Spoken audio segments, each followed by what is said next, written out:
Better is the poor that walketh in his uprightness, than he that is perverse in his ways, though he be rich. Proverbs 28:6. Chapter 1. April 1868, Independence, Missouri. Eliza Fairchild hurried from the hotel, not knowing where she was heading, only that she must find her sister.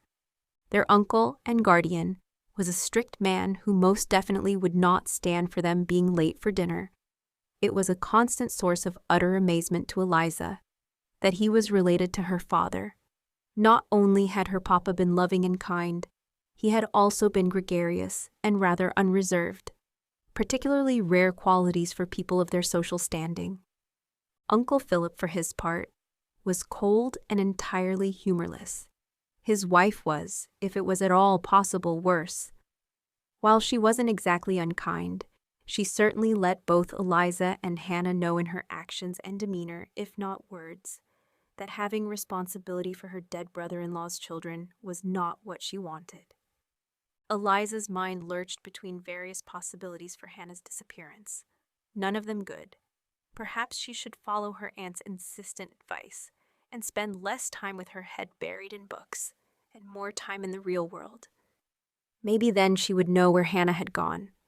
Passing by the stores, she looked in. No sign of Hannah. She was doing this all wrong. She should have asked at the desk of the hotel to see if anyone had seen her sister leave. It was quite possible Hannah was still in the hotel. Hannah was afraid of their uncle. Eliza could not believe Hannah would dare do something that would make him angry or displeased. She wished she hadn't spent so long looking at bonnets in the dressmaker's shop. Perhaps then she would at least know how long her sister had been missing. Rounding the corner, the pungent aroma of the horses at the livery in front of her stopped her feet. Hannah wouldn't have come here, would she? Though they had both ridden at home in England, they had not had the opportunity since being in the care of their uncle and aunt. She missed the horses, their home, but most of all their comforting life. The familiar tightness took root in her chest and moved down to her stomach. Eliza leaned against the side of the store and sucked a deep breath into her lungs and willed the prickle of tears behind her eyes to stop. This was not the time to mourn the loss of her parents. A movement in front of her caught her eye, and she looked up to see a tall man striding towards her. His gaze looked warily from left to right, as though he too was searching for someone before it fixed on her. Eliza looked behind her, certain he was staring at someone else. What could this stranger possibly want with her? "Miss?" Her fogged brain swum, trying to clear itself. She was acting like the worst kind of novel heroine, one of those whose actions made Eliza want to throw the book against a wall in a most unladylike fashion. The man in front of her reached out, as though to touch her arm. The movement cleared her mind immediately. "I don't know you." Eliza looked behind her once more, as though her uncle was there watching her talk to a stranger in the middle of the street, with no thought at all to social propriety. "I beg your pardon, ma'am." He yanked his hat from his head, spinning it round in his hands. "But I need some help in the stable." Eliza couldn't take her gaze away from his hands. They were huge, dirty workman's hands. At home in England, a man such as he would not have dared approach her, let alone to speak to her. Of course, were they at home, she would not be walking around unaccompanied. "Help?" Eliza repeated, hating how breathless she sounded. "From me. There is a young lady there." He paused, again looking around for someone else. "I wouldn't ask you, but I think she needs a lady's help, and "You're not a lady," Eliza finished with an understanding nod. "I am not. She—" He stopped speaking again, and a flush of embarrassment stained his cheeks. "She needs help." "You have said that already. What is wrong with her, and why would I be able to help?" Eliza felt a frown pulling at her forehead. "Because you're a lady." Eliza hesitated. There was a Bible quote she should know by heart but didn't. Something about looking out for the interests of others as well as one's own. That was all well and good, but wasn't following a man she did not know into a stable of all places. An idiotic action. "Please?" "She's very distressed." Eliza wasn't sure what completed her decision. It certainly wasn't his accent. Hadn't her uncle said on so many occasions that the Irish were untrustworthy? But something in his green eyes, something lost, something that spoke to her of a similar grief to her own. Very well, Liza looked up at him, hoping her voice sounded as firm as she meant it to sound. Her entire body trembled. This could be the worst decision she had ever made. As Thomas walked toward the stable, he looked over his shoulder to check if the young lady was following him. He was certain of two things. Someone of his sort could get run out of town, or much worse, for so much as talking to someone of her place in society. Encouraging her to follow him into a building, however good his intentions, was almost certain to lead to the much worse side of things. "Come on, Miss Ma'am." He wasn't at all sure how to speak to her, partly because the town was full of people of all different social classes. Mostly, however, because she was so pretty, he struggled to force words past his horribly tied tongue. She'd stopped following him and was trying to peer into the livery building behind him. "I don't think this is a very good idea." "I can assure you of my best intentions," Thomas said, wishing one of his sisters or his mother was there to help. They would certainly know what to say. "I don't know you." "I'm Thomas Flannagan." He stopped short of putting out a hand toward her. Attempting to shake her hand was definitely too far. "My mother, if she were here, would tell you I'm trustworthy. I have two sisters, Ellen and Julia, but if they were in a situation such as yours, I would tell them to run and find the law. Give me one good reason I shouldn't do exactly that." He could listen to her upper-class accent all day long, all those perfectly pronounced vowels and careful diction. "The girl, lady, she begged me not to. She said I had to find someone to help find her sister." Her sister. She looked as though someone had added extra powder to her already pale face. "Please God, don't let her have an attack of the vapors." Thomas closed his eyes, hoping that minor act would make his prayer more worthy. "Yes, she said her sister would know what to do, but that I must not get the sheriff. Hannah," she strode past him and into the livery, no longer looking as though she was going to pass out, but as though her life depended on her reaching the stricken woman. "Hannah, are you in there?" He followed, hearing the response from the young lady who had pleaded for his help. "Eliza, is that you? Oh, please." Thomas couldn't bear the note of utter despair in her voice. "Follow me." He led Eliza to the stable at the end where the young lady lay, covered from chin to toes by a very well-used horse blanket. Eliza rushed into the stable and lifted Hannah's face, a hand on each of the girl's cheeks. She twisted her sister's face this way and that, examining it for injuries. "Where are you hurt? Oh, darling, what has happened to you? Let us get you out of this smelly building and back to your warm, safe room." No, the other girl did not answer any of the questions that tumbled out of her sister's mouth, but her refusal to move made Thomas's heart hammer harder in his chest. "But we cannot stay here." Indeed, they could not. At any moment, someone may come across them, and Thomas, as the sole male, would have more than a bit of explaining to do. Societal norms in this frontier town may not be quite as they were back home, but he was certain the town's lawmen would start by drawing their weapons. Asking questions would come a poor second. "Ladies." Thomas stepped forward awkwardly, not wanting to interfere in their conversation, but equally aware of the precariousness of his position. "What can I do to help?" "Run. Run as fast as you can out of the building. Get to somewhere heavily populated, and hope that you can say you've been there for a goodly amount of time." His brain screamed the obvious answer to him, but his feet did not move. His parents had not raised him to run away from difficult situations, but to face them head-on and use his God-given smarts to find the best answer. Even when his elder brother had accused him of running away from Ireland and abandoning his family, Thomas had used his intelligence to argue back. He wasn't running away. He was finding them a better place to live, one where their crops would prosper, and the family could live without the fear of starvation as their constant waking companion. Of course, that had been before his father had died on the journey over the Atlantic, Thomas's dream of building a home and sending for his family had landed at the bottom of the ocean along with his father's body. Her blue eyes, shimmering with unshed tears, looked him over. Clearly, she dismissed him as being of use to her as she turned her gaze back on her sister. "Hannah, please talk to me. Tell me where you are hurt." Hannah pursed her lips together and looked away from her sister, while Eliza looked as though she may give in to the tears that threatened at any moment. The younger girl cried as though she may never stop. "I cannot." "We can talk later," Eliza nodded. Words were not needed, but actions most definitely were. But for now, we must get back to our room before Uncle Philip and Aunt Helen realize we are missing.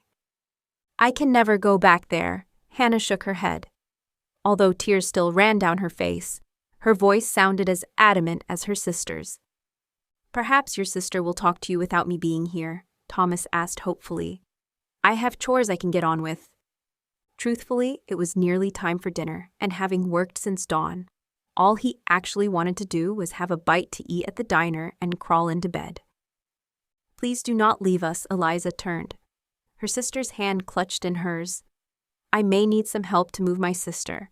As you can see, she is very ill." "I'm not going anywhere with you."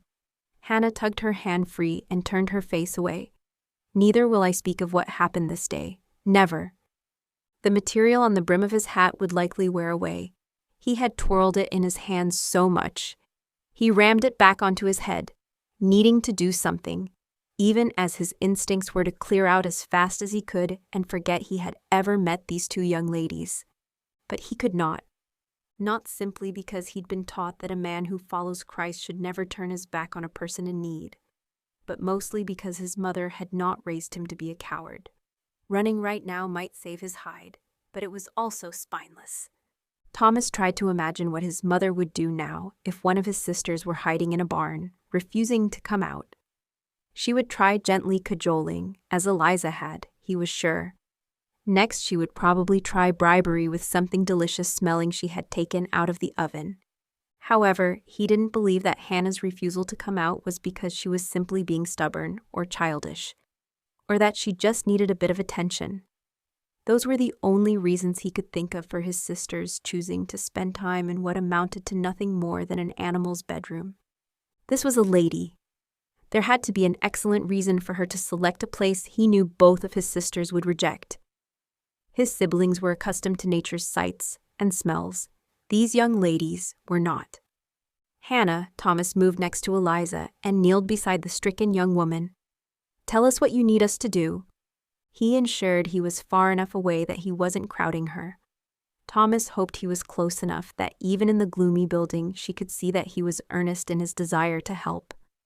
"What I need," Hannah hiccuped and tried to compose herself, yet tears still fell from her eyes, "is for you to help me run away." Eliza watched as Thomas rocked back on his haunches, nearly toppling over. "Run away?" she echoed her sister's plea. Neither of them was fond of their aunt and uncle, but running away seemed rather extreme. "We must." "Must we?" Eliza wanted to shake herself. Was she destined to keep repeating her sister's words like a ninny? Seeing Hannah in such a distressed state had upset her. Being around Thomas was making her all too aware of the implications they would all face if they were found in such circumstances. He wasn't a gentleman. No man of any respectable class would allow himself to be in a secluded building with not one, but two young ladies. Though of course that wasn't his fault. He had simply tried to help Hannah. There was no doubt it was now her responsibility to make sure he got out and left all of their reputations untainted. "Eliza, I can never live with those people again. Leaving this place and them behind us forever is the only option." She turned her attention away from the man whose very presence dominated the small space. He had crouched to look less intimidating when he had spoken to Hannah. Everything about him captivated her, from his dark hair to his accent to the very sweet way he was trying to help them, despite harboring obvious reservations. "Something must have happened for you to feel so strongly. Won't you please tell me what it is?" Hannah shook her head. "I will not."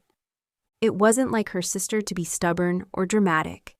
While they had lived very quiet lives when their parents were alive and had never been at all wild, they had learned quickly since living with their aunt and uncle that obedience and a submissive nature was more highly prized in their household than was the norm. We can't simply run away. We have nothing but what we're wearing right now. Eliza gave up kneeling in front of her sister and sat down next to her. And we have nowhere to go. I cannot live with them for even another minute. Hannah's lip wobbled as she spoke. She held up a hand. Please do not ask me again what happened. Just listen to what I'm telling you and help me. Help us. Fresh tears spilled down Hannah's face, and Eliza put an arm around her sister and pulled her close. There must be something she could say to ease her sister's fears, because her only request was impossible. She knew they couldn't run away because she had already entertained that very idea herself. She had thought through trying to access their money from the bank, then going out west and starting a new life, which was why their papa had brought them here. Their uncle was quite happy to settle in independence, and was, in fact, planning to build a hotel to help accommodate all the travelers who stayed in the bustling town before joining a wagon train west. He certainly knew how to exploit a profit. Uncle Philip had expected that Eliza and Hannah would work in their aunt's hat and dress shop. Life as a lady had given neither of them any skills, except being excellent seamstresses. No doubt his intention was for the sisters to spend hours sewing while their aunt sat and counted the money. We have nowhere to go, no means to support ourselves. There is no choice but to go back. We can get our money. Papa left money for us. I know he did. And it's safe in the bank, Eliza said, rubbing a hand up and down her sister's arm. We just can't access it until we are of age? If that is correct, we must simply go. The same argument was getting a little tiresome. Eliza had sympathy for her sister's plight, but they had no way of leaving and escaping their uncle. It's not that easy. We can't just use what little allowance they have given us to join a wagon train. Why? The stubborn set of Hannah's jaw was irritating Eliza. She was sitting in a stinky stable with a perfect stranger who looked ready to bolt faster than a rabbit from its predator. I wouldn't even know how to find one of those men who runs a wagon train. I'm uncertain the little money we have would cover our fare. And what on earth would we do when we arrived at wherever it was the wagon train was heading? They were all reasonable arguments, but perhaps she could have dealt the blow a little more tactfully. Hannah started crying once more. It's hopeless. Don't say that, Thomas leaned slightly forward. Please don't say it's hopeless. Perhaps I can help. You? The word was out before Eliza realized how rude she sounded. Please accept my apologies. I didn't mean that how it came out. Why would you want to help us? You don't even know us. Earlier I told you about my sisters. I would hope that if they needed help, someone would lend them a helping hand. I may know of something that can help. He didn't seem to have taken any offense from the thoughtless way she spoke, and for that she was very grateful. Right now, she needed all the help she could get to move Hannah from the stable to somewhere safe and warm. Even she had given up all hope of seeing their comfortable hotel bed that evening. We will take your help. Hannah spoke for both of them. I know there is a wagon train leaving in the next couple of days. It's going to Santa Fe. There are others who will start the journey at the same time, but are only intending to travel as far as Fort Riley. How do you know of this? Is the person in charge reputable? Will they take us? He smiled. Do you always ask so many questions and not give someone a chance to answer? She does, Hannah agreed. She is rather bossy, actually. Her sister seemed calmer and her tears had subsided. Joining a wagon train west was an outlandish idea. Since their parents died, Hannah had relied on Eliza. It was about time she accepted her responsibilities as the eldest sibling and made some decisions regarding their future. I was asked if I would like to go along, Thomas said. Apparently, they are looking for blacksmiths at Fort Riley, both to help travelers along their way, but also for the soldiers' mounts. You didn't want to go. I want to send for my family as soon as I have saved up enough money, Thomas admitted. I'm certain the mail will get through to New York and then on to Ireland from here, but the farther west I go, I cannot be sure my letters would arrive safely. In addition, I would prefer their journey be no longer than necessary. And to my other questions. Thomas thought for a moment. He seems a very reputable chap, though a little coarse for the likes of you ladies. Whether he will take you, I cannot say. Could you find out for us? I would be happy to. Does that mean we can all get out of here? Hannah shook her head. No, I refuse to go back. But we must, Eliza said. We must go back to collect our things, to plot our escape. We can't leave town as we are. Thomas rubbed a hand over his eyes, his expression easy to read. He wished he had said nothing. Do you ladies even know where Santa Fe is? How grueling a wagon train trip would be? Nothing can be so bad that you plan to run away to a place you know nothing about, can it? Now who's asking all the questions? Eliza grumbled. Where is Fort Riley? Fort Riley is in Kansas. I hear it's growing rapidly. It would be a good place to set down roots. And how long would it take to get there? I believe a couple of weeks. Hannah grasped both of Eliza's hands in hers. Please let's run away to Kansas, Eliza. Please let me live somewhere where Uncle Philip can never find us. Chapter 2. Things had got out of control quickly. Too late. Thomas remembered his mother's very best advice when dealing with his sisters. Never, ever let the girls think they are in control of a situation. He would give anything to go back and bite off his own tongue, rather than mention the ridiculous Kansas idea. Now both sisters, but particularly Hannah, thought they could actually do it. It was his fault, so he would have to remedy the situation. Ladies, he held up a hand. There are things I should not talk about in the presence of such well-bred. We've been in this stable alone with you for a goodly amount of time, Liza interrupted. I think we can drop all pretense of us needing to be treated like ladies. Thomas inclined his head. She did rather have a point there. That's as it may be, but there are things in relation to traveling on a wagon train I feel are too delicate for your ears, but that I feel you should know before you make your decision. I believe we have made our decision, mister? The stubborn tilt to Eliza's chin matched that of her sister. How ridiculous, we don't even know your name. Thomas pulled the hat from his head once more and gave a slight bow. Thomas Flannagan, at your service. Glad to hear you're at our service, because we definitely need someone to be at our service right now. We need to get our luggage from the hotel. We must find somewhere to stay until the wagon train leaves. And of course, we will require an introduction to the wagon captain. Thomas hid a grin as he slid the hat back onto his head. It had been on and off more times in the last hour than a cowboy on his steed. It's Wagon Master. You said you knew him. Eliza held up a hand pointed at her forefinger with the finger of her other hand. So you will secure us a place. We will need to acquire a wagon, and horses, and, wagon food. We have travel clothes, of course. His mother was right. Letting girls think they had control of a situation was a precursor to absolute destruction. I can ask the wagon master, but we can pay him. We will sell everything we can. You must let me finish, Thomas interrupted in a desperate attempt to get things back under control. Though, no, that wasn't right either. He didn't want these ladies under his control, did he? That would be even worse. He could liken it to herding cats. Very well, Mr. Flannagan. Eliza wafted a hand in the air for him to continue. Thomas wondered if he would have enough time to say his piece before she jumped in with an absurd number of questions, or regale them with another list she would tick off until she ran out of fingers to point at. A wagon train is not a place for young ladies by themselves. But we would not be by ourselves there. Eliza, hush. Let him finish. Thomas smiled gratefully at Hannah. As I was saying, you would be at risk of people taking advantage of you. He noticed the way Hannah flinched at his words, and not for the first time.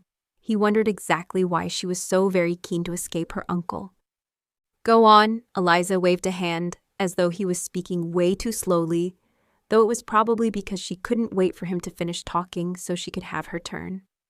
More like another turn, did the woman ever stop talking. Because you are young, unmarried ladies. He flushed a little at the insinuation he was making. But also, there are others who would be unscrupulous and charge you more money for things than they are really worth.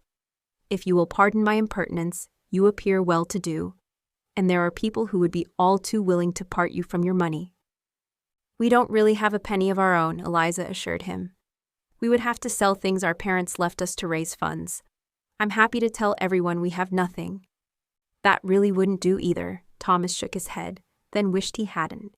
He had never suffered with ill health, but right then his head ached like never before. "And you wouldn't need horses. I believe those going use mules. They are less expensive, but are sturdier animals." "There seems to be rather a lot of rules," Eliza complained. "I think it's simply things you may not have thought of, but you need to rely on someone trustworthy to advise you of your options and the best way forward." "How very fortunate we have met you then," Eliza exclaimed. "You seem to be the very answer to our dilemma, Mr. Flannagan." This was getting worse, much worse. He wasn't even the answer to his own dilemma. He didn't have his own life organized, let alone fit to advise others on theirs, particularly when those others were two young ladies who should sit in a parlor somewhere sipping tea and completing needlepoint, not contemplating heading out west. "I'm not sure." "Luckily, I am." Eliza clearly believed his speech was at an end. "As I see things, this is what we currently require: to recover our possessions from the hotel, to secure a bed for this evening, and to hide from our aunt and uncle until the wagon train leaves, in that order." Thank you both so much." Hannah began to cry softly. "I'm so grateful you found a way out of this dreadful situation for me. Thomas looked around, waiting for someone, Eliza, to finish his sentence for him. When she didn't, when they both looked expectantly at him, he just gave up. "You're welcome, miss." "That's settled then," Eliza clapped her hands together. "I will sneak into our room now, while I'm sure our aunt and uncle will be at dinner, probably growing furious that we have not joined them. I will then fill small bags with as much as I can carry, and stop at a smaller hotel on the way back here to secure an additional room and drop off our possessions. In the morning, we will sell whatever we can and meet with your wagon captain." Dread filled Thomas with every word that Eliza uttered. She shouldn't be wandering around town by herself, or carrying bags, or going into a hotel by herself, all the while trying to avoid an aunt and uncle her sister was terrified of. "Let me do that for you," Thomas spoke, forcing the words past lips that wanted to remain clamped tightly shut. "I can carry more things. I can also go into a cheaper establishment for you and get a room. It's not safe for you to be doing these things alone." "You can't go into our room. Someone would certainly catch you." Eliza put her head on one side and assessed him. "Truth be told, Mr. Flannagan, I can't imagine you would even be granted entrance into our hotel." There was no malice in her words, no intention to assert her superior class over him as many of her station did. She was merely stating a very valid point. "Your plan is not wise. As you have decided I am to advise you on matters of which you have no knowledge, you must listen to me." "The answer," Hannah told them, "is very plain. You have the plan backward. What we should do is find a room together. I will stay in the room while you go back to our hotel. Mr. Flannagan, you will stay outside with a horse and cart or some other way of assisting Eliza. She can then carry more things, and you can bring them to our new hotel. You can tell the owner you are our brother so it does not look improper." It wasn't a perfect plan, but it was better than Eliza's, which in all good conscience Thomas could not allow. "Will your aunt and uncle not search for you tomorrow? Perhaps even report your disappearance to the law?" "I'm sure they will," Eliza agreed. "But by the time they rise in the morning, you will have taken us to the camp just outside town, where those going on a wagon train stay. We will hide there. No one would dream of looking for us there." Thomas couldn't imagine how things could have gotten any worse, but somehow they had. How would he talk Eliza out of this harebrained scheme? Since her parents' death from cholera 2 years earlier, Eliza had found it very difficult to pray. During their travels, Sunday trips to church had not been regular. Then while she had been sitting primly in the pew, she had done what they expected of her from a sense of duty. However, choosing to pray no longer came naturally to her. Right now, she could use all the help she could get. Though she supposed that wasn't really the point of praying. Did God answer the prayers of someone who no longer spoke to him regularly and was only contemplating it at that very moment because of a very urgent request? Eliza wasn't sure, but it wouldn't hurt to try. After settling Hannah in their new room, she had arranged to meet Thomas at the front of the much grander building where she had stayed with her aunt and uncle. For the first time since looking for Hannah earlier that evening, she was alone. And she was terrified. Surely that was enough to encourage God to listen to her. There was only one way to find out. She leaned against the closed door of the store and closed her eyes. Please, God, help me retrieve as much as I can and not be caught. Hannah really needs my help now, and I really need yours. Amen. It wasn't the prettiest prayer in the world, but she didn't really have time to think of a fancy way to ask for what she needed. Eliza hurried on toward the hotel, certain her aunt and uncle were busy plotting some terrible punishment for their nieces while they ate dinner. As she reached the door, she smoothed down her hair and took a deep breath. One thing she definitely knew how to do well was act like a lady. It was mostly a case of behaving like you belonged, nodding politely or looking down your nose at anyone who wasn't on the same rung of the social hierarchy as yourself. Good evening, she said to the young man at the desk, and immediately wished she hadn't spoken. Wasn't her aunt always telling her that her tongue would run away with her if she wasn't careful? She shouldn't be doing anything that would draw attention to herself. Eliza paused at the stairs, unsure whether to check the dining area to see if she could see her guardians, or whether to just go straight to her room and pack. Thomas had told her to act normally, but be as quick as she could. However, leaving the hotel at this hour with as many bags as she could carry wasn't at all ordinary. Young man, Eliza addressed the bellboy. At the desk, using her very best Aunt Helen-inspired haughty voice, I require your help. Of course, miss, ma'am, what can I do to help you? You recall the older couple I am usually with? I do. She could probably do with sending up another prayer right now because she was about to tell this young man something that was not entirely accurate. My sister and I have arranged a surprise trip. That part was at least true. But we need to get our luggage for the trip out of the hotel without them finding out. Could you help me with that? He didn't even hesitate. Of course, I would be glad to. Eliza left the young man outside the room she shared with Hannah. She wasn't ambitious enough to think she could get away with taking their trunks, and there would not be time to fill them. She had to take essentials only. Well, basics, and a couple of can't live without items each. After all, there were things that belonged to their parents that simply could not be left behind.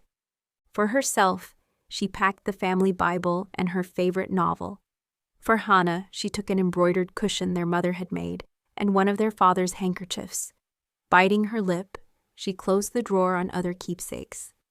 Opening the closet they shared, Eliza made herself look away from the beautiful gowns they had brought all the way over from England, and allowed herself to pack only clothes that would be serviceable for travel. She could only hope that those items would also be adequate for their life on the Kansas prairie.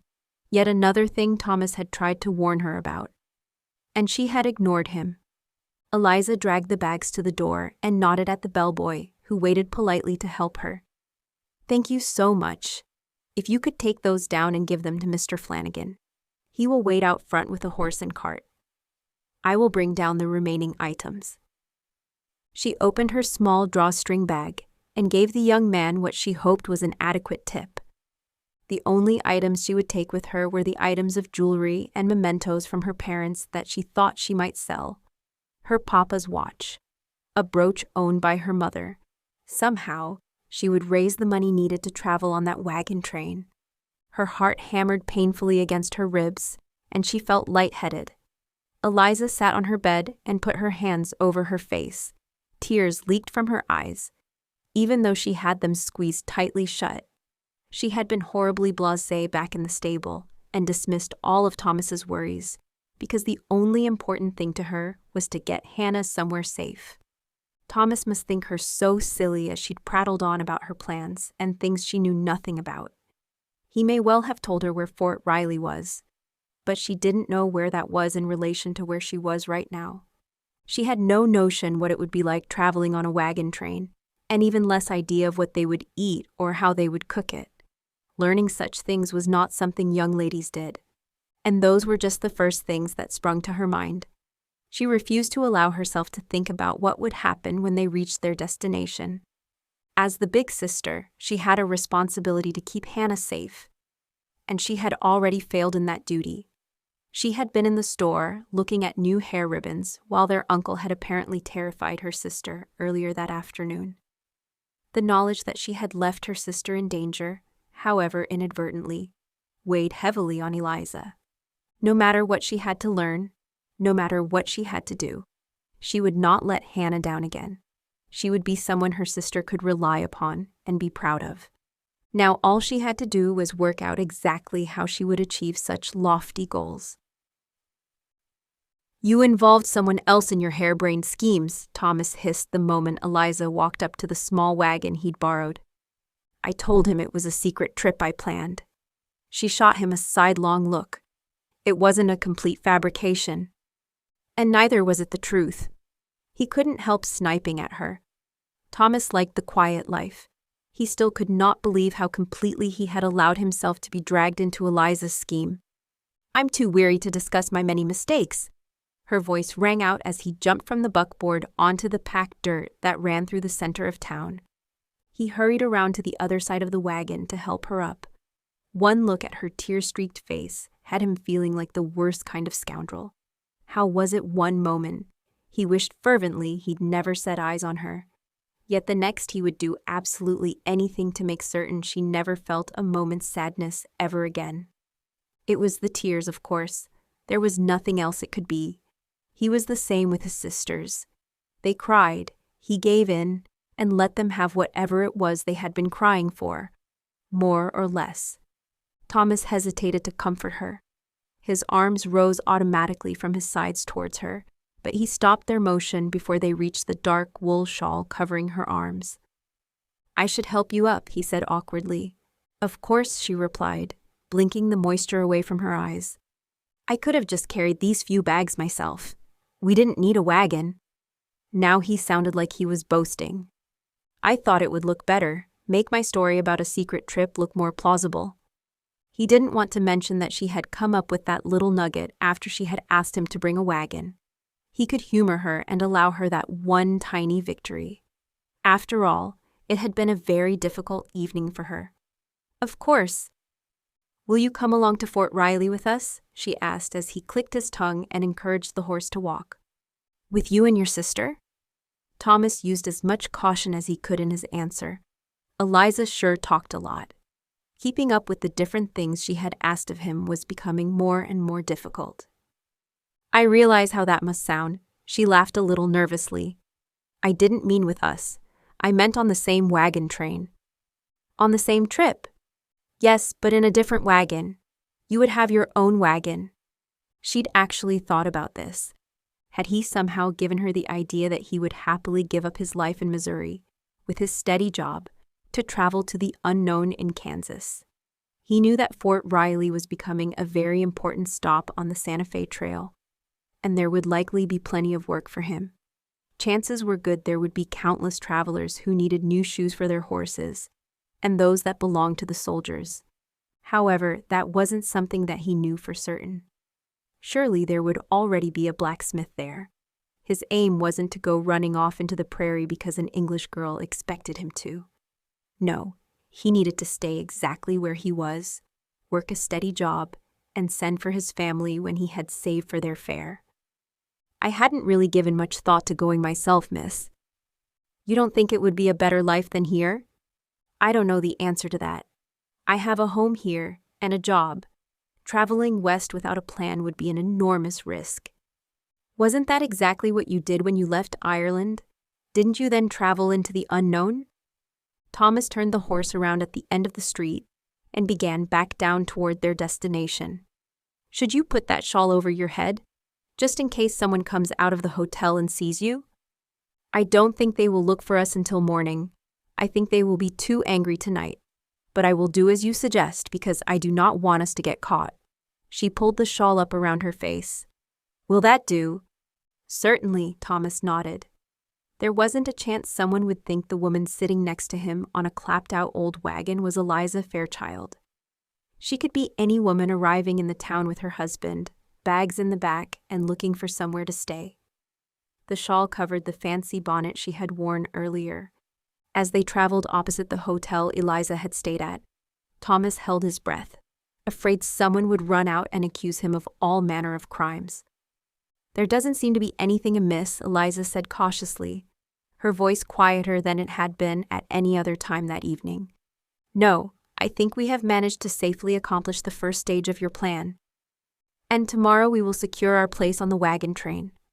Eliza pulled her bag, resting on her lap closer to her. I have plenty of beautiful things we can sell. It might not be a good idea for you to be seen out and about town tomorrow, at least not nearby the hotel you were staying at. You do not want to be seen. Would you be able to see about getting a fair price for the things I have?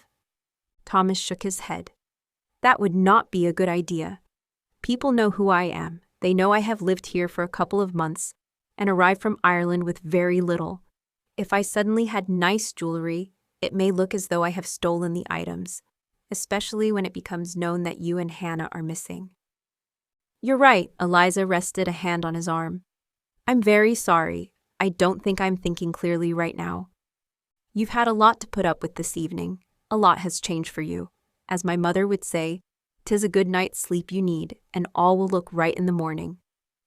I think I would like your mother, Eliza said, a wistful note in her voice. Thomas realized she must miss her own mother. She hadn't mentioned her parents, but he assumed they must be dead as the girls were being raised by their aunt and uncle. My mother has a very good heart. Thomas paused, taking a deep breath into his lungs. It was so hard being by himself in a strange country. You would certainly like her? Yes, I would. Eliza nodded in agreement. She has raised a very caring, thoughtful son. I would very much like to tell her how proud she must be of you.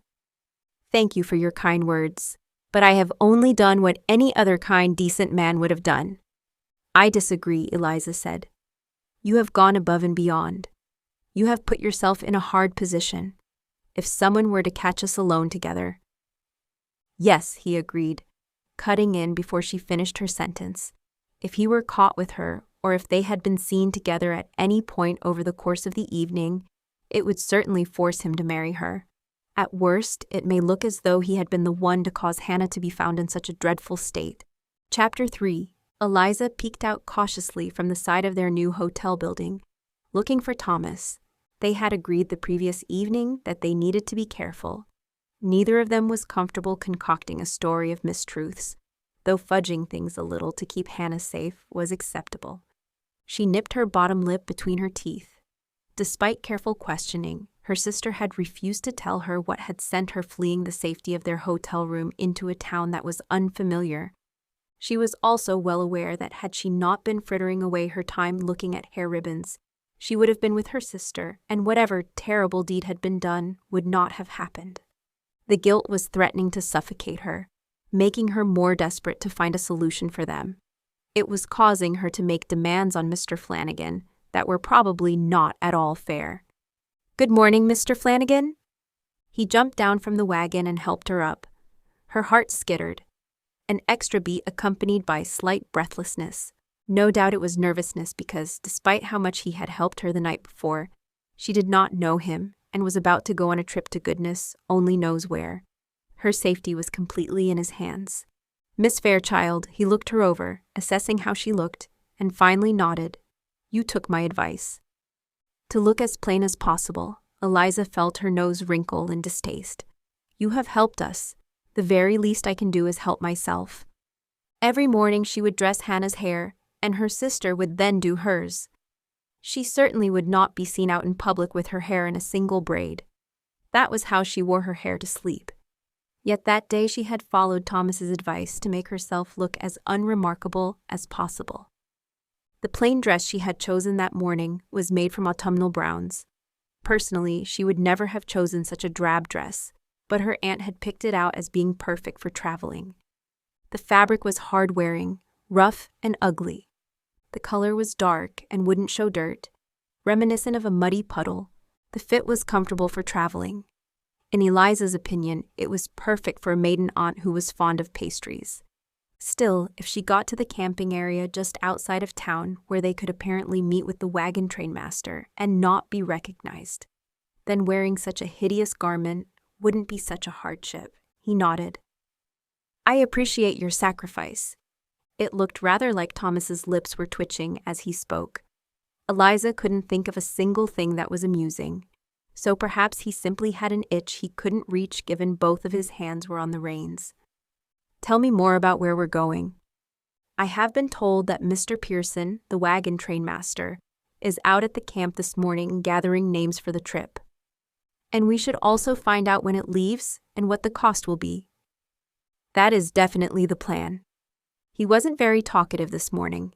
Eliza tried to remember if he had been as quiet the evening before, but all she could recall was Hannah's hysterics and her own babbling, which she could admit in the cold light of day was her way of hiding her emotions and attempting to take control of a situation which was running away from her faster than a spooked horse. Have you thought any more about joining the trip yourself? Not really. Because you want to save up to send money home for your family and you can't spare the money? Too late, she realized how rude her question was. He probably had little money, yet he was taking time out of his day to take her to the camp. Are you losing pay taking me to meet Mr. Pearson today? Please tell me that's not so. As they passed the last of the buildings in the bustling town, Thomas turned to look over at her. I could spare the money if I thought I could make more money at the other end. It's the not knowing that makes me think staying is the most sensible option. As for your other question, I will make my work up later today. You must let me buy you dinner as recompense. He did smile then, and it made her stomach do that odd little hitch it had done earlier when he helped her into the wagon. I don't think eating dinner together at the saloon is a good idea. You're supposed to be in hiding, and I am definitely not a suitable dinner companion for you. You eat dinner at the saloon? Eliza felt her nose wrinkle again. I do not eat dinner at the saloon. However, it may be the only place your aunt and uncle wouldn't look for you because of the unsavory characters who frequent that establishment. Perhaps we should stay there. Absolutely not. Instead of laughing at her as he had moments before, now he sounded angry. Would that be so bad? She mused out loud. It would be worse than that. Thomas pulled the horse to a stop and set the brake. Promise me you will not do such a foolhardy thing. But if they won't look for us there, it's the best place for us. He pursed his lips, then opened his mouth to speak before shutting it again. He looked off into the distance for a moment before turning back to her. I don't know what happened to Hannah last night, but her distress affected me deeply. Staying in the saloon would be akin to inviting something dreadful to happen to you both. Please do me a favor and not do something as reckless as that. He sounded as though he really cared for her, and it had been so long since someone showed genuine concern about her. His words brought tears to her eyes. At that moment, while her emotions were heightened, Eliza would have made any promise to Thomas that he asked for. Okay, she agreed meekly. I've told you before I have sisters. I am looking out for you in the same way I would hope someone would look out for them if they found themselves in need as you and Hannah are. Eliza nodded and looked down at her hands. His gallantry was nothing to do with caring about her, but just what he hoped someone would do for his sisters. She would give anything to have a brother like Thomas who would look out for her and make sure she didn't make any foolish mistakes in the pursuit of trying to keep her sister safe.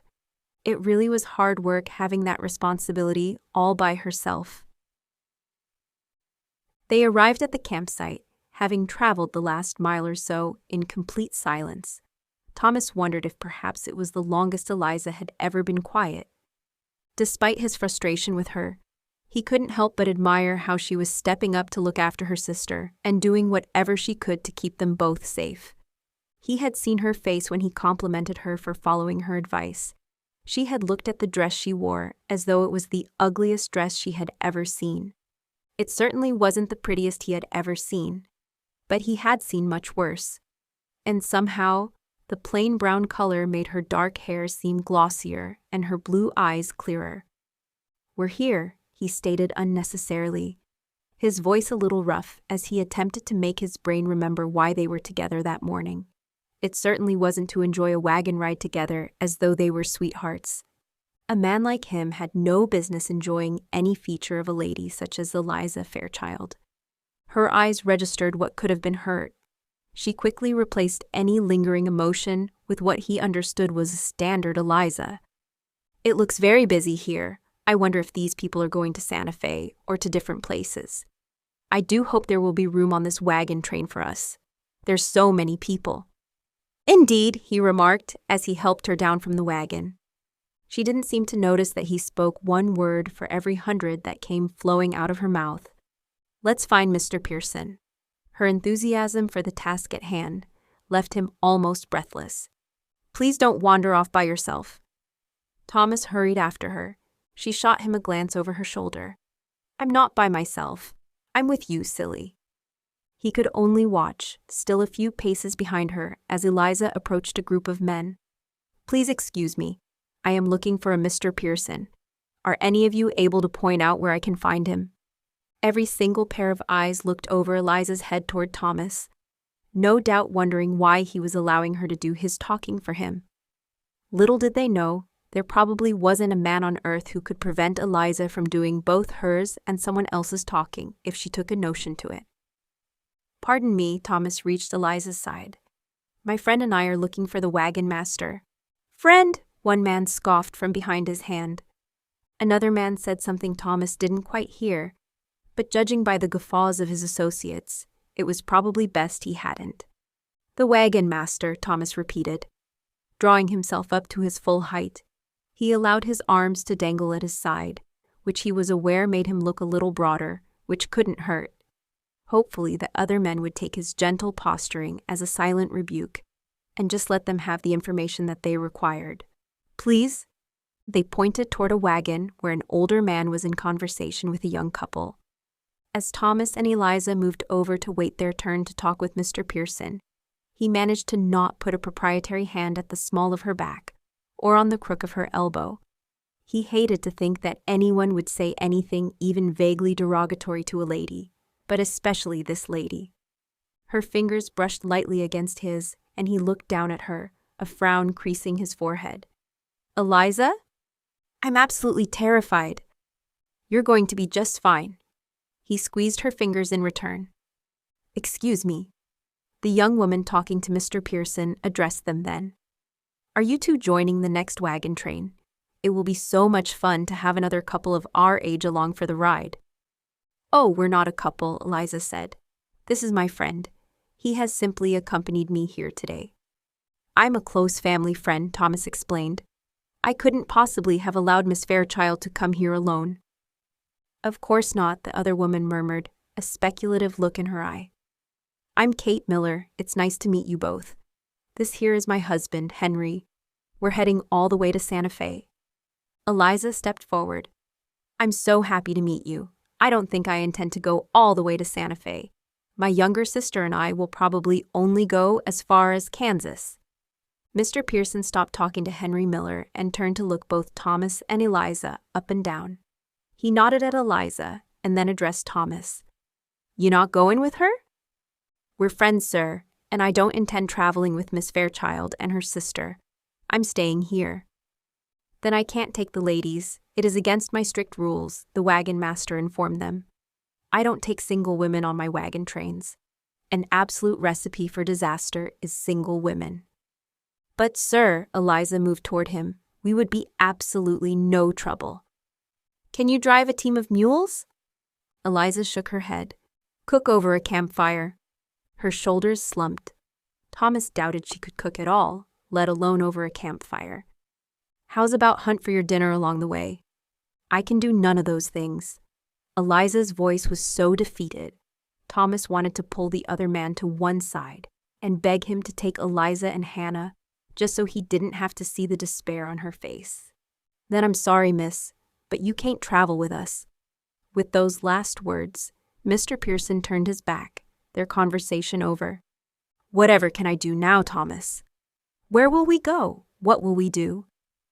He wanted nothing more than to draw her into his arms and promise to take her wherever she wanted to go. But that was something he could not do, just because he felt sorry for her.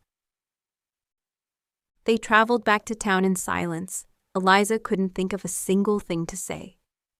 The fledgling hope she had gone to sleep with the previous evening, after the drama and excitement of sneaking away their possessions, was now all gone.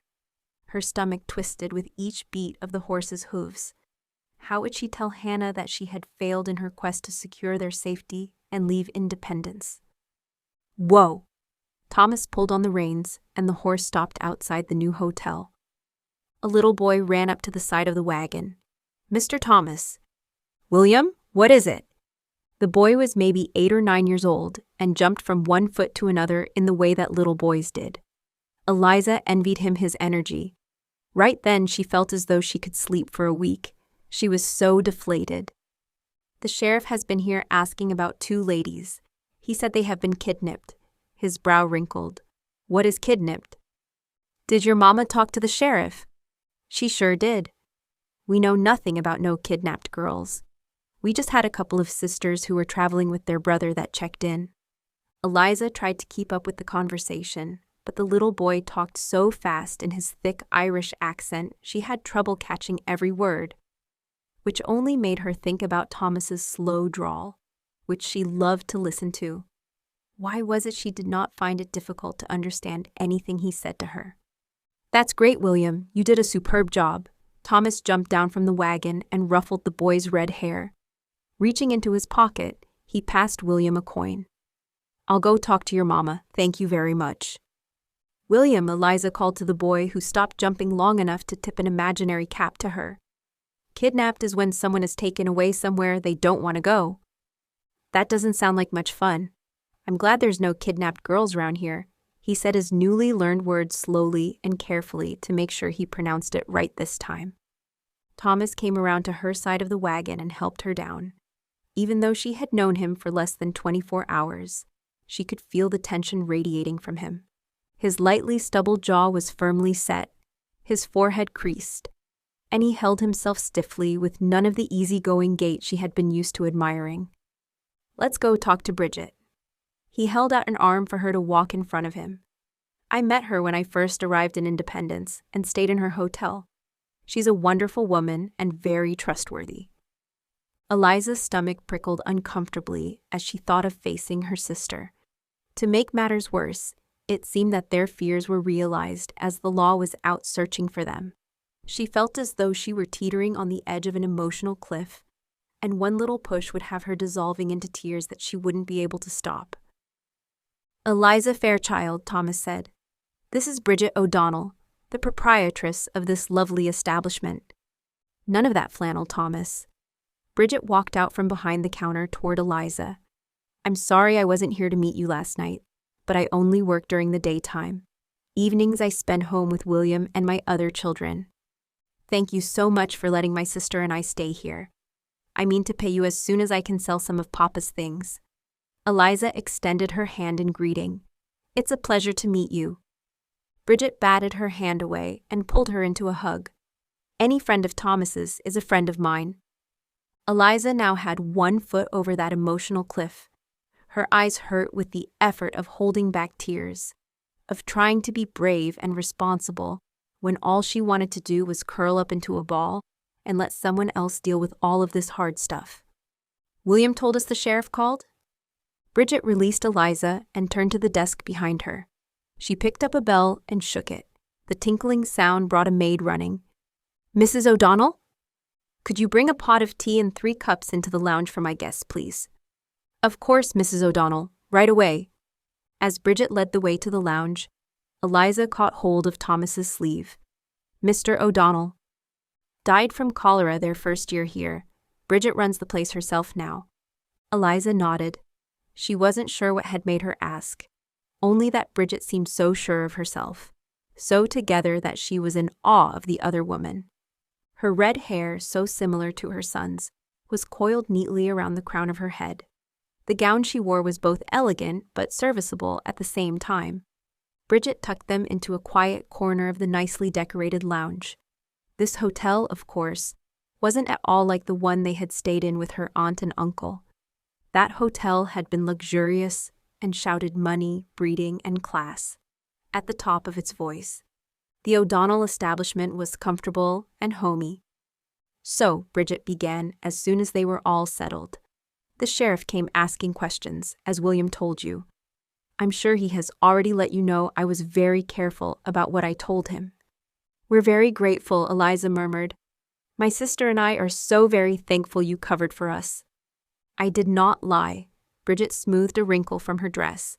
"I told the sheriff there were 2 sisters who checked in last night. Although I had not met them, I was told they arrived with their brother." "He's going to come back, isn't he?" Thomas asked. "To meet the sisters himself?" "Yes," Bridget confirmed. "He is. Either he or his deputy will be back today." The tea arrived and Bridget poured, adding a goodly amount of sugar to Eliza's before passing it across the table to her. Eliza could see her own hands shaking as she attempted to lift the cup from its saucer. Tea slopped into the saucer. "I'm so sorry, Thomas reached forward and covered Eliza's hand with his own. "Eliza, it's okay. It's a bit of liquid.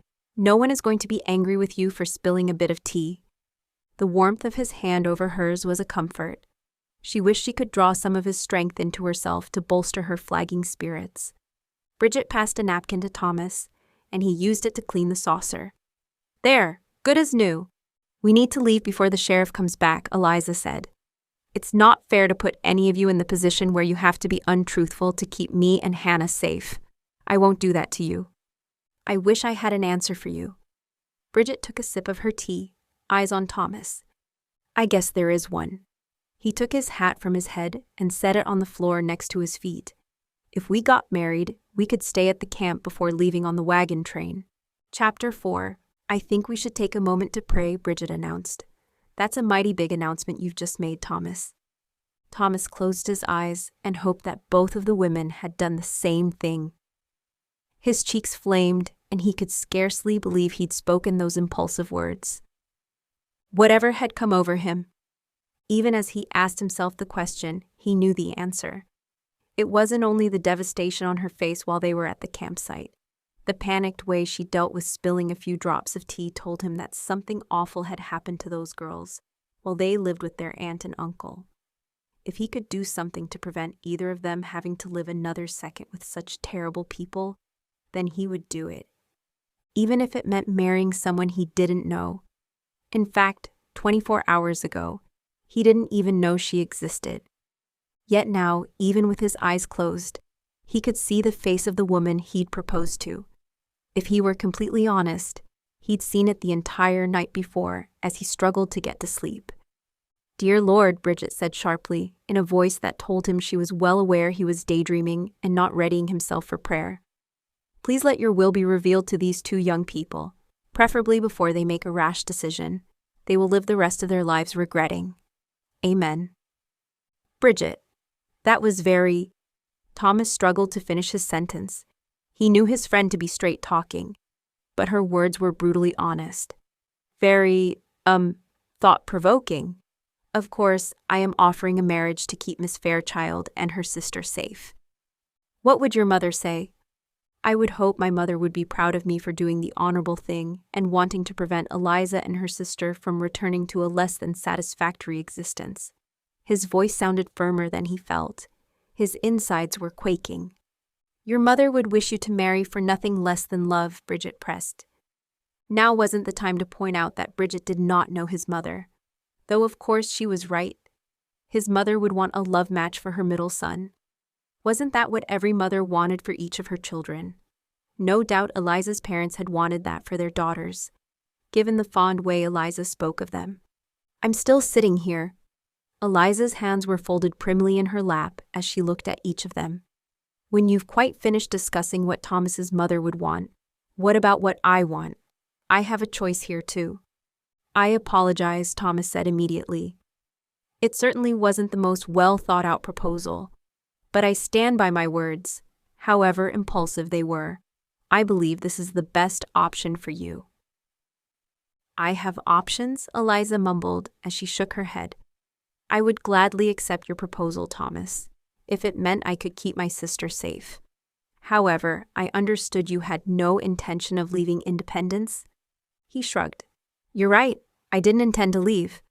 I'd rather not take time off working for traveling and swap what I have now for an uncertain future in Kansas. But—" "There can be no buts," Eliza interrupted. "I cannot let you do this. It wouldn't be right." Bridget got to her feet. "I will leave you two to discuss things. I shall send more tea over." "It would be a marriage in name only, Eliza, so you and Hannah can start again. Once we are settled, we can have the marriage annulled if that is what you wish. Please let me help you." "What would you get out of it?" "It would be quite nice to have dinner ready when I finish work.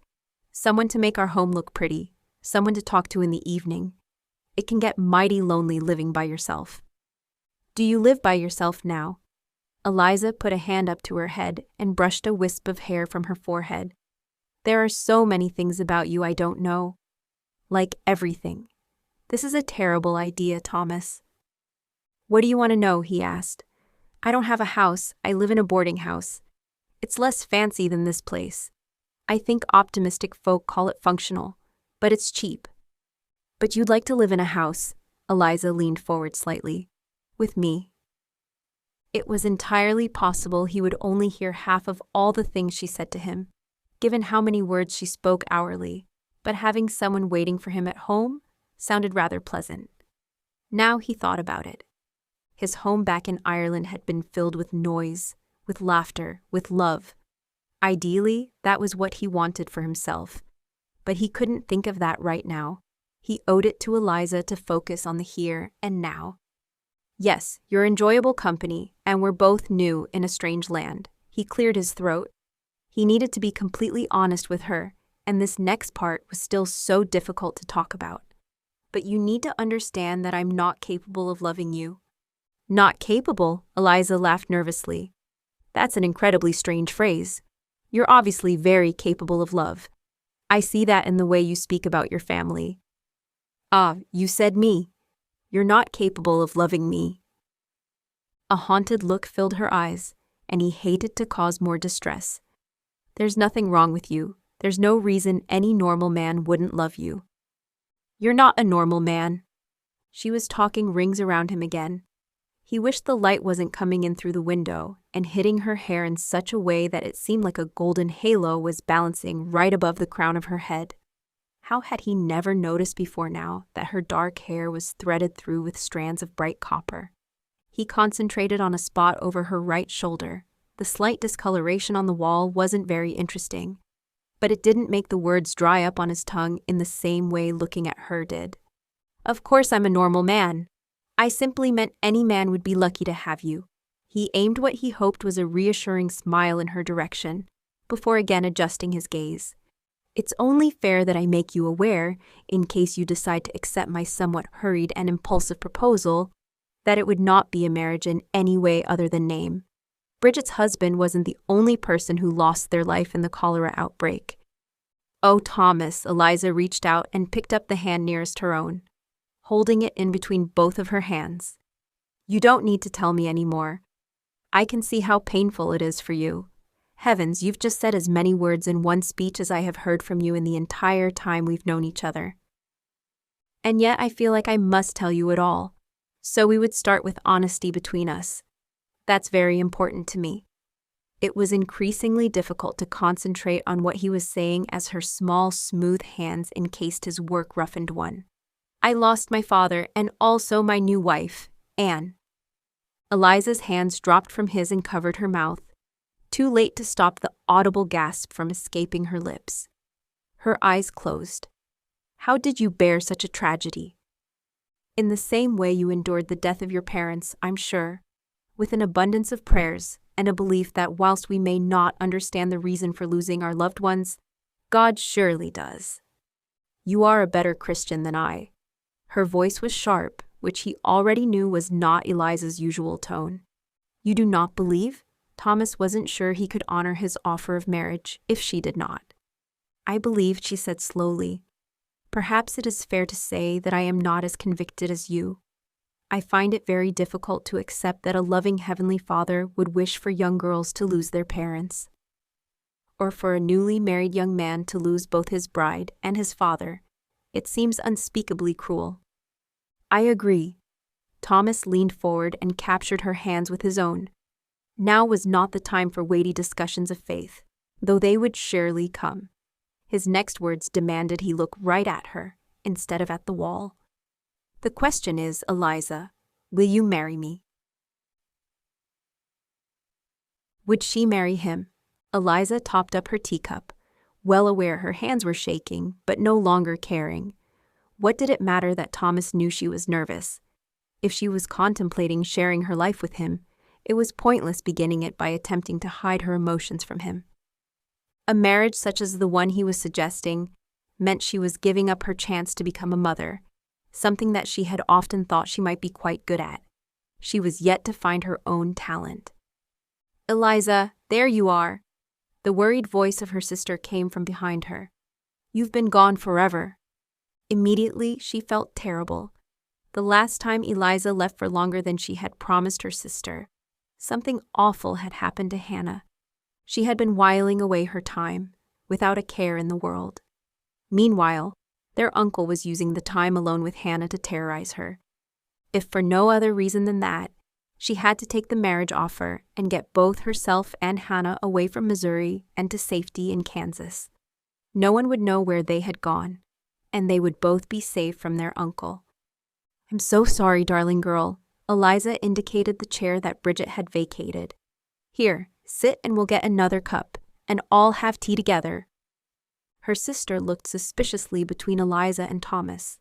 Her own face prickled uncomfortably, whilst Thomas looked as though he'd rather ride bareback on the buffalo she had heard so much about, but not yet seen. Then it is all settled? Hannah asked, glancing nervously about. We are to leave here? I'll go see about an extra cup and leave you ladies to chat. Thomas rose, but Eliza caught hold of his hand. Please don't leave us. She was aware of the note of desperation in her voice, but that only mirrored the way she felt. I think it is important you are present for this discussion. He inclined his head, but said nothing more. What has happened? You are both acting very oddly. We are to marry, Eliza blurted out the news. Goodness, Hannah remarked. You have been busy this morning. Well, we visited the camp and spoke to the wagon train master. He refused to let us travel with him because we are single women, and so Thomas here offered to marry me so we can travel.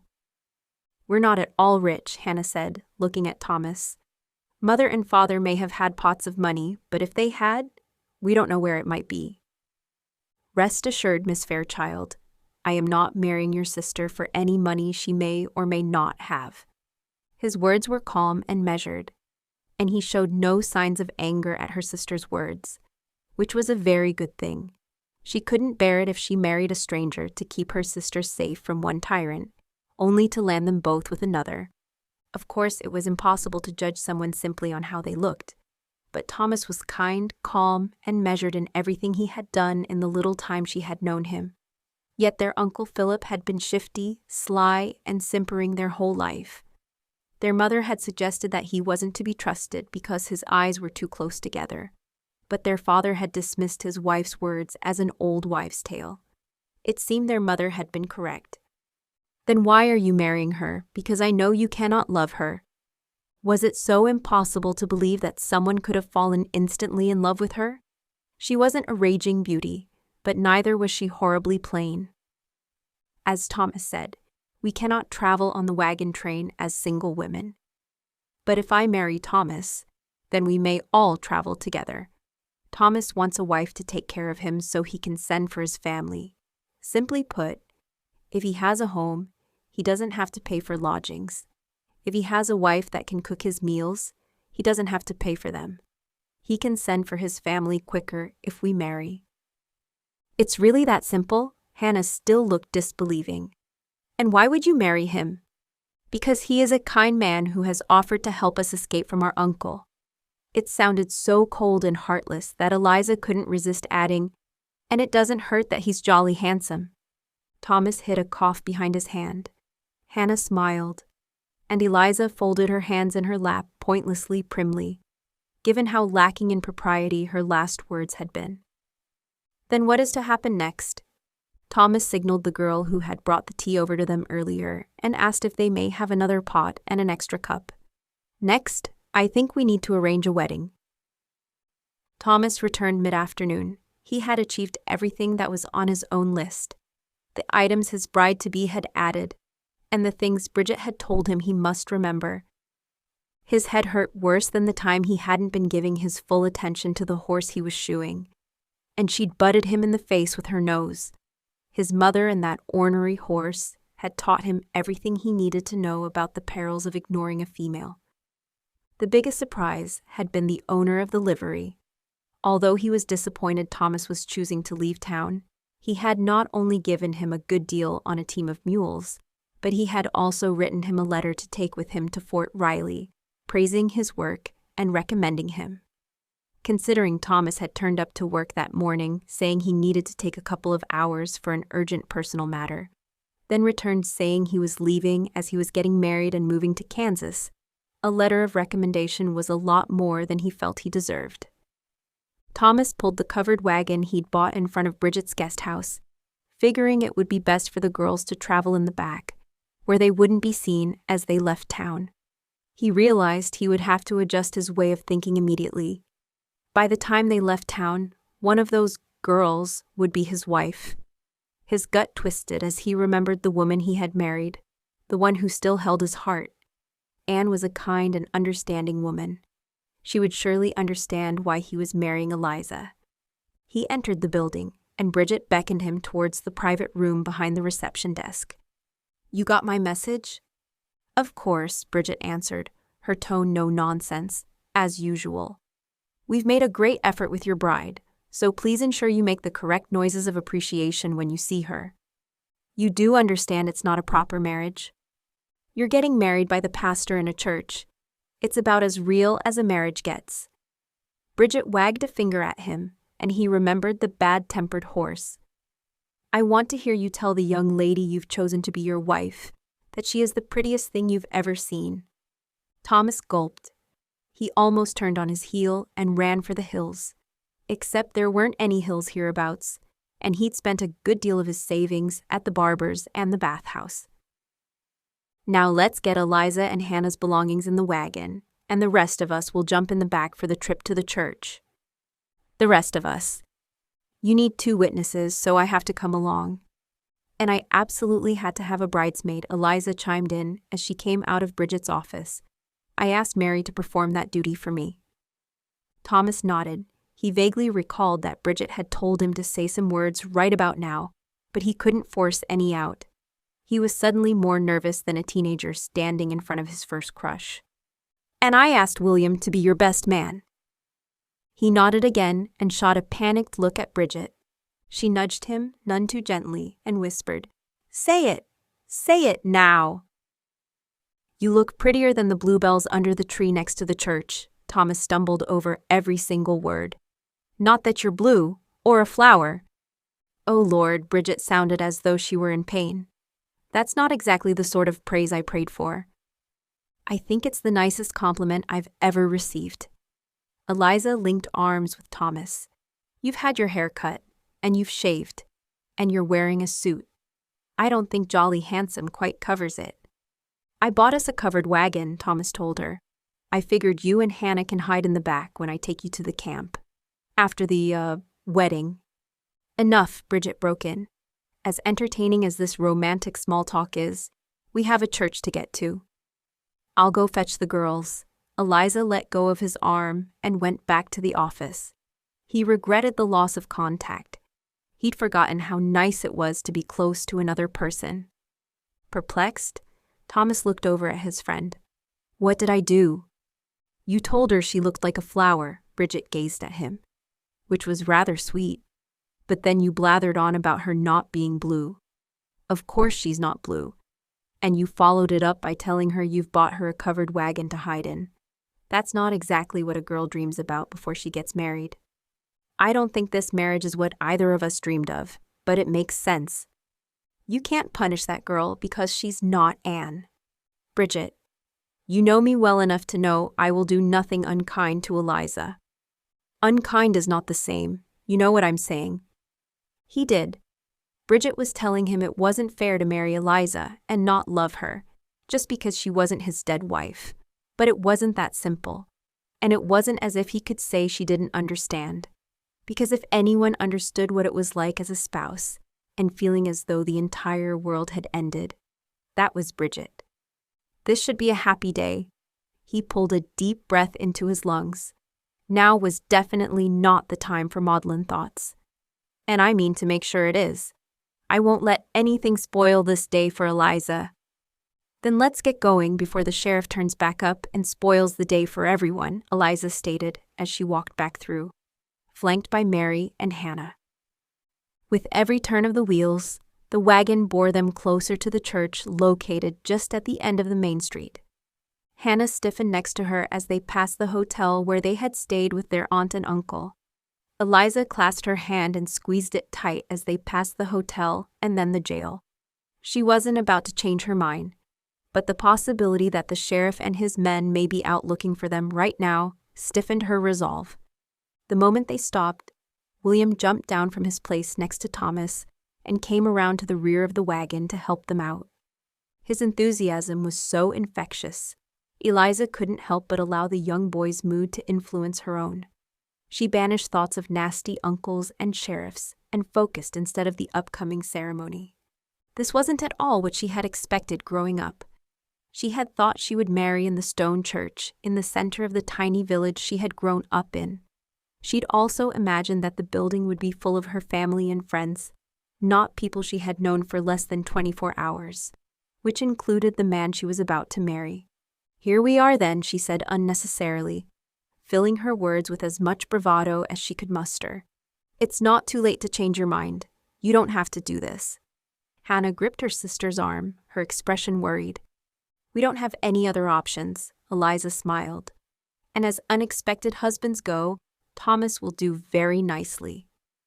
Eliza allowed William to help her out of the wagon and waited near the door of the church for everyone else. The children were excited, the wedding no doubt a pleasant break into their normal day. Thomas looked tense. Bridget, like a mother hen looking from one to another to make sure all her chicks were in place. "Right, Tom and William, you both go in first." Bridget pointed, waited for them to leave before looking at the girls. "Hannah and Mary, you're to follow on behind Eliza." Eliza blew out a nervous breath. This was definitely happening. "You'll be fine," Bridget patted her arm. "You have everything you need. Something old is my mother's brooch, something borrowed, the hair clasp you gave to me, and something blue is the flowers. I guess the something new will be my wedding band. Unconventional, but it'll have to do. I'll let the men know we are ready to begin." Bridget nodded. "I'll go inside. There is something I don't have, actually." Bridget stopped at the church door and turned around. "What do you need, Eliza?" Her chest hurt with the effort of holding all the emotion inside, and she cleared her throat before answering. "I don't have anyone to give me away." "Of course you do," Bridget responded immediately. "I will do that. I was going to play the organ. Giving you away would be my absolute honor." "Is that even done?" Eliza giggled. "A woman giving away another woman?" Bridget smiled and winked at Eliza as though they shared a secret. "I do not know, but it's about to happen today." Eliza felt stronger and more in control as she walked down the aisle, holding onto Bridget's arm. If the pastor thought them a unique duo, he didn't say. Though given the strangeness of the time, he had probably officiated over many marriages that were not the norm. As she reached the front of the church where Thomas waited for her, Eliza turned and accepted a kiss from Bridget, Hannah, and Mary. She wished it felt less like she was standing on the edge of a cliff with one foot dangling over the edge. Thomas reached over and gripped both of her hands in his. "Pastor, would it be okay if we said a brief prayer before we began the ceremony?" The older man nodded his agreement. "I think that would be a very fine idea." "Our dear Father," Thomas began, his strong melodic voice ringing around the church, "we ask thee for your blessing on the occasion of our marriage, and ask that you cover us with your love and protection as we seek to honor you with our love and obedience as a married couple. Amen." "Very nice, young man. Shall we begin?" Thomas did not release her hands. Instead, He held on to her throughout the ceremony. Once more, Eliza was reminded how powerful and strong her almost husband was. She could feel it in his work-worn hands and see it in the breadth of his shoulders. This was a man who was very different from those she was accustomed to being around. Yet somehow, she trusted him. Her daydreams about how wide Thomas's shoulders were rudely interrupted as the parson announced them to be married. Eliza's heart hammered in her chest. She had never been kissed. Why hadn't she considered this minor fact before agreeing to the marriage? She needn't have worried. Their hands still joined. Thomas leaned forward and placed a tender kiss on her forehead. "Now, Mrs. Flannagan, we have a wagon train master to see and a passage to Kansas to pay for." "Is there no hope for romance this day?" Bridget muttered disgustedly behind them. "We must pay our bill," Eliza exclaimed. "I completely forgot when we left." "No need." Bridget pulled her into a warm hug, and Eliza wished the other woman were going with them. She was wise and warm-hearted. "We will call it my wedding present to you." "But you have already done so much." Eliza felt the emotion she had kept under the surface threatening to burst free. "He is a good man," Bridget whispered into her ear. "And he will make you a very fine husband." The other woman let her go, and Eliza wiped her eyes. As Thomas had stated earlier, this was supposed to be a happy day. There would be time later to mourn what she had given up securing her sister's safety. Chapter 5. Thomas helped his new wife and her sister into the back of the wagon. "Are you both comfortable?" He glanced at Hannah, but his eyes rested on Eliza. As they had left the church and she had embraced Bridget, he had noticed Eliza swipe at her eyes. "Quite comfortable, thank you." Eliza smiled brightly at him. Thomas nodded, but his experience of being a big brother for years told him Eliza's emotions were precarious right now. He could see it in the tight lines around her mouth and the fierce way she clutched one of Hannah's hands in her own. They had agreed that they would travel straight to the campsite, and Thomas would return alone the next day to purchase the supplies they would need for the trip. He would use that opportunity to discreetly inquire about the investigation into the missing sisters. Also, while he was in town, he would use the opportunity to send a letter home, letting his family know of his changed circumstances. His mother was an expert at reading the words he had not written, and arriving at a justified conclusion as to his mood when he wrote to her. He would have to be careful not to give her any reason to worry about the hasty nature of his marriage. The sisters whispered quietly to each other during the short journey, which left Thomas alone with his own thoughts. Nothing that entered his mind comforted him. He was about to embark on a journey to a tentative location with uncertain job prospects. Thomas patted the pocket containing the letter of recommendation. That had been an unexpected piece of good luck.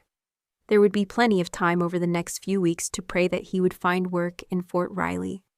As they pulled up to the campsite, Thomas recognized the wagon master as he approached. Pulling on the brake, he turned around. "I will find a safe place for us to camp and return as soon as I can." Eliza nodded. "We'll be waiting." He watched as a flush stained her cheeks. Of course they would be waiting. Thomas smiled, hoping the gesture would convey to Eliza the tender feelings he had towards her. It was impossible for him not to feel affection for her because of the brave way she had handled the situation with her sister. She had barely hesitated when he offered her marriage as a way out of their predicament. Aware she had done that selflessly made her a very special person in his mind. "You back then?" the wagon master asked, raising a sardonic eyebrow. "Yes, sir." "I'm Herb." He stuck out a hand and peered into the back of the wagon. "You brought those girls with you?" "I have," Thomas nodded as he shook Herb's hand. "None of my business that you're traveling in a wagon with two young ladies who are of no relation to you." Herb stared at Thomas long enough that his cheeks heated. "Can't say that the rest of those traveling will be as charitable toward ya." "I understand your meaning." Thomas looked levelly at the other man. "One of those young ladies is now my wife, and the other is her sister. I trust that will be acceptable to everyone. Would you like to see our marriage certificate?" Herb guffawed. "That won't be necessary. As I said, it ain't no concern of mine. Just wanted you to be clear that other people can be mighty judgmental. As an Irishman, I'm sure you know that already." Wasn't that the truth? Thomas had lost count of the number of times he, or his countrymen, had been maligned by others who made assumptions on their character based solely on their country of origin. No offense, Herb muttered quickly. None taken, Thomas replied, forcing himself to relax. He was nervous enough without giving the wagon master a reason to dislike him. Should I pay our fare now? How far are you going? Fort Riley. Herb named his price, and Thomas handed over the money. Say, don't suppose you have space in your wagon for a few personal items of mine? Thomas didn't think it would do any harm to be on the right side of the wagon master, particularly if the sheriff came calling, looking for Eliza and Hannah. Sure, the ladies have packed lightly, and as we are only going as far as Fort Riley, our wagon won't be full of food. Splendid, Herb clapped Thomas on the back. I have some friends, see. They have a small settlement a little ways south of Council Grove. Young girl I'm mighty fond of is due to have a baby any day now. Thought I'd stop by the store tomorrow and get a few things she might need for the young'un. Affection shone in the other man's eyes. Thomas tried to hide his surprise. Caring enough to buy gifts for an expectant mother and her child was not what he had expected from the rough-speaking wagon train master. Whoever this woman was, Herb was clearly very fond of her.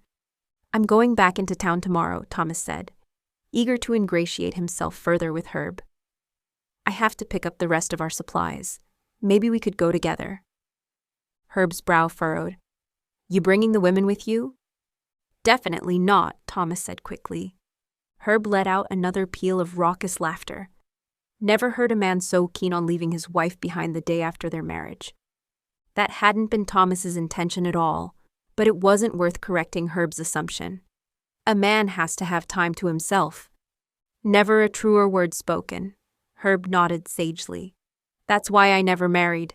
Couldn't bear to listen to a woman yammering on at me from dawn till dusk. Thomas couldn't think of a suitable response. Surely few women would have been interested in marrying the bandy-legged, gap-toothed man in front of him. I'll see you in the morning then. Straight after breakfast. I'll meet you right here.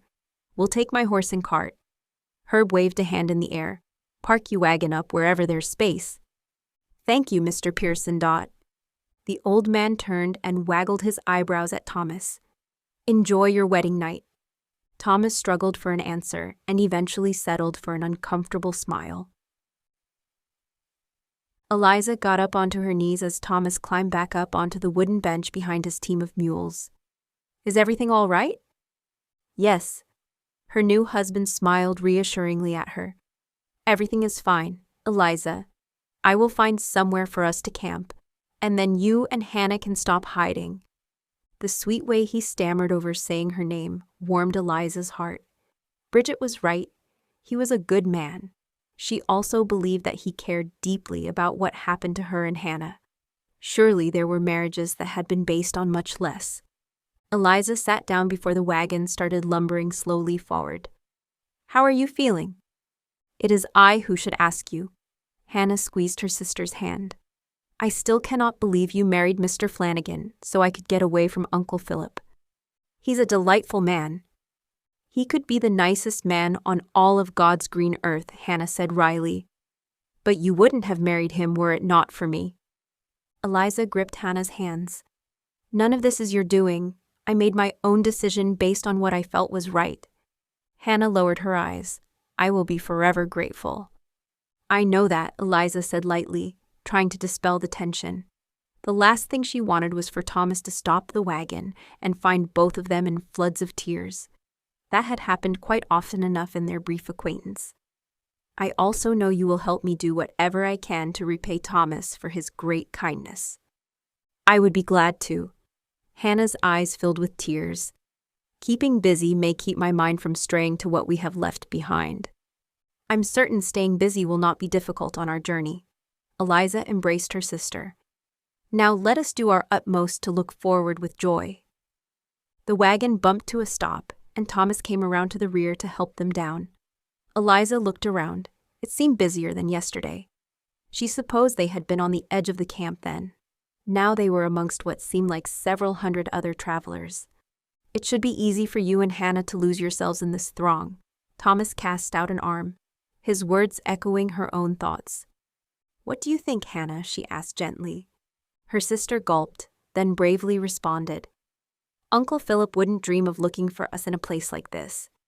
A young woman approached them, and Eliza recognized her as Sally Miller, who she had met the previous day with her husband. "You came after all," Sally greeted Eliza, then turned to Thomas. "Have you changed your mind? Are you traveling with us now?" "As it just so happens, I have. And I am." Thomas slipped an arm across Eliza's shoulders and pulled her gently to his side. "I couldn't bear Eliza's desire to travel west to be thwarted by the wagon master." "Indeed?" Sally asked as she eyed them both shrewdly. It was the least Eliza could do to play along with Thomas's ruse. In fact, Thomas was so keen to let me have my heart's desire that we married this very day. "You got married so the wagon master would take you west?" "That is correct." Eliza stared up at Thomas in a way that she hoped was adoring. "Am I not the luckiest girl in the entire world to have such a very accommodating and handsome husband?" Sally clutched both hands to her chest. "How incredibly romantic. Your husband will have to give mine lessons. Henry isn't at all romantic. We're newlyweds, so romance is to be expected. I'm certain it shall wear off soon enough." Eliza smiled at Thomas. "Probably the first time I burn his breakfast. There is no doubt I shall fall completely out of love with her if my bacon is too crispy," Thomas agreed. "Let me introduce ourselves. I am Thomas Flannagan. My lovely wife is Eliza, and this is her sister, Hannah." "Sally Miller." Sally leaned around Thomas and Eliza to look at Hannah, who was doing her best to look invisible. "Pleased to meet you, Hannah." "Mrs. Miller," Hannah stepped forward. "Hello, I'm very happy to make your acquaintance. I hope it's not too much of an imposition, but I wonder if you could teach me how to cook a simple meal. I would hate for my sister to burn her husband's food and lose his love on their first day of marriage." "Of course." Sally linked her arm with Hannah's. "You must call me Sally. Your sister must certainly have a day off from cooking on her wedding day. Now let's leave the lovebirds together while we create a wedding supper that will be the envy of the whole campsite." "Thank you," Eliza murmured as Thomas released her. That was very brave of Hannah to go with Sally. "She wants to do something to show you how grateful she is," Eliza explained. "You can't both keep thanking me all the time," Thomas frowned. "Not only does it make me feel uncomfortable, but it will look strange to the rest of the travelers." "We could have just told them the truth," Eliza grinned up at him. "That you married me so Mr. Pearson would allow me to travel in his wagon train." "I would never embarrass you like that." Thomas shook his head.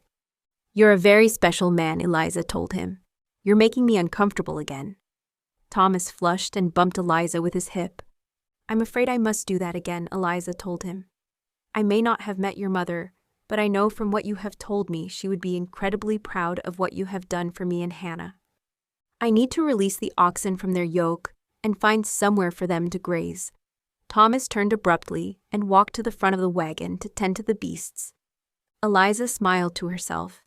It seemed the first thing she had learned about her husband was that he didn't like his bacon too crispy. Second, how to make him blush. This marriage may not have been what either of them would have chosen for themselves, but Eliza didn't believe she could have found a better man to come to their rescue. Kneeling on the grass, she gave thanks to God, because it was surely by his divine will that Thomas arrived in her life at the very time that she needed him. Thomas stayed away from the campsite for as long as he dared. He didn't just have himself and his own feelings to worry about anymore. It was important that he take Eliza's into consideration too.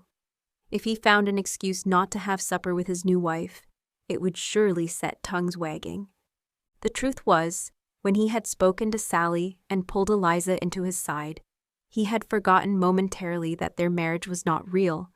She felt like she belonged next to him, which was ridiculous. He barely knew her. It must simply be because he had been alone for so long. That made much more sense rather than having Eliza with him felt right somehow. He had promised her a marriage in name only. He needed to remember that as they traveled together. Thomas closed his eyes and tried to recall the face of his first love. All he could see was Eliza's smile, her earnest expression when she was telling him how his mother would be proud of him. and her expression of pure fear when the parson had announced that Thomas could kiss his new bride. Hannah spotted him first and nudged her sister. "See? I told you he hadn't run back to town." "You thought I'd left you already, my darlin'?" he teased, the words coming easily to his lips. "Never," Eliza denied. "I told Hannah very clearly you wouldn't leave. That is, at least until you've tasted the bacon I intend to serve for your breakfast." He walked around the fire, greeting Sally and Henry before sitting next to Eliza. She smiled gratefully at him. Thomas struggled to keep their charade going as he realized there wasn't much he wouldn't do to keep her smiling. "You have one chance to get it right. Otherwise, I shall cancel this trip." "Goodness," Eliza put a hand on her chest and batted her eyelashes at him. "What pressure to produce the perfect meal." Thomas stared at her. The flirting wasn't real. It was for their audience. It meant nothing.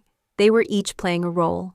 Except there was a big part of him that wanted to draw her into his arms and give her the type of kiss a husband should give his wife at the end of their wedding ceremony. He settled for picking up one of her soft white hands and putting it to his lips. "Ah, you know I wouldn't leave you for all the gold in California." "Is there any gold left in California?" Henry asked, deadpan, before they all laughed. "Dinner is served," Sally announced, passing around bowls. "Hannah has a flair for cooking, I believe. She is a natural." Hannah beamed at the praise. "I had an excellent teacher." "Let's hope your sister did," Thomas quipped. "After we have eaten, there will be a small gathering," Henry announced. "Sally and I did not think it was right that there be no celebration of your marriage. A few friends will join us, and there will be singing and dancing." "Dancing?" Eliza asked, her eyes shining. "It's been so long since I've danced." Thomas didn't have the heart to tell her it was unlikely to be the sort of dancing that she was accustomed to. There would be plenty of jigs, but not too much in the way of foxtrots or waltzes. "Make sure you save the first one for me," Thomas told her lightly. "Always," she smiled. Henry clapped his hands. "No more making do eyes at each other. It's time to eat."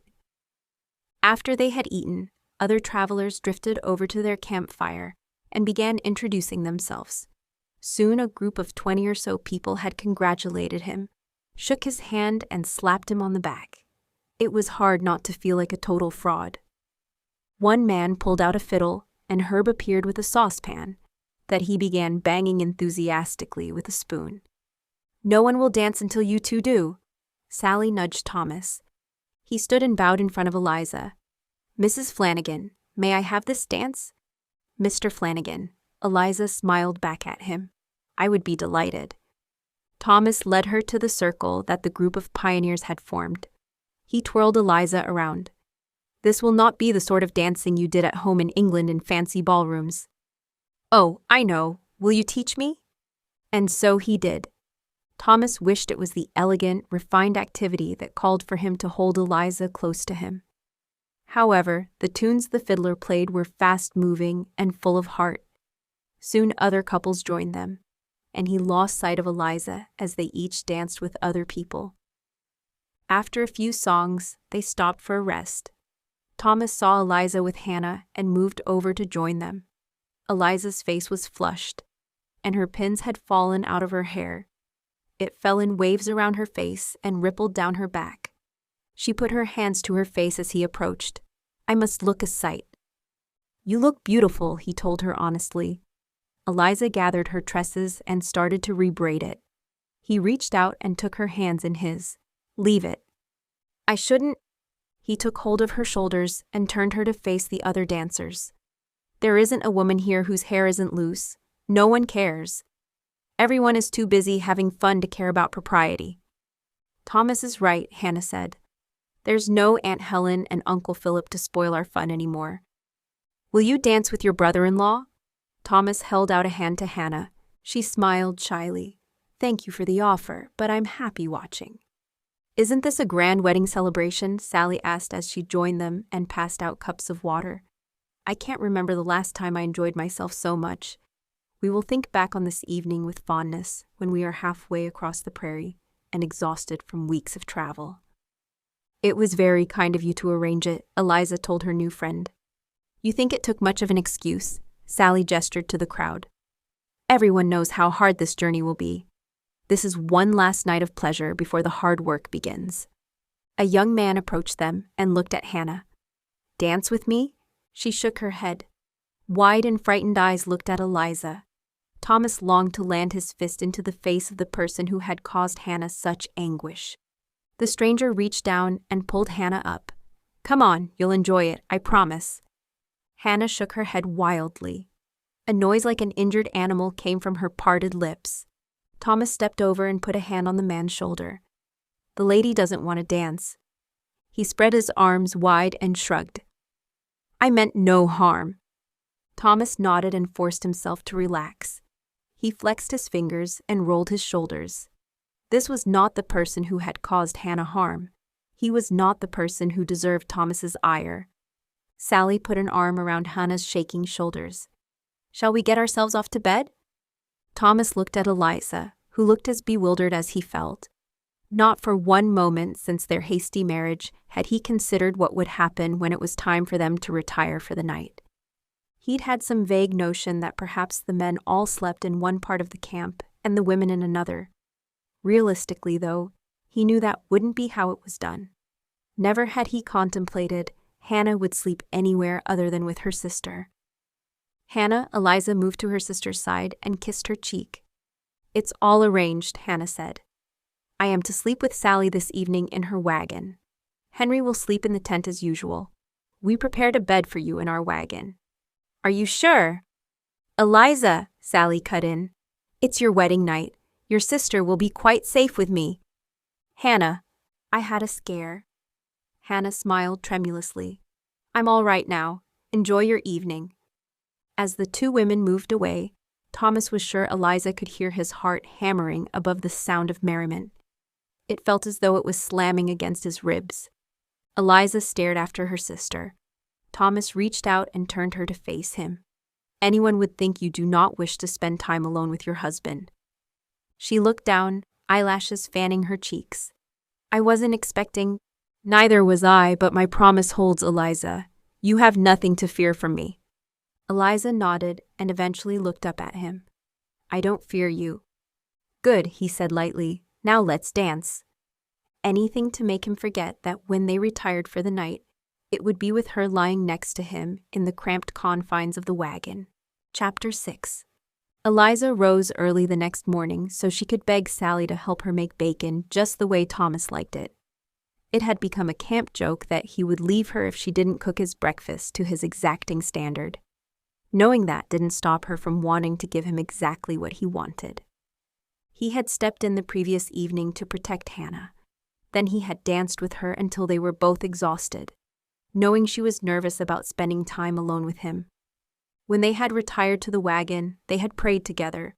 Thomas had spoken to the Lord of his desire for them to form a partnership based on mutual respect and admiration.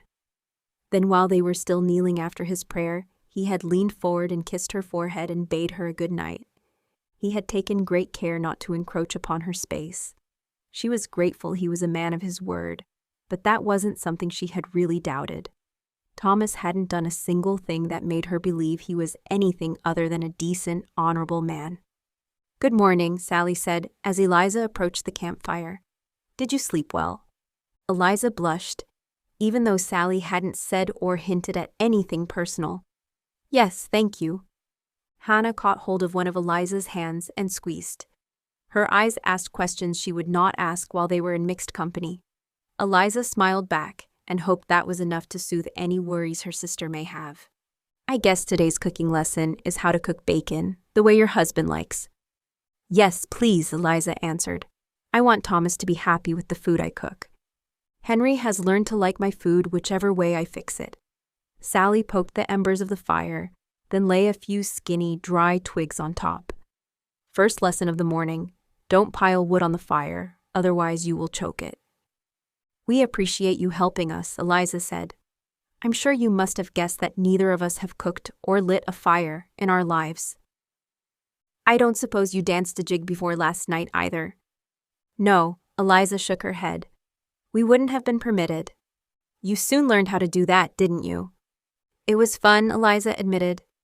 I'm not sure cooking or making a fire will be fun. Sally patted Eliza's hand.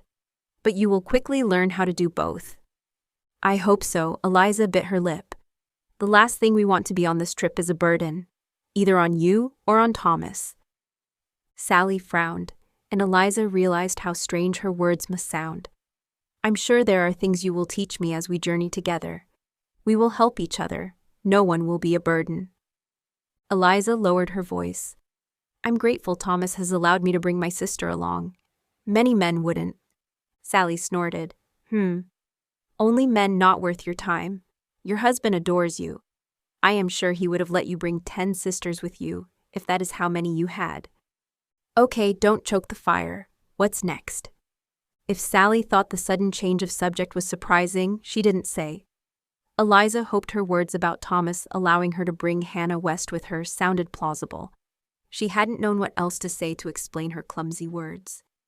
We always put a large pot of water on to boil as soon as the fire is going, Sally said. We will use it for a drink, but also for washing both ourselves and our crockery after we've eaten. After breakfast, I'll show you where the stream is. Hannah and I collected water first thing this morning. Henry arrived then and looked at the fire, then at his wife. No breakfast yet. Do you see breakfast anywhere in sight, Henry Miller? Henry grinned at his wife. I do not.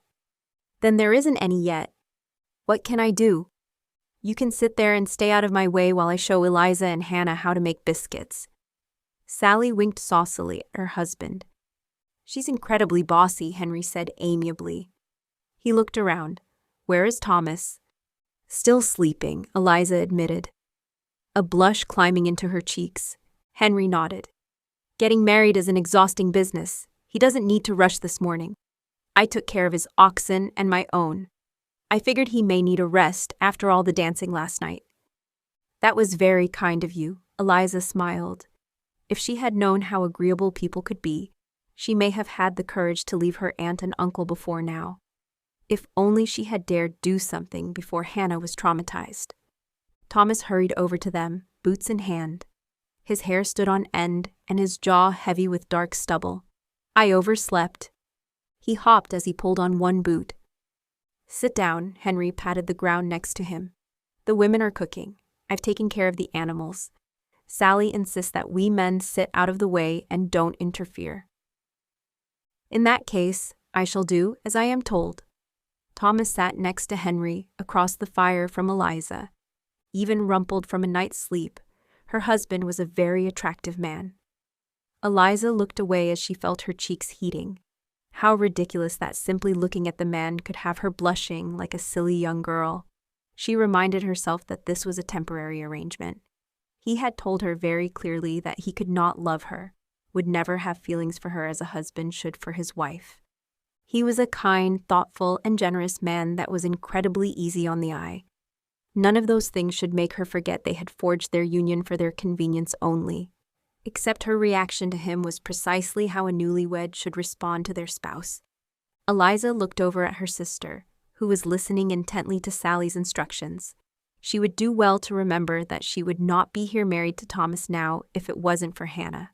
Her sister should be her priority. With a great effort, she concentrated on what Sally was saying and not what her heart was telling her about her feelings for Thomas. When Thomas returned from town later that day, he busied himself preparing for his new family to set out west. The wagon train would leave the following morning. He had mailed a letter to his mother explaining that he was moving and would write with more information as soon as he could.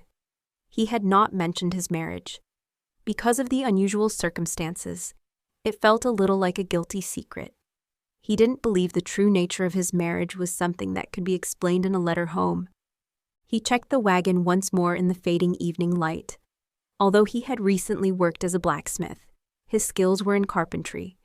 He had fashioned boxes to hold the provisions he had purchased that morning. He fervently hoped that Sally either continued to cook meals for both families or could teach Eliza and Hannah to cook adequately. His own skills in that department were woeful. Thomas! He looked round to see Eliza standing at the end of the wagon. I'm checking everything over one last time. Was there something wrong in the way I packed our things? She bit her lip. I can learn how to do it better if you show me. Thomas moved at a crouch along the wagon bed and jumped to the ground to land near Eliza. Your packing was excellent. He could see relief sweeping the clouds of fear from her eyes. I so want to get everything right.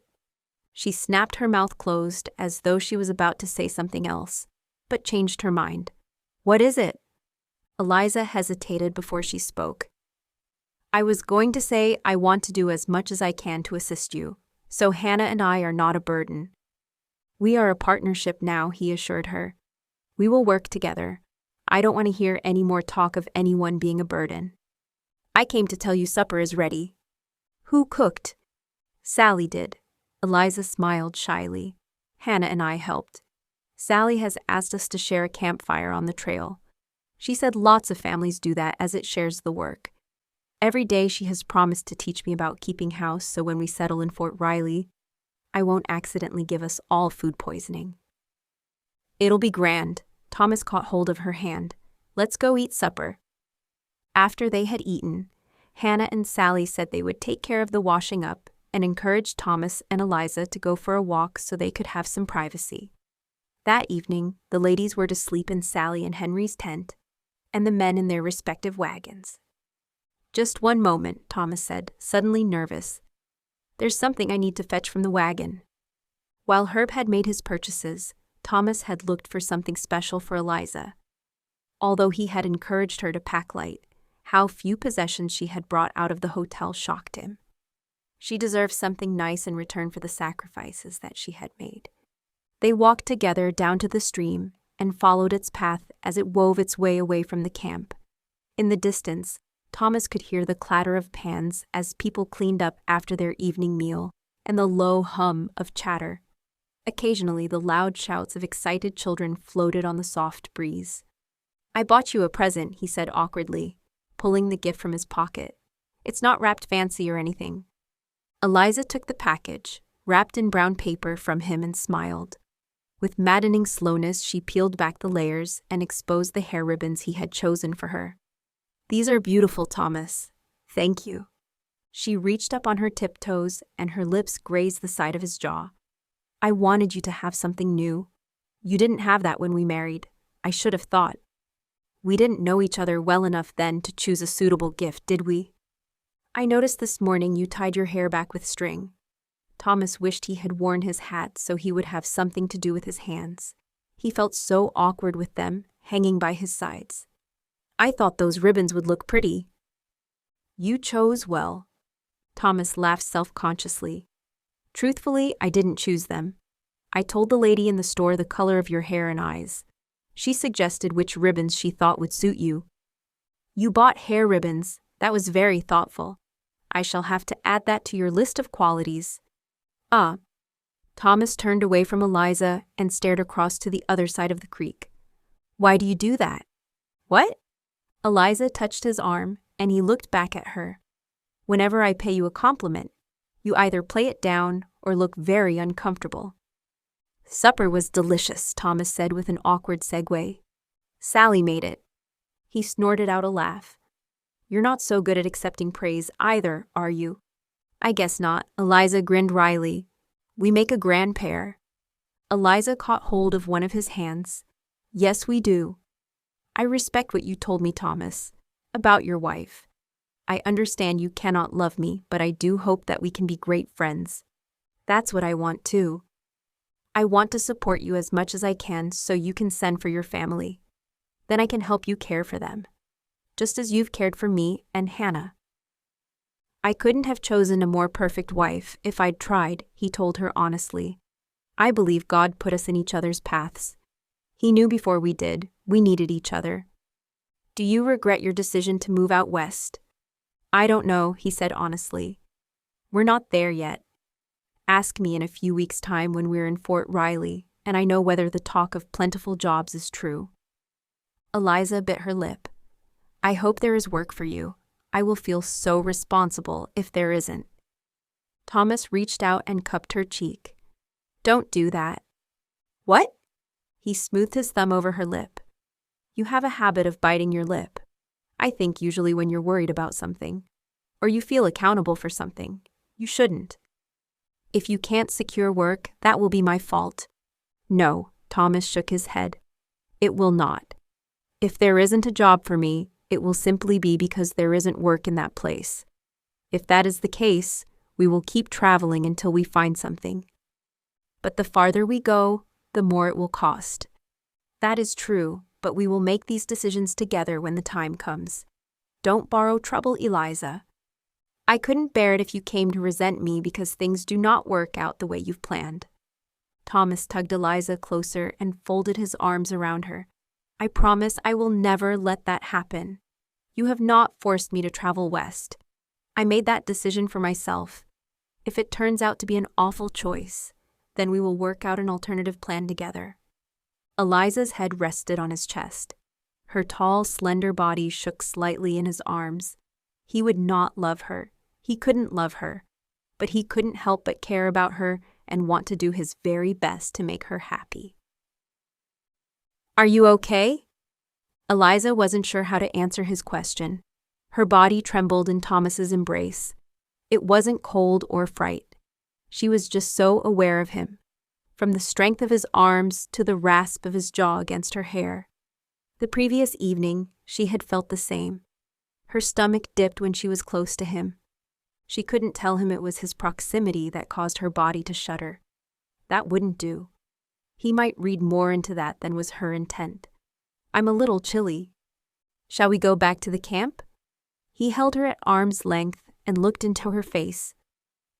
Can we keep walking? She asked, already missing the comfort of his embrace. I would like it if you told me more about your family. Perhaps next time you write to them, you would let me put in a note of my own? Thomas looked down at his feet. I haven't told them I remarried. Eliza swallowed the hurt that felt as though she had been punched in her midsection. I see. My mother asks a lot of questions. I wouldn't want to be untruthful. Of course. Eliza looped an arm through Thomas's, and they strolled along the banks of the creek. Maybe I could use my letter to explain so you don't have to. As I said previously, I'm certain your mother would be very proud of the protection you have offered me and Hannah. She had been so silly. Her heart had soared when Thomas gave her such a thoughtful gift. Now it was in her boots. The present couldn't have meant anything if he hadn't even told his family of their union. Thank you for offering to make it easier for me, but I should tell my mother myself. Eliza's gut twisted. She wanted him to tell his mother because he wanted to, not because he thought he had to. There was a very definite difference. As you wish. Thomas cleared his throat. You wanted to know more about my family. Where should I start? She was grateful for the turn in their conversation. Knowing he didn't want to share such a big event in his life made her feel small and insignificant, as though their marriage was of no importance to him. It was another reminder, as though she needed one, that she must guard her feelings towards him. She must not let herself get carried away with fond feelings whenever he did something nice for her. He was doing those things because he was a good person, not because he had any thoughts of her beyond friendship. I know you have 2 sisters. Why not start with them? Tell me all about them. Julia and Ellen are both younger than me, Thomas laughed. Goodness, you don't even know how old I am. Let us remedy that right now. I am 21. I am 26. My brother, William, is the eldest at 28. Julia is 4 years younger than me, and Ellen, the baby of the family, is 19. Ellen is the same age as Hannah. How lovely to think she will have a friend her own age when your family comes over. I don't imagine that William will come. He was furious when my father and I left Ireland. Eliza frowned. Was he? Why? He is very proud of his heritage. He believed I encouraged our father to leave the land of his birth with stories of a new land that was too good to be true. Thomas stopped walking, a frown darkening his features. William hasn't written to me since I wrote home about my father's death. He died on the journey over. Eliza put a hand over Thomas's. You must have been distraught. Thomas closed his eyes, as though keenly recalling the terrible event. I was thankful not to be alone. Anne was with me. At the time, she was carrying our child. Eliza gasped. A child? The doctor said my father had dysentery, Thomas continued, his voice wooden. Anne also suffered badly, but eventually recovered. Eliza didn't want to know anymore. She wished she hadn't asked about his family. His grief shrouded him, and his shoulders drooped as though the burden was too heavy for him to carry. When we reached New York, we traveled immediately to Independence. I have often thought that if we hadn't continued our journey, and Anne had time to rest and recuperate properly, she and our child would not have been lost. Thomas, I am so very sorry, Eliza blinked away a sheen of tears that clouded her gaze. You must not torture yourself with thoughts of what you could have done differently. What's done is done. Thomas raked a hand through his hair, staring off into the distance. I can't change the past. All I can hope is that I don't make decisions that cause anyone else I love unnecessary pain. That's why you didn't want to tell your mother of our marriage, Eliza realized. You feel guilty for what happened to your father and to Anne, and you fear your mother will think less of you for moving on with your life. I think William would prefer I live in misery for the rest of my days. I'm sure that is not true, Eliza said. He is your brother, and he loves you.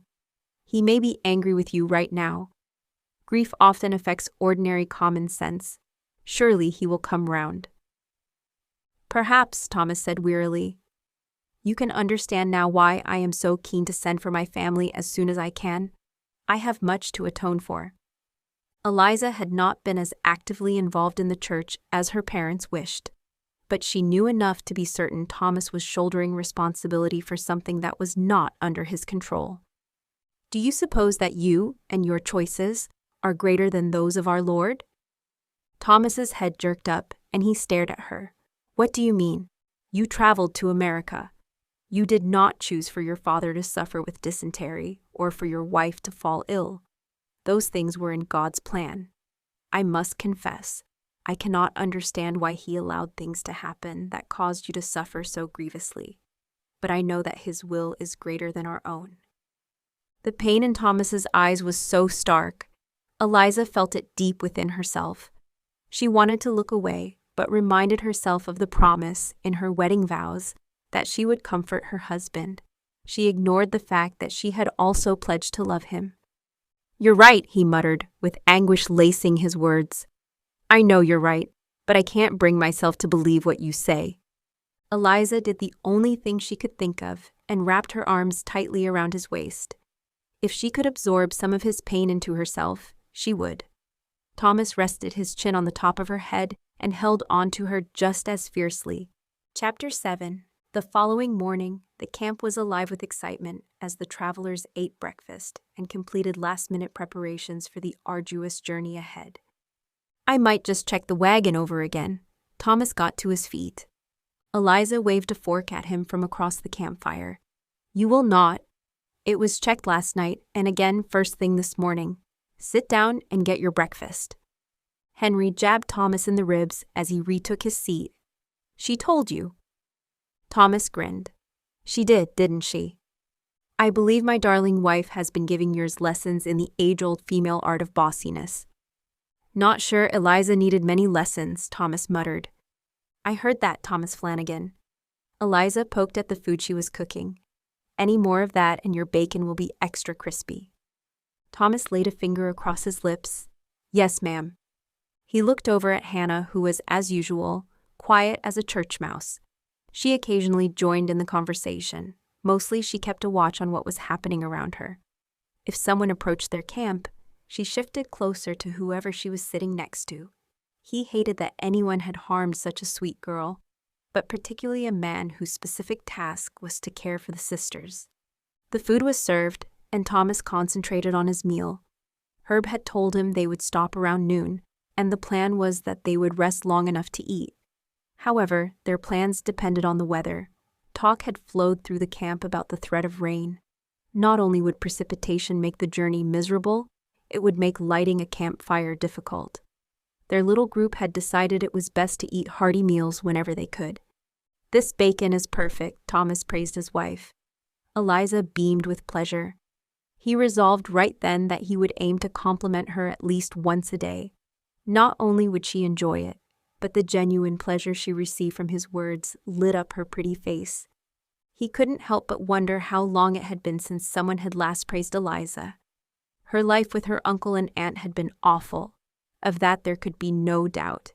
Tonight, when they were alone, he resolved to ask her to tell him more about herself. She had listened to him the evening before. After dinner, he would learn more about his new wife. "Who made the biscuits?" Henry held one in his hand as he used it to mop at his plate. "That was me too." Eliza's lips curled up, but Thomas saw they were trembling. The smile dropped from her face. "Is there something wrong with them?" "They're just a little hard," Sally said, pushing hers to the side of her plate. "Never mind, you can try again tomorrow.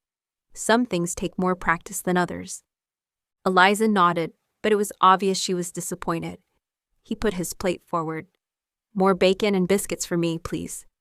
"Thomas, you don't have to," Eliza protested. "I just tried a biscuit. I almost broke my teeth on it."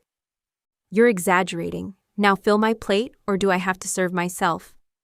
"Heaven forbid a man ever had to get his own food," Sally said in mock disgust. Eliza piled food onto his plate, and he winked at her. Her cheeks flushed, and she dropped her gaze shyly. It was fun teasing and flirting with his new wife. The morning of their wedding, he had been full of trepidation as he worried he was about to make a terrible mistake. However, he was surprised at the resilience both sisters had shown. She had also shown that she was wise. Bridget had also told him he was wrong to hold himself responsible for his father and Anne's deaths. He understood their arguments, but that did not change his deeply held belief that if he had never left Ireland, they would both still be alive. Thomas concentrated on his plate to block out the image that flooded his memory every time he thought of Anne. His tiny but perfectly formed son had been born too early to survive. The anguish had been too much for his wife, and he had buried them together. In those dark days after losing 3 of the most important people in his life, Thomas had believed he would never smile again. He didn't feel guilty for taking pleasure in his life now. Anne would not have wanted him to spend the rest of his days mourning her. However, the pain that stabbed through him when he remembered the desolation of those terrible days, when he didn't feel as though he could bear to go on, was at the center of his decision never to love again. He determined his sweet and vibrant new wife would never have her eyes dulled by the agony of a lost child. "Thomas," Eliza called his attention away from his sad memories. The pitch of her voice told him it wasn't the first time she had said his name. "I'm sorry, what did you say?" He forced a smile onto his lips. "I was lost in a daydream." "Henry was asking what Herb had said to you about the weather." Thomas chuckled as he recalled the wagon master's words. He affected a similar accent. "I can smell rain in the air. We can't be dilly-dallying around when the heavens open. I've got goods to get to Santa Fe. Anyone who doesn't want to travel in whatever weather the good Lord sends down to us is getting left behind." "Do you think he was serious?" Eliza asked. "About leaving behind anyone who refuses to travel in inclement weather?" "Yes, do you think he would really do it?" Thomas thought for a moment. "Yes, I think he would. He wants to get us all to our destination safely. If travelers refuse to follow his advice, I don't think he'd have any hesitation in leaving them behind." "I'm glad," Hannah spoke up. "For every mile we travel away from this place, I shall be glad." Eliza put an arm around her sister's shoulder. "This hasn't been a happy place for us, has it?" "It hasn't," Hannah smiled brightly. "But we are about to embark on a grand adventure. I'm very excited to see what Kansas has in store for us." The usually quiet girl's enthusiasm chased away Thomas's dark thoughts, and he quickly finished his meal. Time to get the oxen harnessed. Eliza clapped her hands together, then gripped her sister's shoulders. "We're really leaving." They really were. "I feared the sheriff would turn up at any moment and haul us back to Independence with him," Eliza exclaimed. "I was terrified." "He would have had to get through me," Thomas boasted and puffed out his chest. Eliza smiled up at him. "My hero." The excitement of that morning had not abated. Eliza still felt slightly giddy. Although she had walked for miles, her exuberance had not abated. She walked with Thomas along the edge of the camp and so had a little privacy. I thought tonight I would get to know you a little better, Thomas suggested. That is, if you don't mind talking about yourself. Eliza wet her suddenly dry lips. What do you want to know? Her voice sounded guarded and reluctant, even as she tried to sound casual. What was your life like in England? Why did your family decide to immigrate to America? She relaxed. Those were simple things to talk about. We lived in the north of England, in Yorkshire. If the rain comes down incessantly, as Herb suggests it will, I am quite accustomed to that. Perhaps you are not used to walking alongside a wagon in the mud, though, Thomas asked, a teasing glint in his eyes. Eliza grimaced. That is true. When the weather was poor, I generally spent my time indoors, reading. For someone who enjoys reading, I haven't seen you pick up a book. Reading didn't hold the same lure as it once had. The reasons were not something she wished to discuss with Thomas. I've been too busy. Sally keeps up a constant chatter while we walk. She tells Hannah and I about the plants we see, which ones are good to add to food, and which are not. She has forgotten more than I will ever know. I'm glad you are enjoying learning from her. I don't know what I'll do without her. Eliza blinked away the sudden tears. Although she hadn't known her new friend long, she did not want to think about the day when the wagon train would carry Sally and Henry on to their destination and leave her behind. At least you will have your sister. That means you will never truly be alone, even when I'm busy working. Yes, Eliza nodded. Hannah truly is a blessing. She seems much happier today. Every mile we put between ourselves and Uncle Philip eases her pain. I guess you had an enormous house in Yorkshire.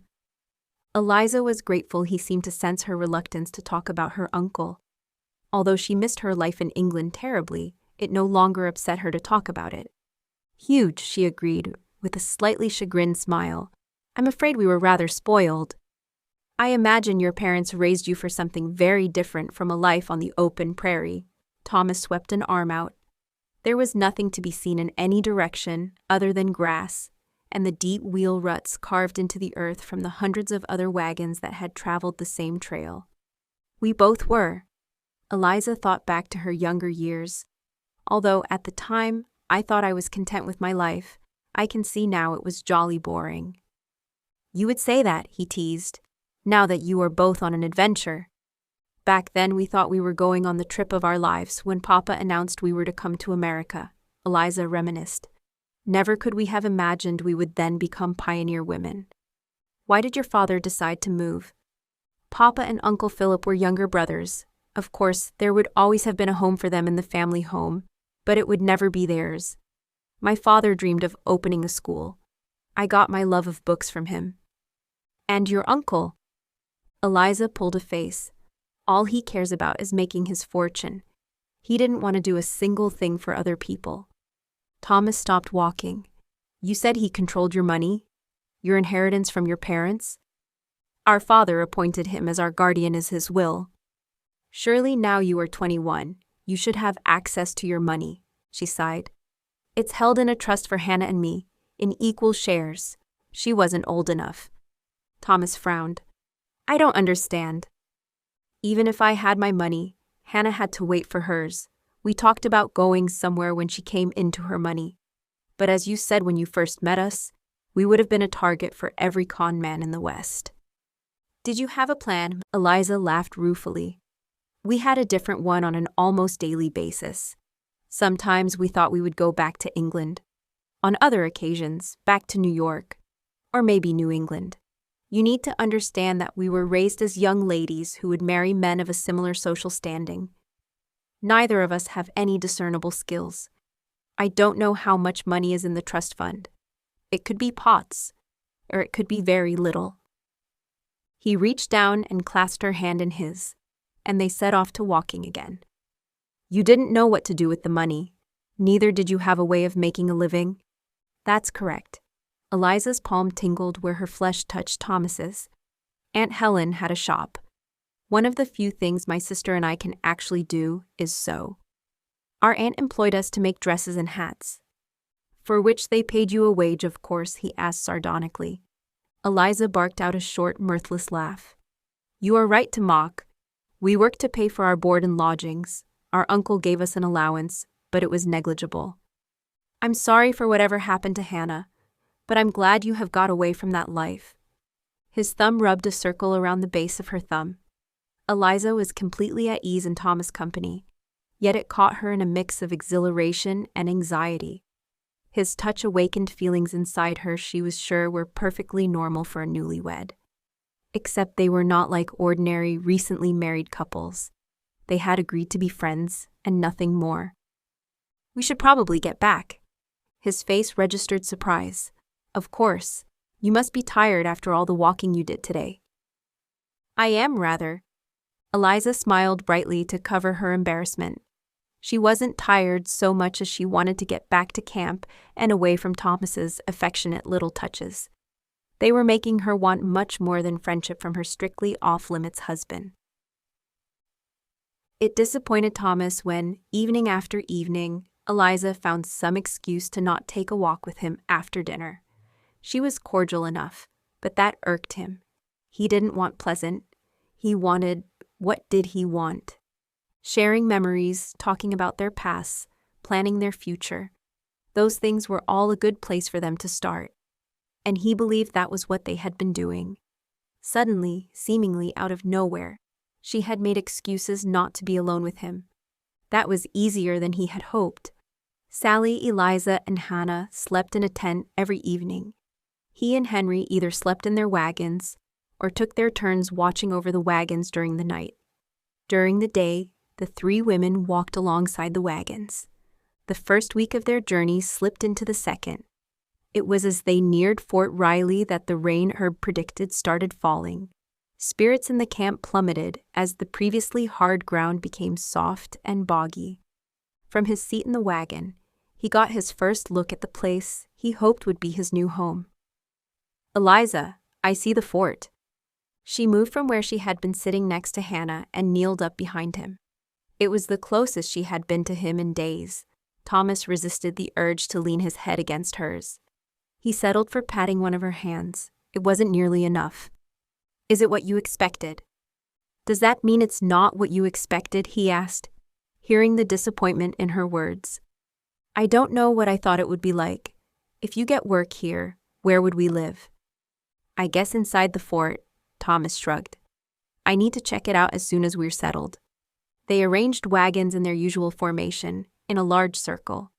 Tired women began working on lighting fires, so they could boil water and cook the evening meal.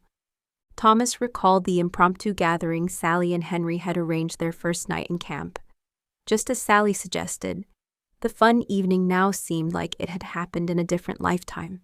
Dancing had given him a reason to hold Eliza in his arms. He wished he could think of another plausible excuse. "This rain is interminable," Henry moaned as they walked toward the fort. "I can't remember what it is like to feel dry." Thomas pulled at his collar where the wet material stuck to his neck. "What I wouldn't give for a warm bath, a roaring fire, and warm, dry clothes right now." "Do you still intend to settle here?" Thomas looked around. "I haven't seen one child." "Perhaps you have been a little naive?" Henry suggested. "How so?" "It's a fort," Henry stated the obvious.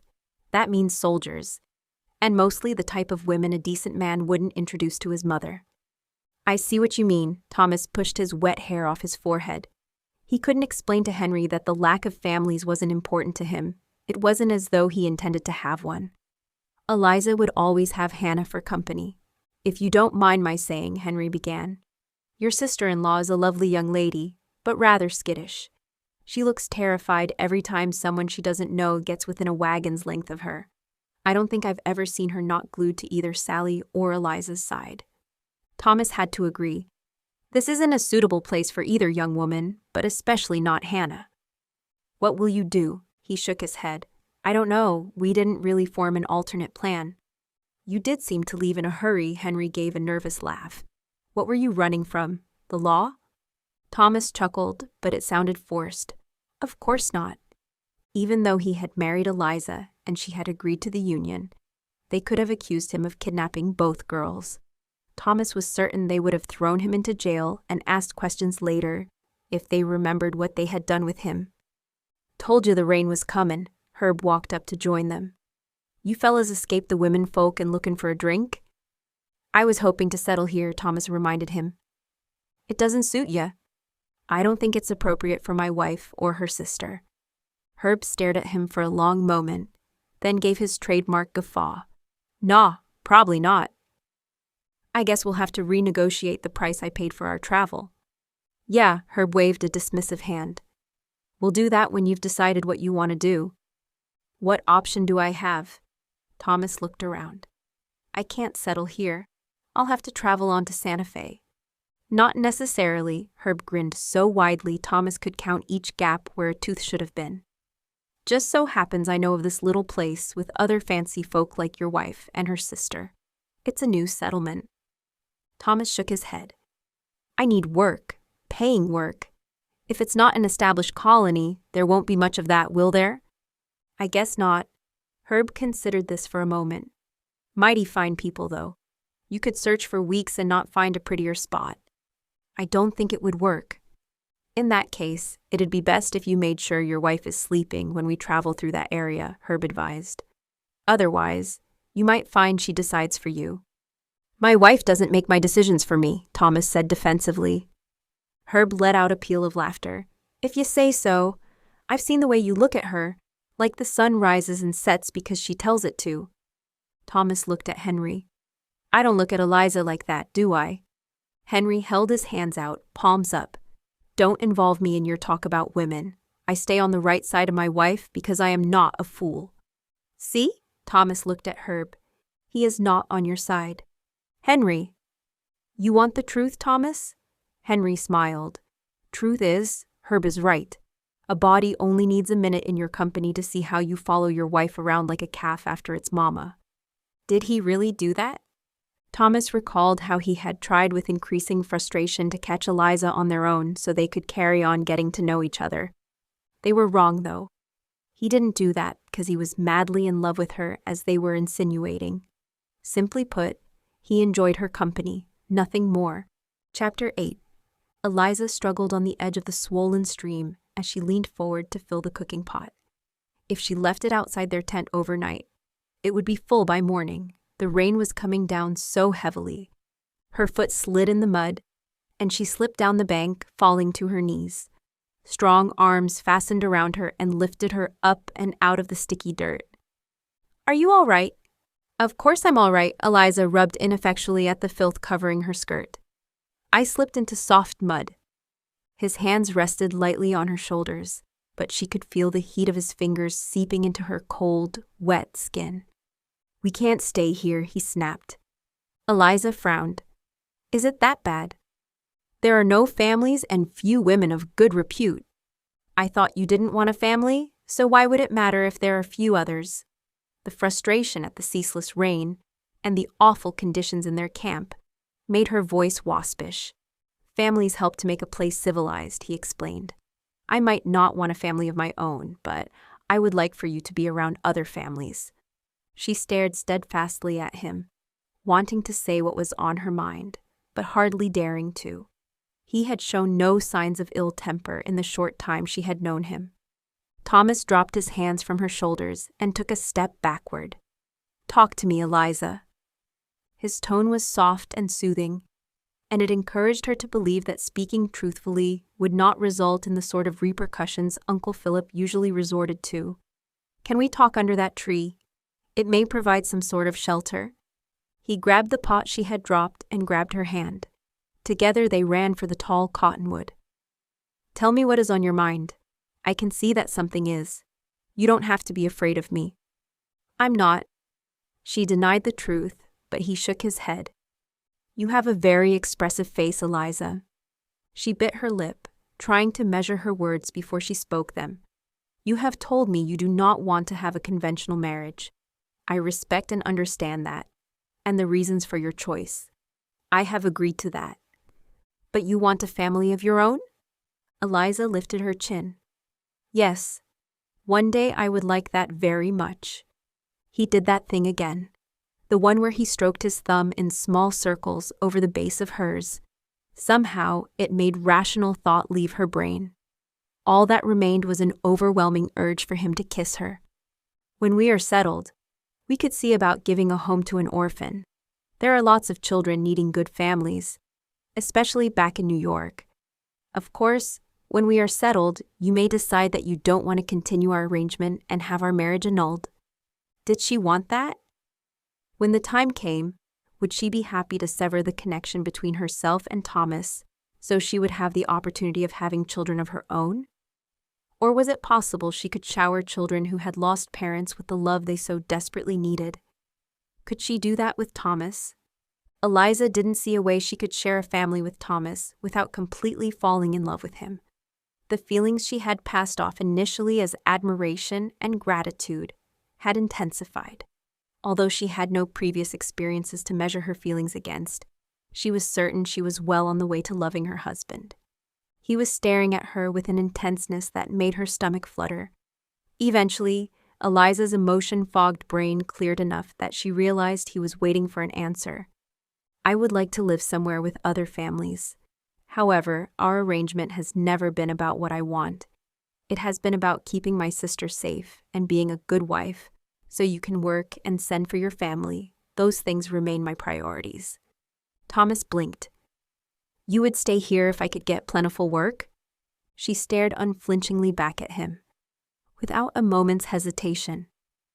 We cannot stay here, he repeated his earlier words. There's no work?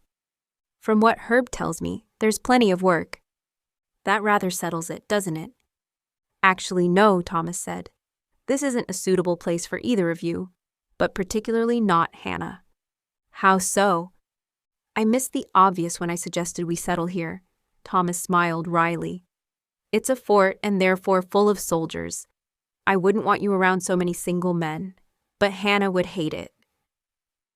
She would get used to it, Eliza said, but even as she spoke, she didn't believe what she was saying, especially if you can work here. Perhaps, he replied, but I'm not willing to risk it. We should settle somewhere that is suitable for all of us. Are we to travel all the way to Santa Fe? I think that is the best course of action. Happiness bubbled up inside her. I am glad we can stay with Sally. She has become very dear to me and Hannah. But what about the extra cost? I should have brought some of our things with us so we could sell them on the way. We don't know how far they will travel to search for you. Anything we sell on our journey is proof we were in a particular place and could be used to trail us. I hadn't thought of that. Eliza looked behind her, as though someone was tracking her down that very moment. Do you think someone would look for us? Thomas shrugged. You know your uncle. What do you think he did when he found you missing? We already know he went straight to the sheriff. Eliza thought for a moment.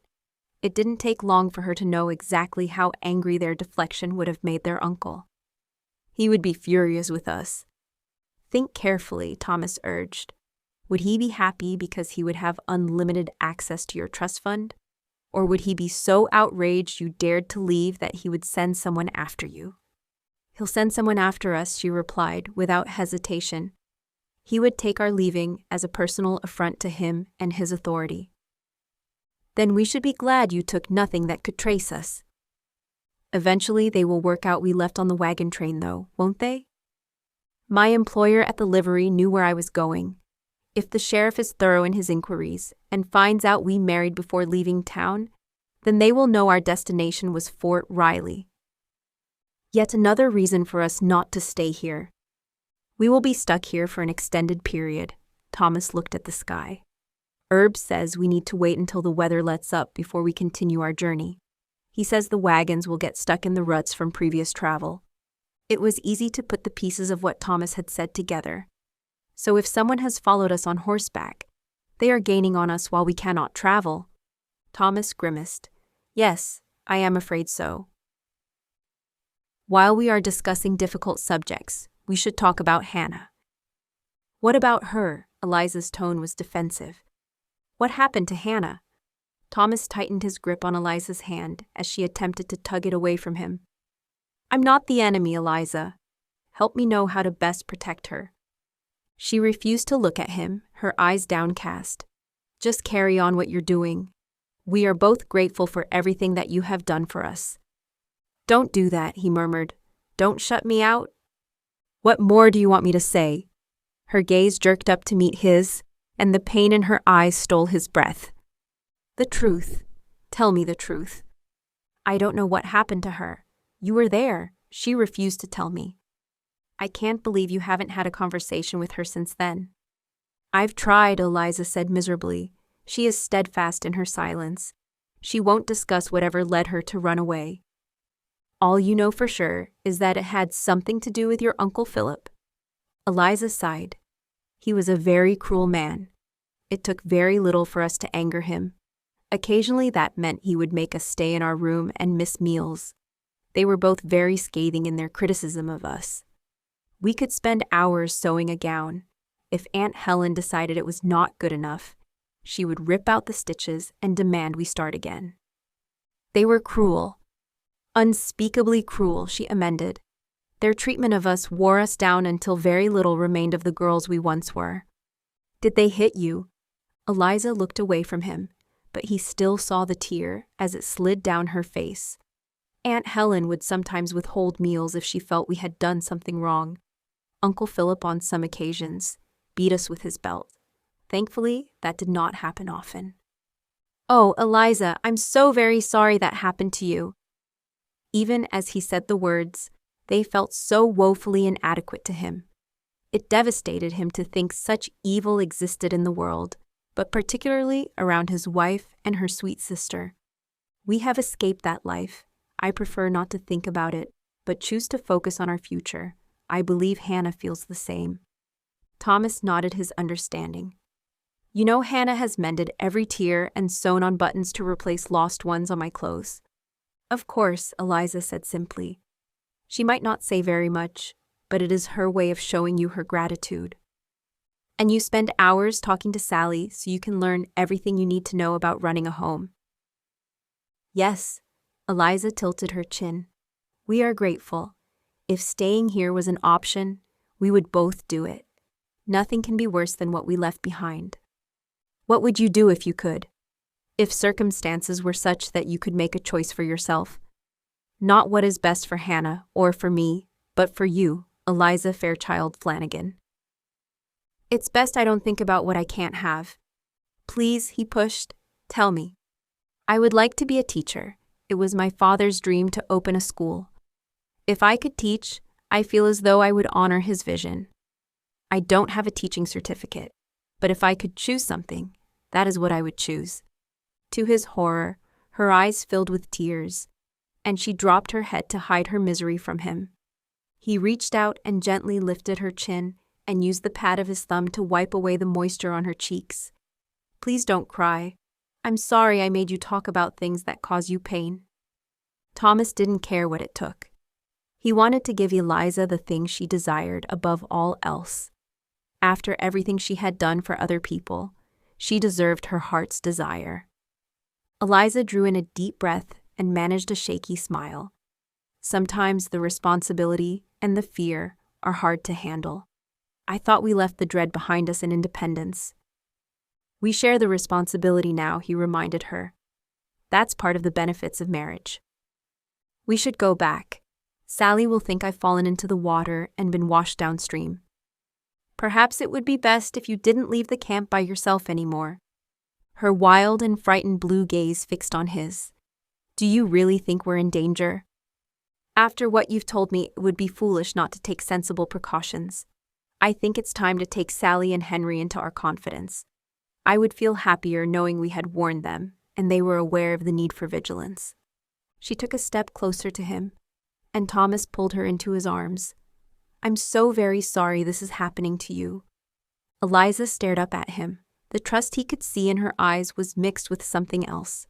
Thomas didn't stop to think of what the other emotion could be. Her expression drew him closer to her, and he pressed his lips against hers. She grabbed the front of his jacket in her fists as she raised herself onto tiptoes to accept his kiss. He pushed the hair back from her forehead and moved his mouth to press it against her smooth, damp skin. Thomas, Her voice shook. Shh. He pressed a finger against her lips. Thomas wished that holding his wife in his arms and stealing a kiss didn't feel so very right. It made it harder to remember why he had decided, no, promised, that this marriage would be one in name only.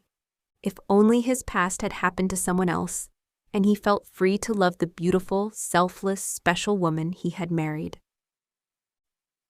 They walked back to the camp, Thomas carrying the pot which he had filled with water.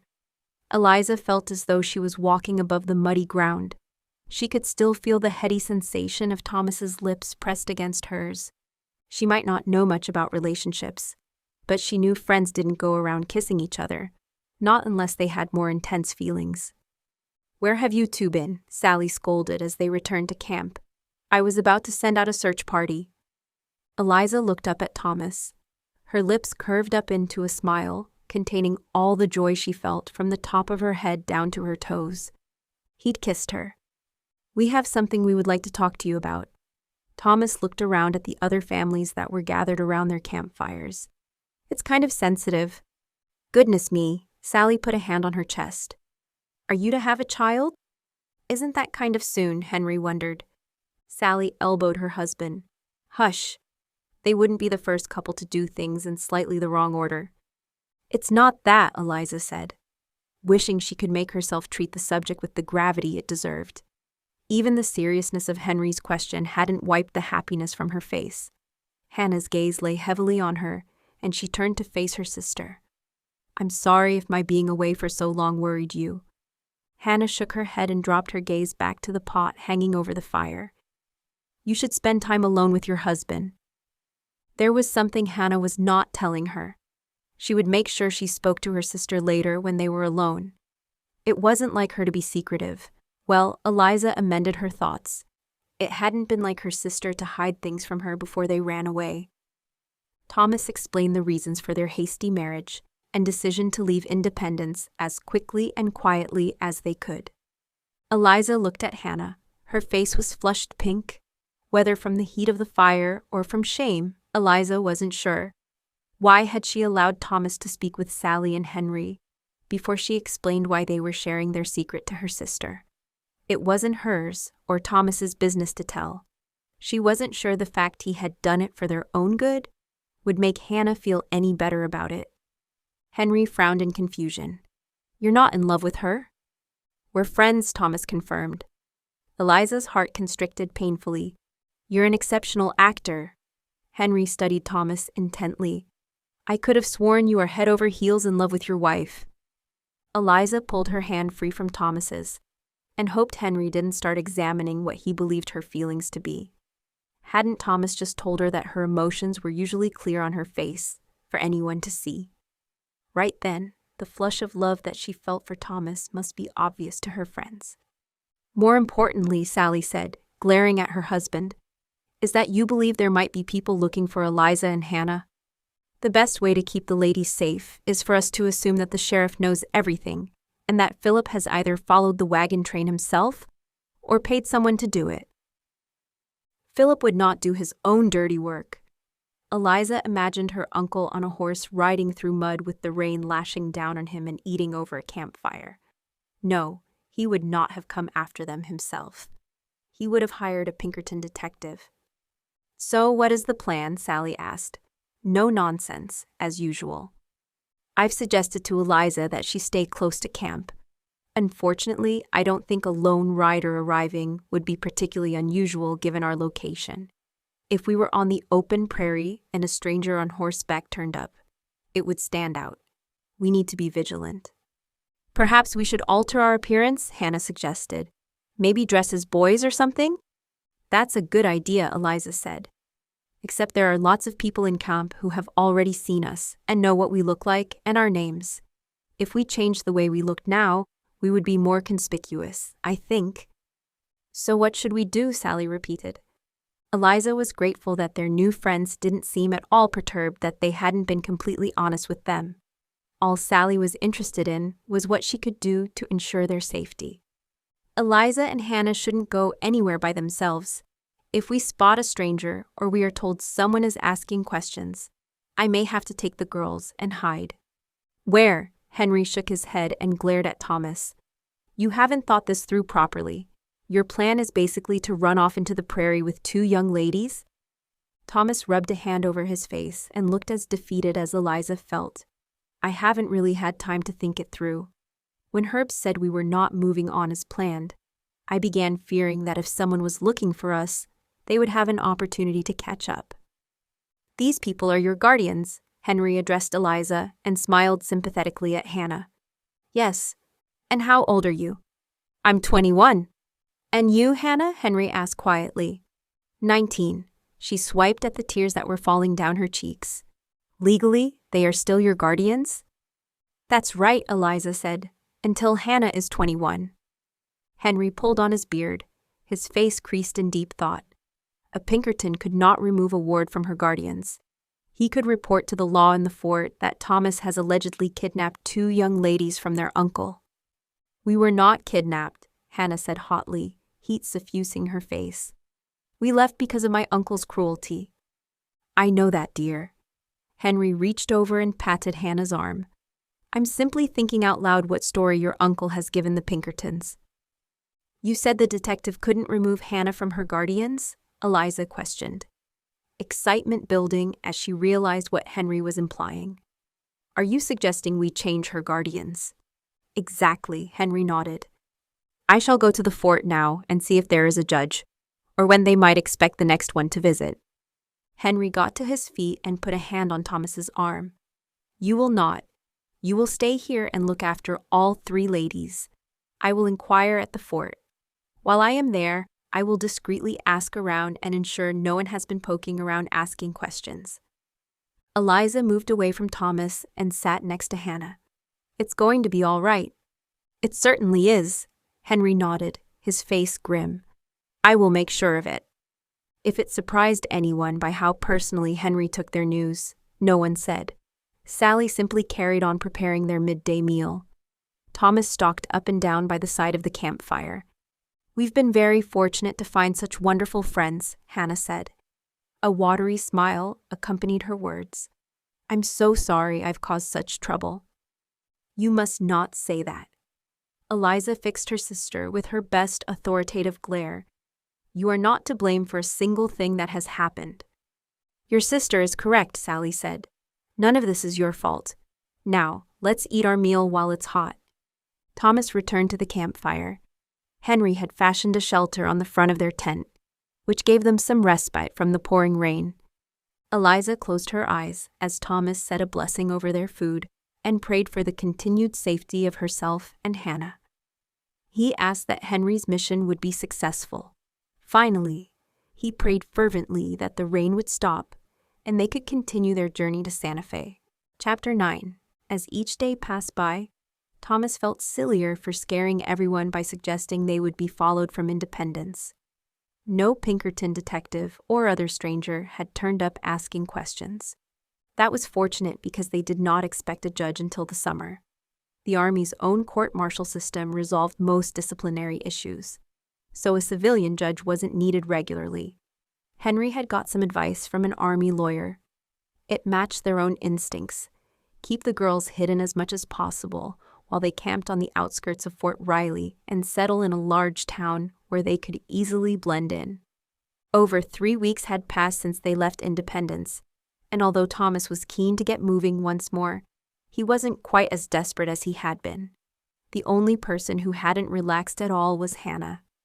If anything, she was quieter than ever. It had always been very clear that she was hiding something, but the last few days Thomas suspected the secret was more awful than any of them had contemplated.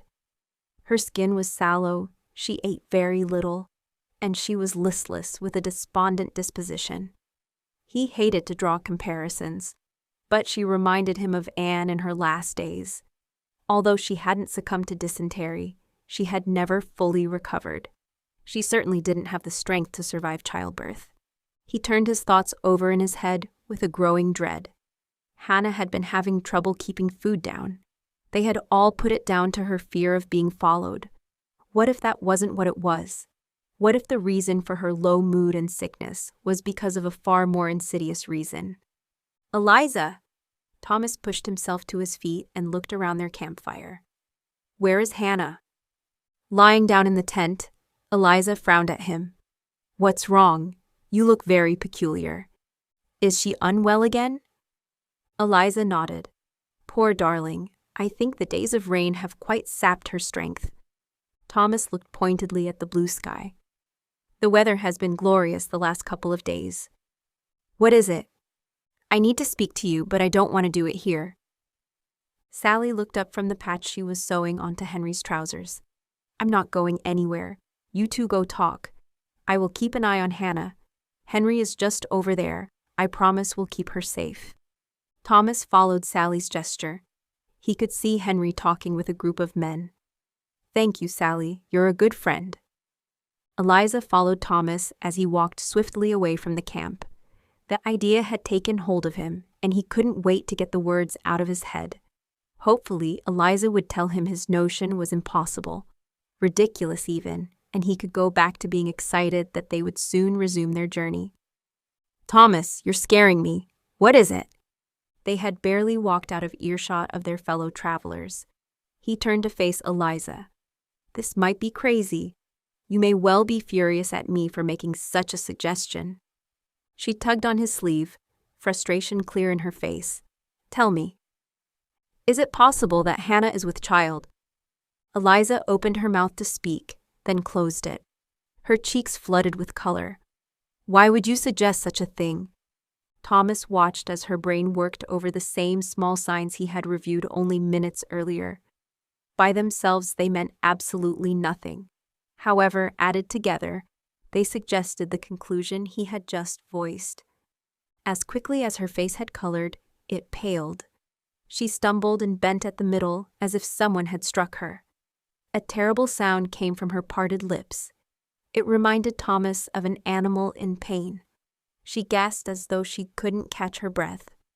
I can't. She smacked her hand over her mouth as she moved her head in denial. Eliza!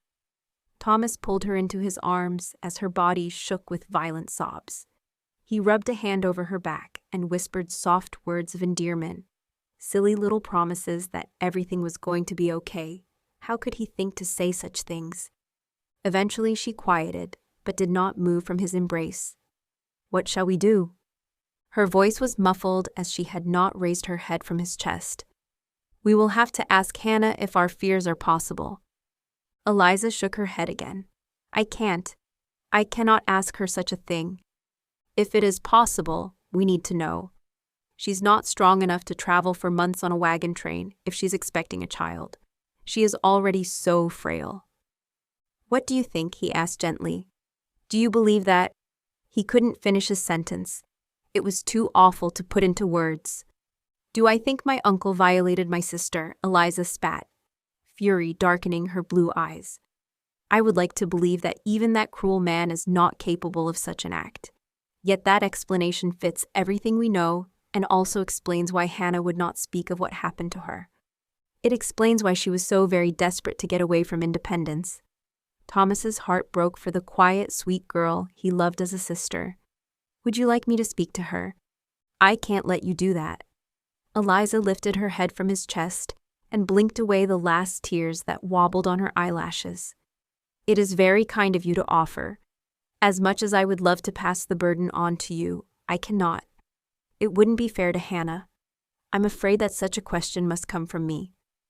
Thomas would gladly have walked through fire than have Eliza face more pain because of the actions of her wicked uncle. The sound of hooves approaching pulled his attention away from his wife and to a lone rider coming from the east. His gaze clashed with Eliza's, and he could see his own fear mirrored in her eyes. She picked up her skirts and ran toward camp. They had both noticed the same thing immediately. The horseback rider was not wearing an army uniform. Eliza ignored curious glances as she hurried through the camp, desperate to get to her sister's side. Why was it that every time Hannah needed her, she wasn't there? When she had run away, Eliza had been reading. Over the last few weeks, she had been so busy processing her relationship with Thomas that she had neglected her sister's needs. How could it be that her husband had recognized the signs before she herself had? The suffocating guilt she had felt when her parents died resurfaced with a vengeance. Not only had she not fallen ill when they had, her efforts to nurse them back to health had failed. They had both weakened in front of her eyes despite everything she tried. Now she had failed Hannah. "Is Hannah still sleeping?" she asked Sally breathlessly. "Yes, she hasn't stirred. I looked in on her. Poor lamb is exhausted." Henry hurried over. "Eliza, what's wrong?" "We saw a rider." She looked around for Thomas, certain he must have followed her back to camp, but she couldn't see him anywhere. "Sit down," Henry ordered, "and try to look slightly less terrified." "Henry," Sally exclaimed, "there's no time for pretty words. If this fellow is looking for the girls, she must look more natural, not as though she's been running like the devil himself was chasing her." Eliza nodded and pulled in deep, calming breaths. "Pass me something to sew." "There's nothing left to do," Sally said, looking as frightened as Eliza felt. "Once I've darned this sock, I mended everything." Eliza pulled the trousers Sally had been working on earlier and pulled at the patch until it came free in her hands. "What are you doing?" Sally wailed. "Acting naturally," Eliza responded as she threaded cotton through the eye of a needle. "Good girl," Henry nodded approvingly. "Two young women traveling by themselves?" A voice floated over to them from a nearby campfire. "No, we haven't seen women by themselves." "Hey, you," Herb's distinctive voice called. The stranger Eliza had seen on his horse came into view. Herb approached from behind him and tapped his shoulder. "Mornin', Mrs. Miller." Herb tipped his hat at Sally, then looked at her. "Mrs. Butcher." Eliza blinked, but didn't miss a beat. "How are you this fine morning, Mr. Pearson?" "Dandy." Herb shot her his gap-toothed smile. "If this weather holds, we'll be heading back out tomorrow morning bright and early." "It will relieve my husband," Eliza said. "As you know, he is hoping to find carpentry work in Santa Fe." "Who is your friend?" Henry asked. The stranger pulled his hat from his head and bowed slightly. "Mr. Jacob Winters, at your service. I am here in my capacity as a Pinkerton detective.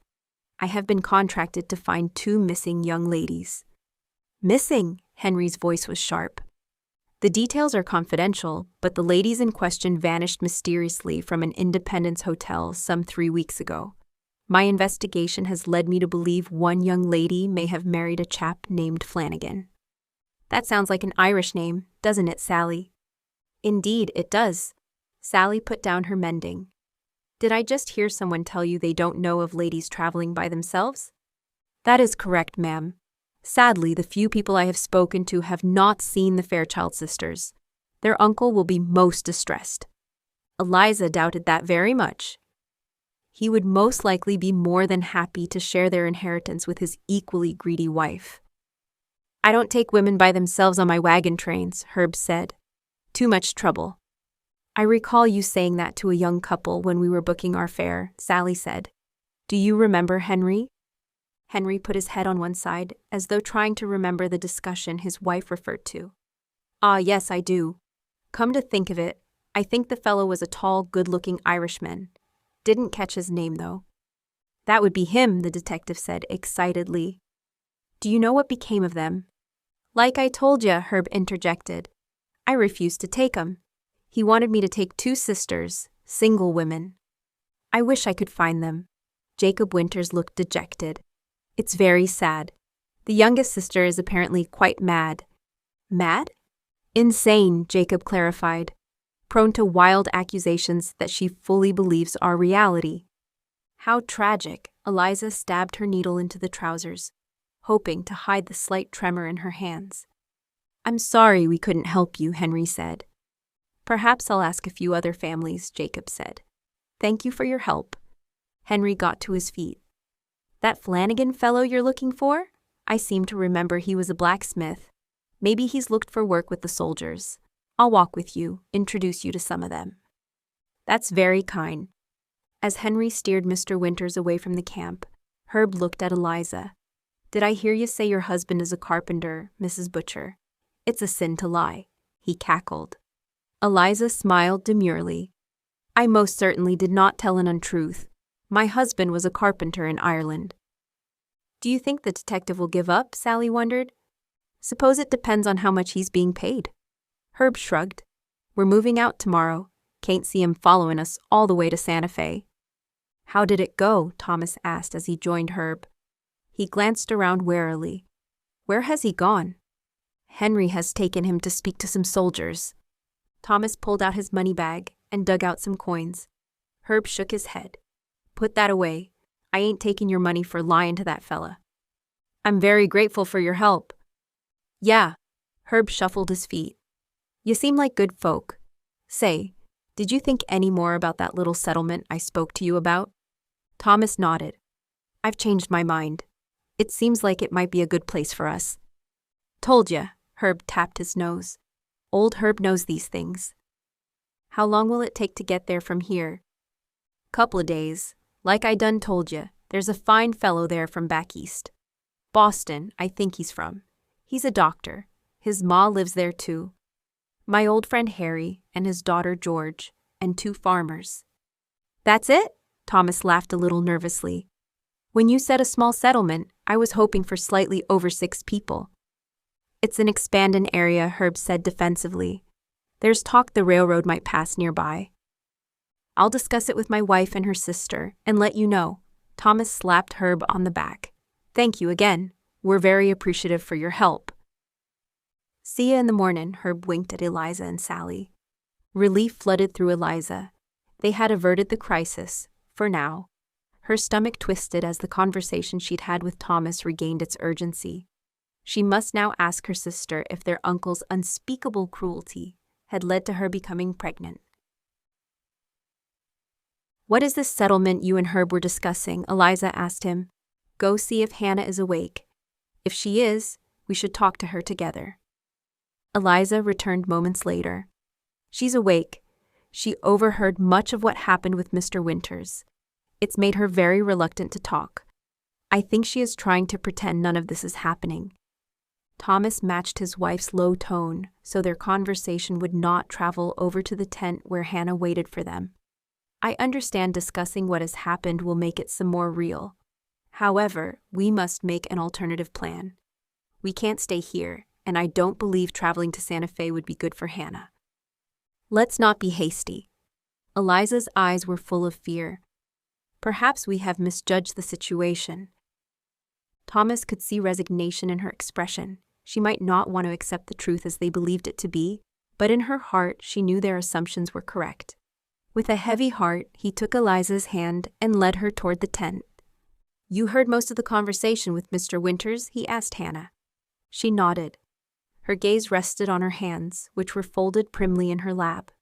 Hannah wore a wool shawl around her shoulders and had a heavy blanket across her knees. Although it was cooler in the tent than outside, it wasn't a chilly day. His concern for his sister-in-law rose. Henry has taken him away from the camp, and I am certain will keep him occupied for a goodly amount of time, long enough for us to talk to you and decide what we will do next. Hannah raised a slim shoulder as her gaze slid upwards to meet his. Despair shone from her eyes.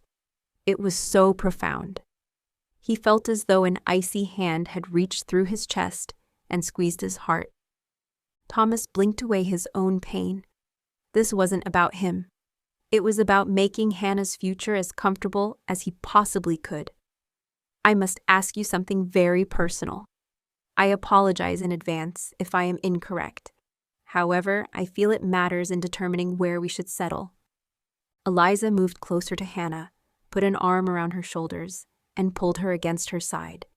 I know from talking to Eliza that your uncle was incredibly cruel.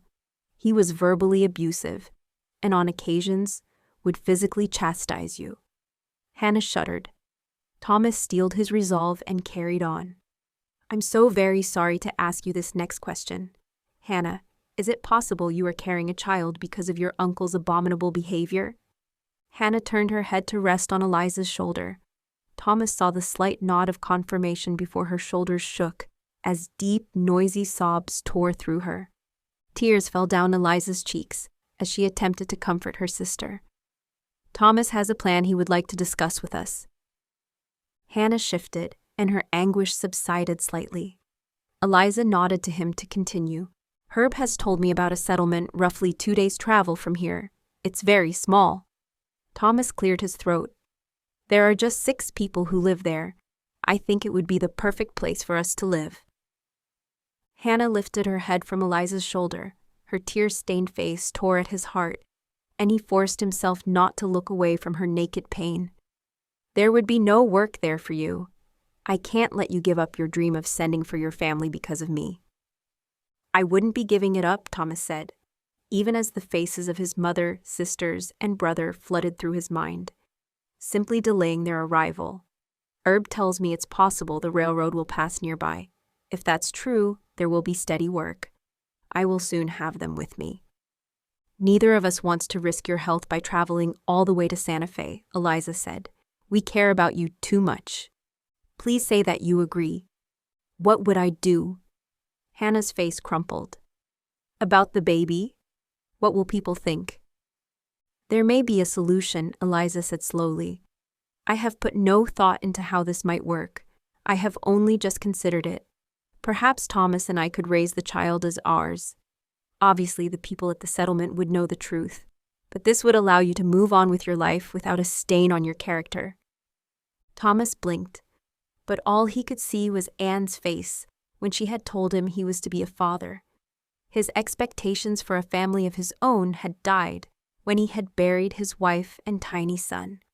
The agony was still so raw, he wasn't brave enough to consider embracing the hope it would take to try again with Eliza. I'll leave you two to discuss your thoughts. Thomas got to his feet. Let me know when you have decided. He left the tent without a backward glance. He had known Eliza wanted a family of her own. Why hadn't he considered she would arrive at the very obvious conclusion that it would be best for everyone for Hannah's child to be raised by her married sister? Thomas considered if it would be possible for him to build a house for Eliza and Hannah at Walton Valley and then continue the journey to Santa Fe alone. It was a cowardly thought, but it was a solution that would allow him to avoid the possibility of him watching fate potentially repeat itself. Chapter 10. Eliza had retreated from Thomas because her husband did not return the feelings that were growing inside her. Now, the tables had turned. After they had spoken to Hannah, Thomas took care to ensure he was on the periphery of their lives. That evening, he was busy preparing for them to leave early the next morning. She now knew enough about work that needed doing on the trail to know what he was doing was unnecessary. He was simply avoiding spending any time with her. What are you fretting over? Sally asked. Everything, Eliza answered honestly. Now when I really need him, Thomas is nowhere to be found. I expect he is dealing with his emotions. Sally patted the space next to her. Come, sit down. Eliza sat next to her friend. How do you know what he's doing? He's a man, Sally explained. They don't tend to deal with anything emotional in front of other people. They go off and do that alone. I always know when Henry has something on his mind. Back home, he would go secure the chicken pen for the night, even though I knew he'd already done that. Sometimes that simple chore could take him over an hour. Really? It's what men do. Sally reached out and patted Eliza's hand. Can I help in Thomas's absence? She hesitated. Not that she didn't trust Sally, she definitely did. Sally and Henry had already shown themselves to be reliable and trustworthy friends. The issue on her mind was not her secret to share. It's a very personal family matter, she explained. Sally thought for a moment. Perhaps I can still help. Why don't you talk to me about the things you can share and keep private those you're not at liberty to discuss? That was a compromise Eliza could live with. Thank you. I appreciate your willingness to listen to me. You and Hannah have become very dear to me. I hope you both know that. I hate to see you both so upset. Now it is very obvious your uncle was a horrible person, and his cruel behavior led you to marry a man you barely know so you and your sister could escape from him. I can only guess the extent of harm your uncle has caused. Eliza, why do you feel so guilty and responsible for things that were not of your doing? Eliza's breath caught in her throat, and it burned with the effort of holding back tears. She blinked to clear her vision and fought to get herself under control so she could answer Sally's question. I should have been with Hannah that last time before she ran away, but I wasn't. It was not your job to protect your sister. Sally shook her head. Disgust shone clear in her expression. It was your uncle's duty to protect you and Hannah. Your father, and the terms of his will, gave that duty to him. He is the only person who bears responsibility, or should feel guilt, for the harm done to you both. I should have been with her. Eliza's voice cracked, and she looked away from Sally. She felt as though she might drown under the flow of shame coursing through her. Where were you? My aunt has a hat and dress shop. Hannah and I both worked in it. That last evening, Hannah finished her work and set off back to the hotel. I could have left with her. Eliza paused and wiped the tears from her cheeks. She took a deep breath.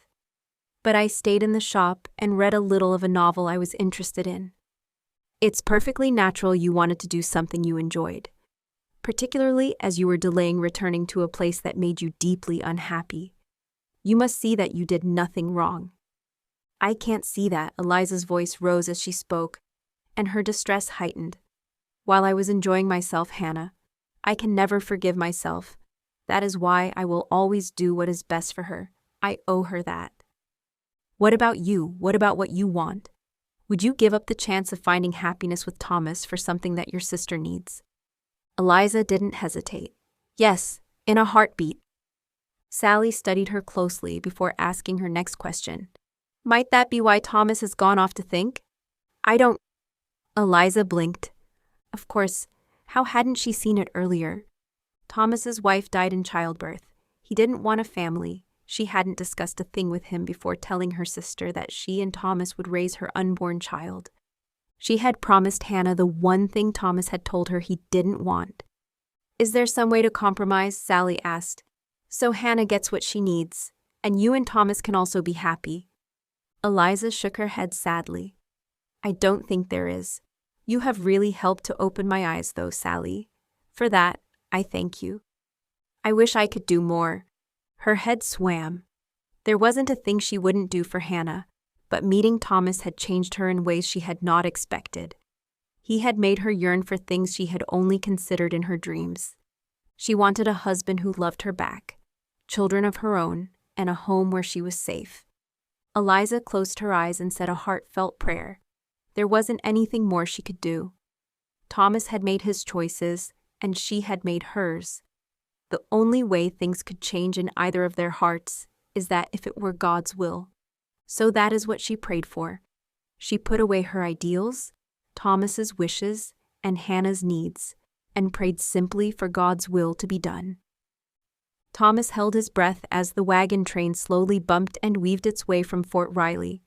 He had not seen the detective since Henry took him away from the campfire. The man did not appear to prevent Thomas from leaving, and he breathed out a relieved sigh.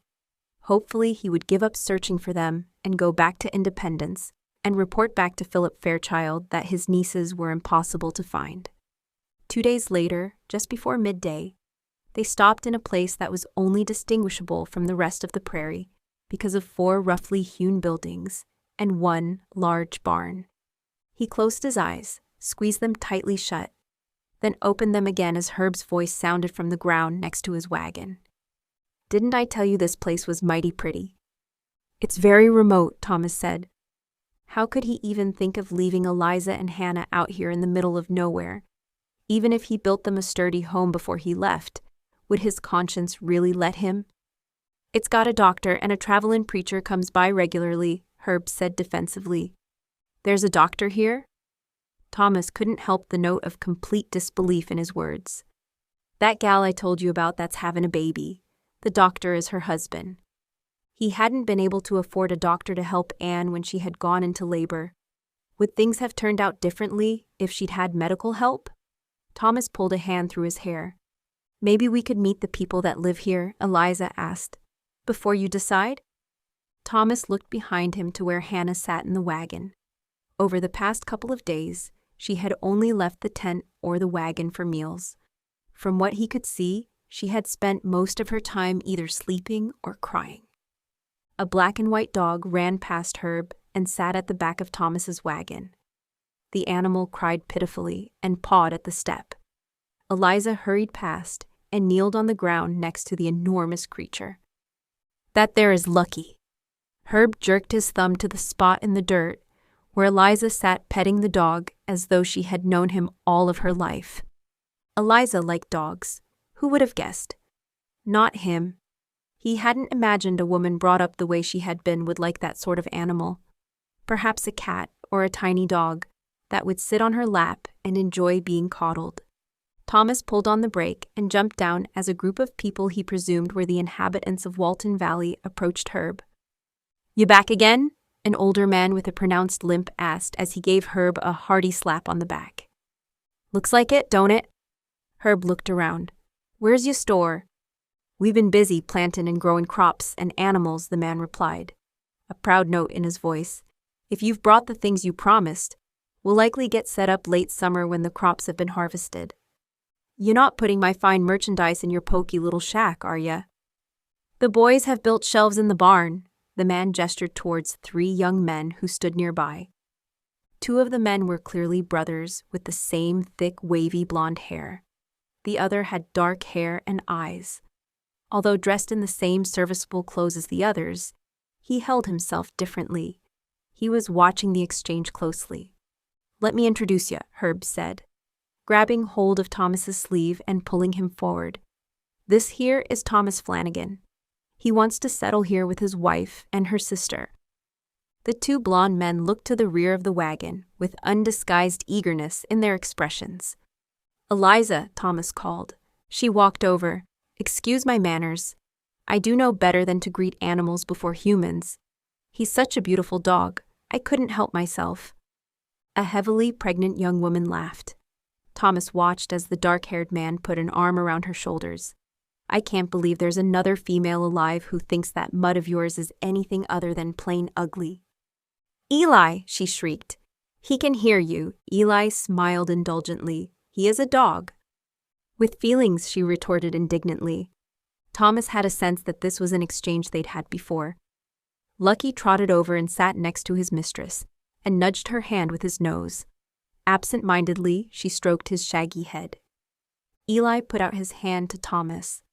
"I'm Elijah Mitchell, my wife George, her father Harry, my mother Grace, and last but most certainly not least, Joshua and Noah Prescott." Thomas shook the other man's hand. This must be the doctor Herb had told him about. There was something about the people, the land, and the simple wooden structures that spoke to the innermost part of him. It didn't look a bit like his home in Ireland, but the community feel was the same. If things were different, he believed he would have no hesitation in settling his family in this area. But things weren't different. He didn't want a family to replace the one he had lost. His mother was waiting for him to send money so she and his siblings could join him in the new land. He wouldn't earn their fare in Walton Valley, that was for certain. "Pleased to meet you all," Eliza said, looking up at Thomas. She was waiting for him to decide whether they would stay or carry on traveling to Santa Fe. "We should let Hannah look around." Eliza returned to the rear of the wagon, and he could hear Eliza's voice gently coaxing her sister. "Is your sister-in-law well?" Eli asked. Thomas looked down at his feet, not wanting to blurt out Hannah's secret, but believing the best thing for her was to be examined by a doctor. He worried her current demeanor wasn't healthy for her or the unborn child. Eliza walked the short distance back to his side with Hannah. The younger woman leaned heavily on her sister. Her face was even paler than it had been at that moment. It was as though the knowledge she was to have a child had leached all the life out of her. "My goodness me," the older woman, Grace, said. "This poor child looks as though she needs a good meal and a comfortable bed. Come with me, my dear." Grace held out a hand to Hannah, who obediently walked toward her. "I should very much like to rest, thank you." It seemed to Thomas that was all Hannah had been doing lately, but then he remembered Anne had complained of uncommon tiredness during the first few months of her pregnancy. "Looks like you stayin'," Herb chortled. "What was that you said before about making your own decisions?" Thomas shrugged. "I don't remember." "We can really stay?" Eliza asked, excitement in her voice. "Yes, we can stay." She reached up and kissed the side of his jaw. "Thank you. You won't regret your decision, I promise." He already did. Walton Valley made him want things he had long since decided did not belong in his life. Tears streamed down Eliza's face as she waved goodbye to Sally and Henry. Thomas pulled her close to his side. She stared after the wagons until the trail of dust had completely settled. Right, she squared her shoulders, dried her eyes, and looked to her husband. What's next? Eli has suggested Hannah stay with him and George in their cabin. It will make him feel more comfortable as he can watch closely over her. Grace has offered us a place in her home until ours is built. Everyone is very kind, Eliza murmured. She smiled at their new neighbors and determined to be up to the task of being a successful pioneer woman. What should I do now? Grace moved forward and linked an arm through hers. Let me help you unpack your wagon. Hannah can visit with George while we work. The men will take care of the oxen. No doubt your husband will want to pick out a spot to build you a home. As the women worked, Eliza's worries lifted from her shoulders. This was a safe place for Hannah. The sound of Thomas's deep laugh floated to her on the breeze. Perhaps being here would change his mind about families. Maybe he would even reconsider the terms of their marriage. About my sister, Eliza began. Grace shook her head. It's not my place to judge her situation. Neither Eli nor I have any interest in how your sister found herself in her condition. My son will treat your sister every bit as carefully as he does his own wife. Her child, when it comes, will be welcomed into our community in exactly the same way as any of God's children. I thank you for your kindness. Eliza put down the bag of flour she'd lifted from the back of the wagon. But there are a few things you should know that may alter your acceptance of us into your settlement. Grace lifted an eyebrow. I can't imagine you're going to tell me anything that will change my mind. When we camped at Fort Riley, a man came looking for us, a Pinkerton detective. Our uncle had hired him to find us. Your uncle didn't know where you were? Grace's brow furrowed in confusion. Our uncle and his wife were appointed our guardians in the terms of our father's will. We lost our parents to cholera shortly after we arrived in Independence. Eliza bit her lip. My father's brother was not a kind man. One evening Hannah ran away from him. Thomas helped me find her. When Hannah refused to return to our uncle's care, Thomas selflessly offered to marry me to provide us with a means to escape. Your sister is under 21? She is, Eliza nodded. Our friends helped us to persuade the detective we did not know the location of two missing sisters. But you think he will keep looking for you? Uncle Philip is not a pleasant fellow. I fear he will carry on his quest to find us. However, as he has full access to our trust fund, perhaps he will satisfy himself with our money. Should I presume your uncle is responsible for Hannah's condition? Grace asked gently. He is. Sorrow filled Grace's face. I'm so very sorry for the suffering you have both experienced. You know, George lost her mother when she was born. I have attempted to fill that role since I met her. Please allow me to offer that same support to you and your sister. I would be only too happy to accept. Eliza accepted the other woman's embrace. Our friend Sally has been teaching us how to cook. I'm afraid we do not know what type of work is needed in a place such as this. We will need to be taught everything, Grace laughed. My gracious dear. Until I met George, I didn't know how to light a fire, let alone cook over one. George taught me how to be a homemaker. In return, I taught her how to dress her hair and how to be a lady. I'm afraid Harry had let her grow up to be quite wild. She traveled the wagon train routes with her father and Herb, her entire life. How did you all come to settle here? Harry had an accident. Eli would not leave an injured man on the prairie, so we stayed to care for him. Josh and Noah liked the look of the land and staked a claim for land here. Pride filled Grace's face. I own my land. I didn't know women could do that, Eliza said in wonder. Can I do the same? Grace looked over to the spot where Thomas was speaking with the other men. His arms were gesturing wildly at different areas of land. It looks as though your husband is doing that right now. He may still choose to have our marriage annulled, Eliza said, giving voice to her deepest fear. Would I be able to own land if that happens? If you are the head of a household and over the age of 21, then you can. Grace gazed shrewdly at Eliza. But why borrow trouble? Has he given you any sign he won't settle here? He has said nothing directly, but his manner is different toward me.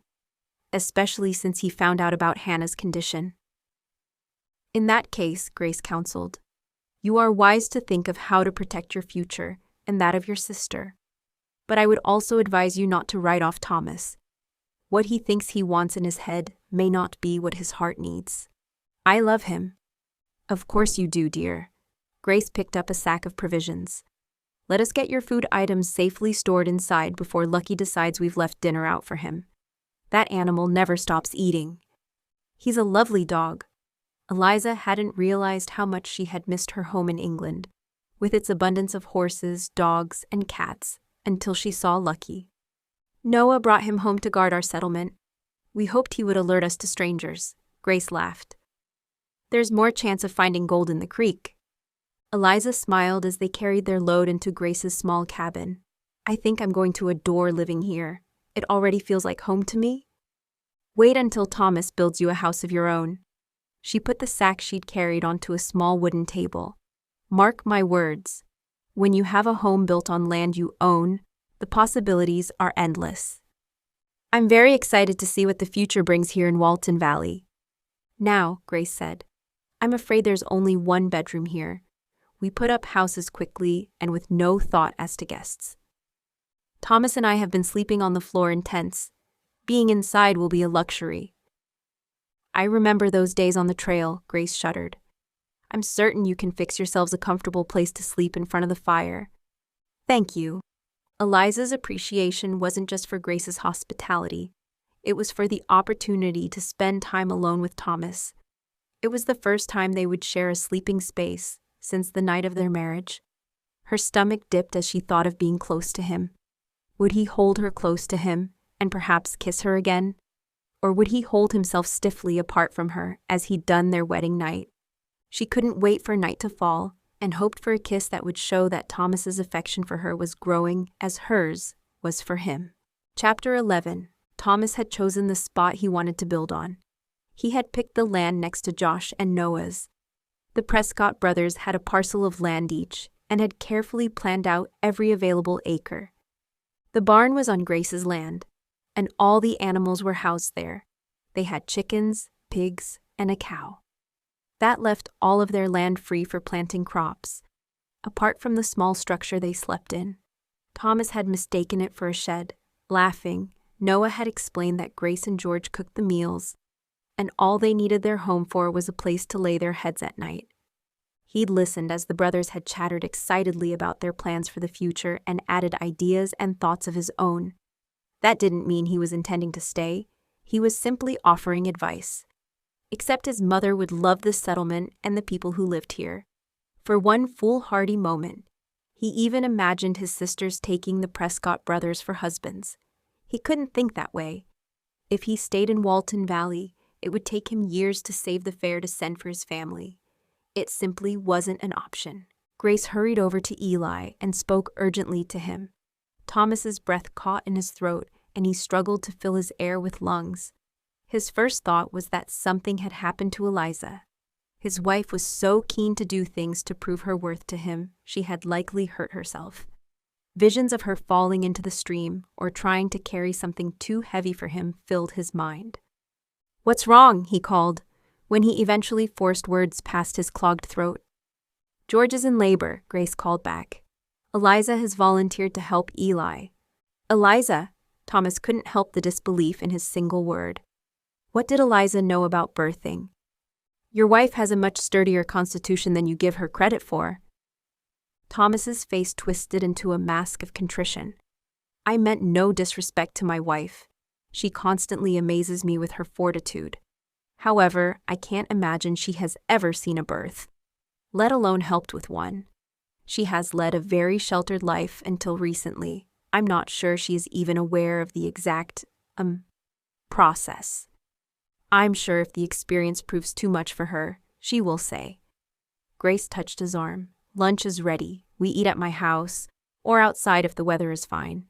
Come get something to eat." "I mostly just do as she says," Noah said, as he and Josh joined Thomas. "She's almost always right," Josh interjected. "And Grace is such a mighty fine lady. It would be ill-mannered not to listen to her. She seems very grand."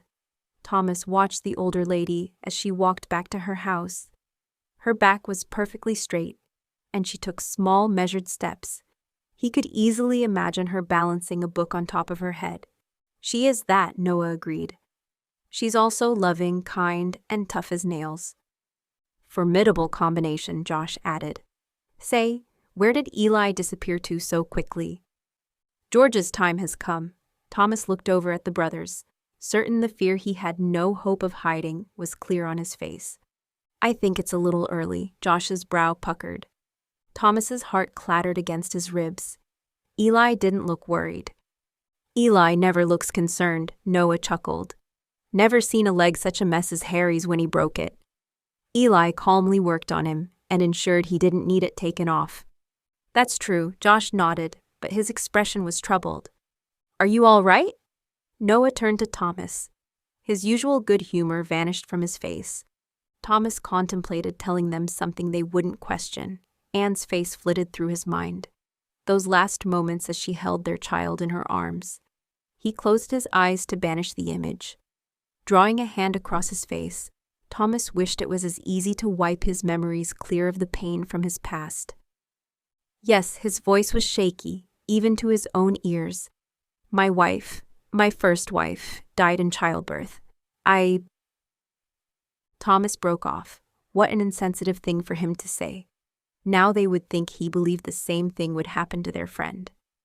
That's terrible. Noah put a hand on Thomas's shoulder. The simple gesture of sympathy almost threatened to undo his tenuous grasp on his emotions. I'm sure Grace will have a comforting prayer for you.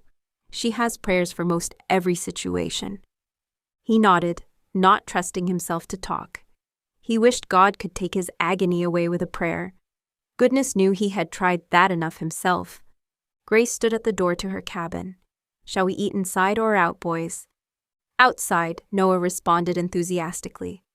Josh indicated stumps on the ground. We use these as seats. Thomas and Josh took a seat as Noah went inside to help Grace. Noah tells me you have an immediate prayer need. She handed him a bowl of hearty stew with huge pieces of what appeared to be chicken. Where's Hannah? She's already eaten. She is inside taking a nap. He forced himself to relax. She hasn't been well. I can see that, Grace nodded sadly. There are few things more uncomfortable than traveling in a wagon and sleeping each night in a tent surrounded by unfamiliar sights, sounds, and smells. Thomas was grateful Grace had not given away the reason Hannah was so sick. Josh and Noah would have to know about her condition soon enough. He hoped they would show as much compassion as Eli and Grace had when they found out. Now, she continued, Noah tells me you lost your wife in tragic circumstances. Yes, he said simply.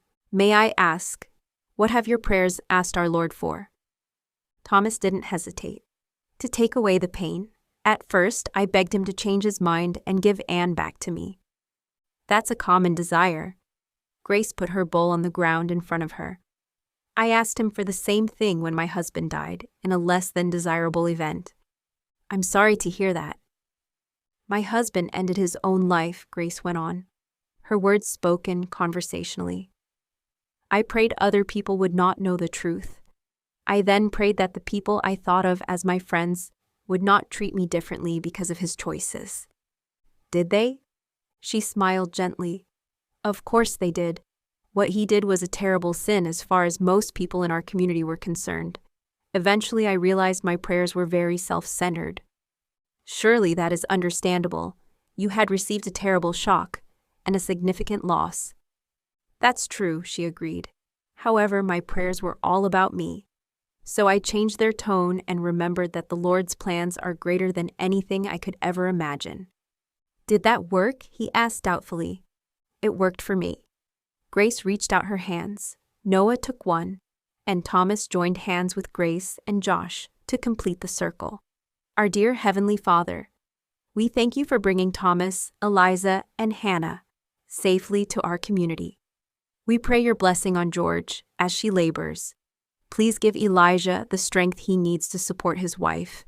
Finally, please comfort Thomas. Wrap your love around him and help to heal his pain. I humbly ask that you remind us of your love for us, even as we find it hard to bear the trials of life. Amen. Thomas thought about the words Grace had spoken. They weren't too dissimilar from the ones he had used repeatedly. However, her emphasis was slightly different. He had prayed for his pain to be removed.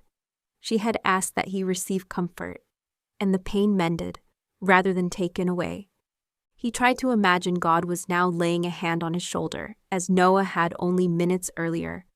Thomas thought of his arms holding him against his breast in the same way his mother had soothed him countless times in the past. Please bless our food and the wonderful woman who cooked it, Noah added as he grabbed his bowl. They laughed, and the gravity hanging over them following the prayer Grace offered eased. He still feared for George. The ache in his heart he felt for Anne, and their child had not gone. However, for the first time since losing his father, Thomas no longer felt alone. Eliza blew out a breath of relief. She stared at George in awe. "You are amazing." Eli leaned forward and kissed his wife's damp brow. "She is, isn't she?" "What will you call her?" She looked down at the newborn baby, still unable to believe that she had witnessed something as miraculous as birth. "Or have you not had enough time to decide?" "We've had 9 entire months to plan," George answered. "Her name is Elizabeth Grace. Elizabeth for my mother, Grace for Eli's. We shall call her Beth." "I am so happy for you both." She retreated to the door of the cabin. "I'll let you both have some privacy. I'm sure the others are keen for news. Tell Noah he must wait outside until we are ready for him." Eli smiled to soften his words. "The boy is so excited about everything. He'll want to come straight in." "Of course." The group gathered around outside Grace's home, looked up as she approached. "It's a girl." Grace put a hand over her mouth, and tears shone in her eyes. Oh my goodness. I always wanted a little girl, and now I have one. I am a grandmother." "She is stunningly beautiful," Eliza told them. "I won't share any more. I'm sure the new parents would like that honor. Eli will be out when Mama and Baby are ready for visitors." "They're really okay?" Thomas asked. She sat next to him and picked up one of his hands in hers. His were ice cold. She held it between her own. "They're more than okay. George is glowing and Eli is beaming. I've never seen a happier couple." He nodded but didn't look as though he believed her words. "It's been an eventful first day here." "I didn't have time to ask," Eliza said. "Did you choose a spot for our home?" Noah laughed. "He's keener than I was to get his land organized. Not only has he decided where to build your house, he's been talking about which crops he wants to plant." "Will you start building tomorrow?" Hannah asked. "I could, but I'd rather stake my claim first." "What does that mean?" Eliza wondered. "It starts with a trip to Topeka," Noah explained. "Thomas has asked me to go with him. I'm so excited to show him everything. We'll take your oxen and see if we can trade them for something else." "Won't we need them anymore?" Eliza held her breath, waiting for Thomas's answer. If he decided to trade the animals that pulled the wagon, did that mean he might stay after all? "I need to find paying work," he mumbled. "I can't do that here. My plan is to build the house, then search for work in one of the bigger towns during the winter. I'd come back in the spring to plant crops on our land." He still planned to leave her. She had been afraid he wouldn't stay. The words still sliced through her, as painful as any physical wound. "I'm very much looking forward to meeting your family," she said brightly to cover her hurt. "If being away from home is what you need to do to get them here faster, then, of course, that is what you must do." Eliza continued to rub Thomas's hand and avoided looking up. She was afraid that if she did, her distress would be obvious to everyone.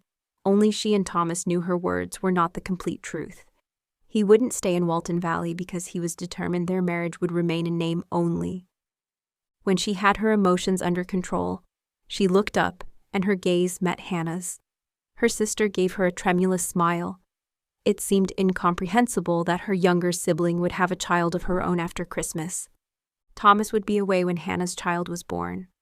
The full reasons for his decision to spend the winter away from Walton Valley became clear to Eliza. His hands were chilly because he had been so afraid for George's safety. He was fond of Hannah and therefore couldn't bear to be in the vicinity in case history repeated itself. Try as she might, She couldn't think of a way to persuade Thomas that the tragedy of Anne's passing wouldn't happen to Hannah. Who was she to make such assumptions? Women frequently could not bear the rigors of childbirth. Babies were often born too frail to take their first breath. "Would you like me to show you the place I've chosen for our home?" Thomas asked, as he pushed himself to his feet. He held out his hands to help her up. "I think you should agree before I stake our claim." Eliza tried not to take comfort in the fact he'd used the word "our" several times. He may plan to leave after he'd built their home, but he hadn't gone yet. Perhaps there was still an opportunity to make him fall in love with her before he left. Thomas led Eliza away from their friends. Her small hand was still smooth despite the hours of hard work she had done since their marriage. An image of her shoveling snow from outside a wooden cabin in the middle of a harsh winter flitted through his mind. Was it right that he left her in Walton Valley during the most inclement months of the year? Taking her with him wasn't an option. The entire point of him living elsewhere was so he could get paid work. He could always find somewhere cheap to live, but that didn't mean such a place was suitable for Eliza. A nagging voice told him it wasn't fair for him to expect Josh, Noah, and Eli to care for his wife. She was his responsibility. Their marriage may not be a traditional one, but that didn't alter his obligations. They walked toward the lone house that stood some distance away from the others. That home belonged to Josh and Noah. Thomas showed her how he and Noah had measured out the correct distances and the markers he'd driven into the ground. He stopped at the edge nearest the creek that ran along the back of each section of land each settler had claimed. "I thought this would be a suitable spot for our home." As he expected, her eyes glittered with unshed tears. "Is it going to be our home, Thomas?" He didn't pretend to misunderstand her words. He owed her the truth, even though he knew it would hurt her. "It will primarily be yours and Hannah's. I will stay here for a few weeks during the spring. More than likely, I will also return for harvesting. I haven't given things a great deal of thought." "You've given them a lot more than I have," she said evenly. "I thought marriage was supposed to be a partnership." "It is." "Then I deserve—" "No," Eliza jabbed a finger at his chest. "I demand that you discuss things with me instead of making family decisions all by yourself." "I should have asked where you wanted our home to be built," he said feebly. She poked him again. "Stop doing that. Stop being so ridiculous. You know very well I'm talking about your decision to leave Hannah and I here while you work elsewhere. You just said you understood why I have to do that. I accept you want to raise money to send for your family. I also know that you have spent a good deal of your savings to protect Hannah and me. You know I appreciate everything that you have done for us." She stopped talking, and the fight seemed to go out of her. She looked away from him. "I have no right to ask you not to leave after the sacrifices you have made for us." "And yet you want to ask that of me?" He reached out and tilted her chin, so she was looking at him. "What do you want, Eliza?" She blinked. "I think it's time we were both honest about our feelings, don't you?" Her blue eyes gazed at him while she waited for his answer. "I'm very fond of you, Eliza. It's an honor to care for you. Yet you are happy to hand that task over to someone else if it impedes what you want?" She pulled in a deep breath. "I know they are your family, but am I not your family too?" This discussion was more difficult than he had imagined. She wanted things from him he couldn't give. He could see it in the way she looked at him. Even though he desperately didn't want to hear her answer, he asked again, "What do you want, Eliza?" She reached up on her tiptoes and brought his head down to meet hers. She pressed her lips against his. "What I really want, Thomas, is for you to love me." He shook his head and backed away from her. "I can't give you that. I was honest with you from the start. You're asking for something that is not possible." Watching the hope fade and die in her eyes lanced his own heart. He would give anything not to have caused the pain in her face. "I hoped you might have come to care for me, at least slightly." Her voice was little more than a whisper. "I care for you very much. You are fond of me, like you are fond of my sister." "Yes," he agreed. The lie was surely kinder than the truth. He didn't want to gather Hannah into his arms and smother her with kisses, but he wanted to hold Eliza close while they slept. It was pleasing to see Hannah's smile, but Eliza's warmed the part of him he believed was dead. I see. Somehow watching her contain her emotions was worse than her breaking down. He felt like the worst kind of man. Knowing he had never promised her a happily ever after did not make him feel any better. A man shouldn't kiss a woman like Eliza unless he meant it. That kiss had given her hope that he had no right to raise. Thomas wanted to tell her how special she was. She wouldn't hear anything that he said now, so his words would be wasted. They would also sound like empty platitudes. The words of a man who was desperately trying to ease his conscience. Noah and I will leave early in the morning.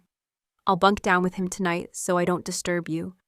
I'm sure Hannah will stay at Grace's with you tonight now the baby has been born.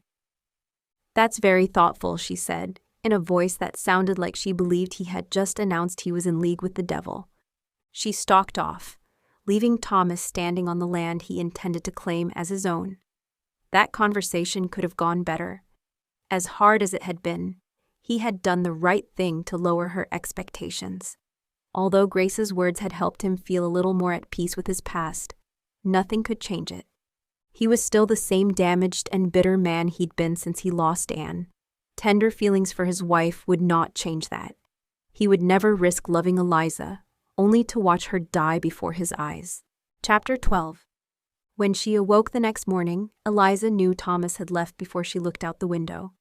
She pulled a shawl around her shoulders and opened the door of the cabin. Just as she expected, there was nothing to see. No clouds of dirt on the horizon that announced his departure. Eliza sat in the rocking chair outside Grace's cottage. Now would be a good time to get used to the horrible, empty feelings scratching at her gut. This time he would only be away for a few days. In the winter he intended to leave her for months. Despite her best efforts, she had never quite been enough. She had nursed her parents, but not been able to save them. She hadn't been there for Hannah when she needed her most, and now Thomas had left. Of course he loved his family. He had known them his entire life. It was pure vanity that had made her hope that he would put what she wanted before them. The door opened and Eliza turned to see her sister standing there. He's gone? Yes. Did you think he'd say goodbye? The sisters had spoken a little the previous evening before they fell asleep. Eliza had shared as much as she could bear to. She'd left out the part where she had asked Thomas to love her. I hoped he might. I'm sorry you're hurt. I hate that what happened to me has caused you so much distress. It's worth it to be here, and for us both to be safe. Eliza smiled at her sister. You would have done the same thing for me. I shouldn't have allowed myself to be alone with him. Eliza gasped. You surely don't blame yourself. I feared what he was capable of, Hannah admitted. On the occasions no one else was about, he had paid me outrageous compliments. Sometimes he touched my hair. Other times he allowed a hand to rest on my arm or across my back for a moment too long. You never said. I didn't think it would progress into an assault. I thought he was being overfamiliar, and I took great care not to encourage him. I'm so sorry I wasn't there. Eliza pulled in a deep, encouraging breath. I stayed at the shop to read. It was not your fault. It isn't yours either, Hannah retorted hotly. You should have been able to enjoy a few moments to yourself, just as I should have been able to change for dinner without our uncle taking advantage of me. Where was Aunt Helen? I expect she had one of her headaches, Hannah said cynically. Aunt Helen's headaches were a euphemism for her being too liberal with her after-work sherry.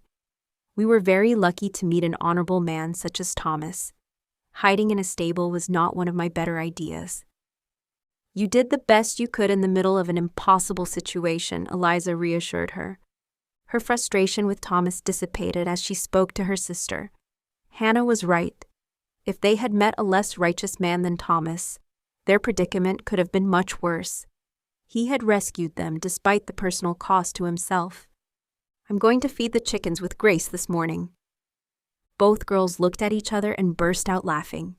Hannah shrugged. What? That was as good a conversation changer as any. Who would have thought even 6 weeks ago that we would sit in the middle of a Kansas prairie talking about feeding chickens? Cooking over a campfire, Hannah added. Hiding from a Pinkerton detective, Eliza giggled. What did Herb call you? Mrs. Butcher. Eliza shook her head as she recalled the man whose coarse speech hit a heart big enough for 10 men. I felt certain Sally was going to laugh and spoil his ruse. Do you think the detective will keep looking for us? Eliza considered Hannah's question. I suppose it depends on how much Philip really wants to find us. If he's desperate to get us back, he'll keep paying the detective. If he can access our money, he won't want us back. That money should have secured our future. Fortunately, its loss hasn't prevented us from being safe. Aren't you angry it's lost to us? Hannah demanded. You can't miss what you've never had. Eliza lifted a shoulder in resignation. I think I could be happy here. Having a bank full of money wouldn't change our life here in Walton Valley, would it? I don't suppose it would. Hannah tilted her head to one side. If the railroad passes nearby and lots of new people join the community, no one need know the shame of my child's birth. I could raise my baby. I don't think Thomas was very keen on the idea of you and he doing it. Thomas has good reasons for his reluctance. Let's make a start on breakfast, Hannah suggested, then grinned cheekily at her sister. You could do with some practice making biscuits. Eliza laughed, and the last of the sadness she'd felt when she awoke vanished. Hannah was a long way from being her normal self, but for the first time in weeks, she was hopeful for her sister's future. Thomas had left, but Hannah was safe. That, she reminded herself, had always been her goal. She had not expected to fall in love with Thomas when she married him. That was entirely unexpected. I shall aim to perfect the art of biscuits that melt in the mouth before Thomas returns, Eliza announced. She knew of no other way to encourage Thomas's feelings. The journey to Topeka was mostly uneventful. Noah kept up a steady stream of conversation. There wasn't anything Thomas didn't know about Noah or Josh, and all the things they had done growing up. They camped outside town after Thomas had successfully staked his claim. Noah had bought their dinner from a diner. This must be one of the best meals you have had for some time. I cannot compare eating food cooked over a campfire to a meal like this, Thomas agreed. I'm looking forward to getting home, though. You must miss your wife, Noah grinned. If I had a wife, I don't think I would ever want to make long trips like this and leave her alone on the prairie. Thomas shifted uneasily in his chair. Was Noah criticizing him? Noah returned his gaze, his expression void of any hint of a hidden meaning beneath his words. She's not by herself. She has her sister and a new community of friends with her. Noah shrugged. What would I know? I've never been married. Eliza is a very special woman. The words were easy to say. He hadn't wanted to marry again, but if he had, he would have chosen a woman like Eliza. Yet you're still planning to leave her and work in a town like this. I miss my family, Thomas said honestly. My father died on board the ship as we were traveling to America.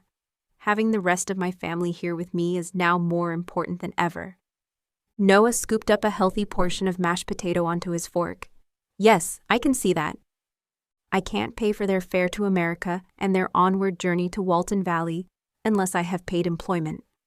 Thomas pushed his empty plate to the side.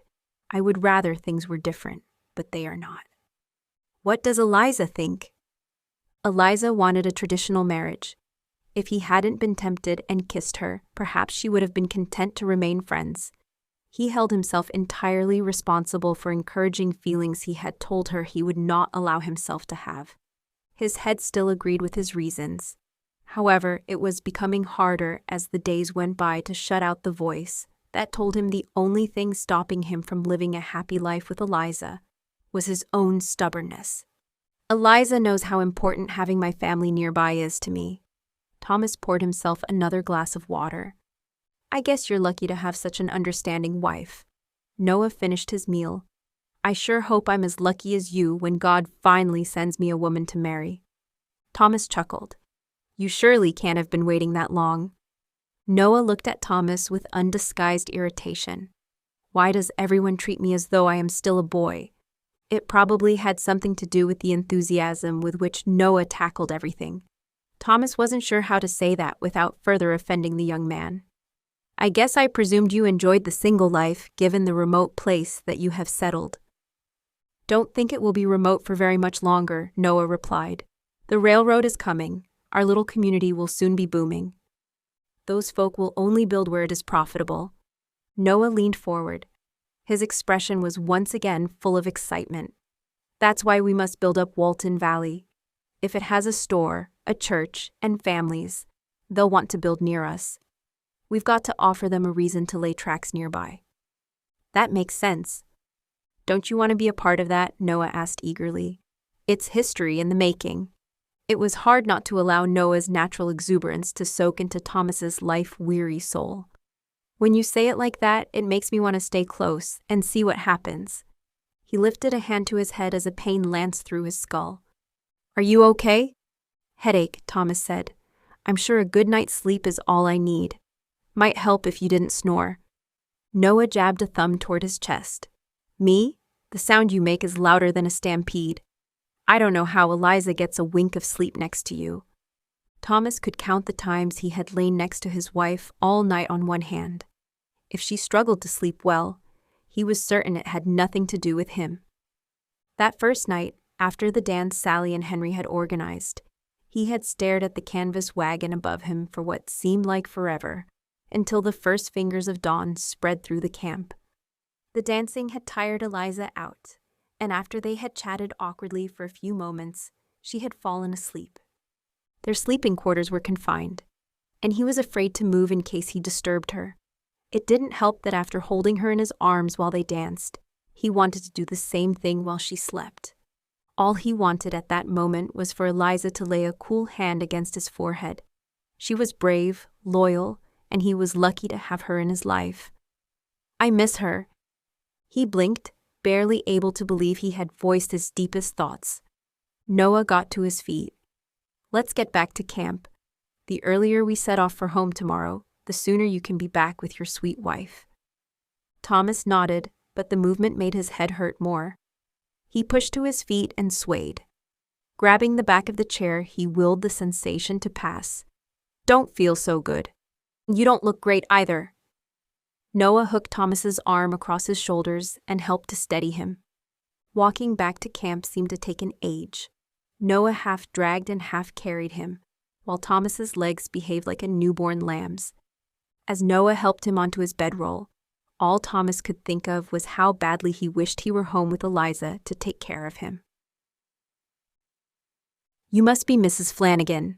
A tall blond man swung his legs off the wooden slats of his dilapidated wagon. I met your husband a few days back at Council Grove. Eliza looked around, willing someone else to come to her aid. Who was this man who knew her name and said he'd spoken to Thomas?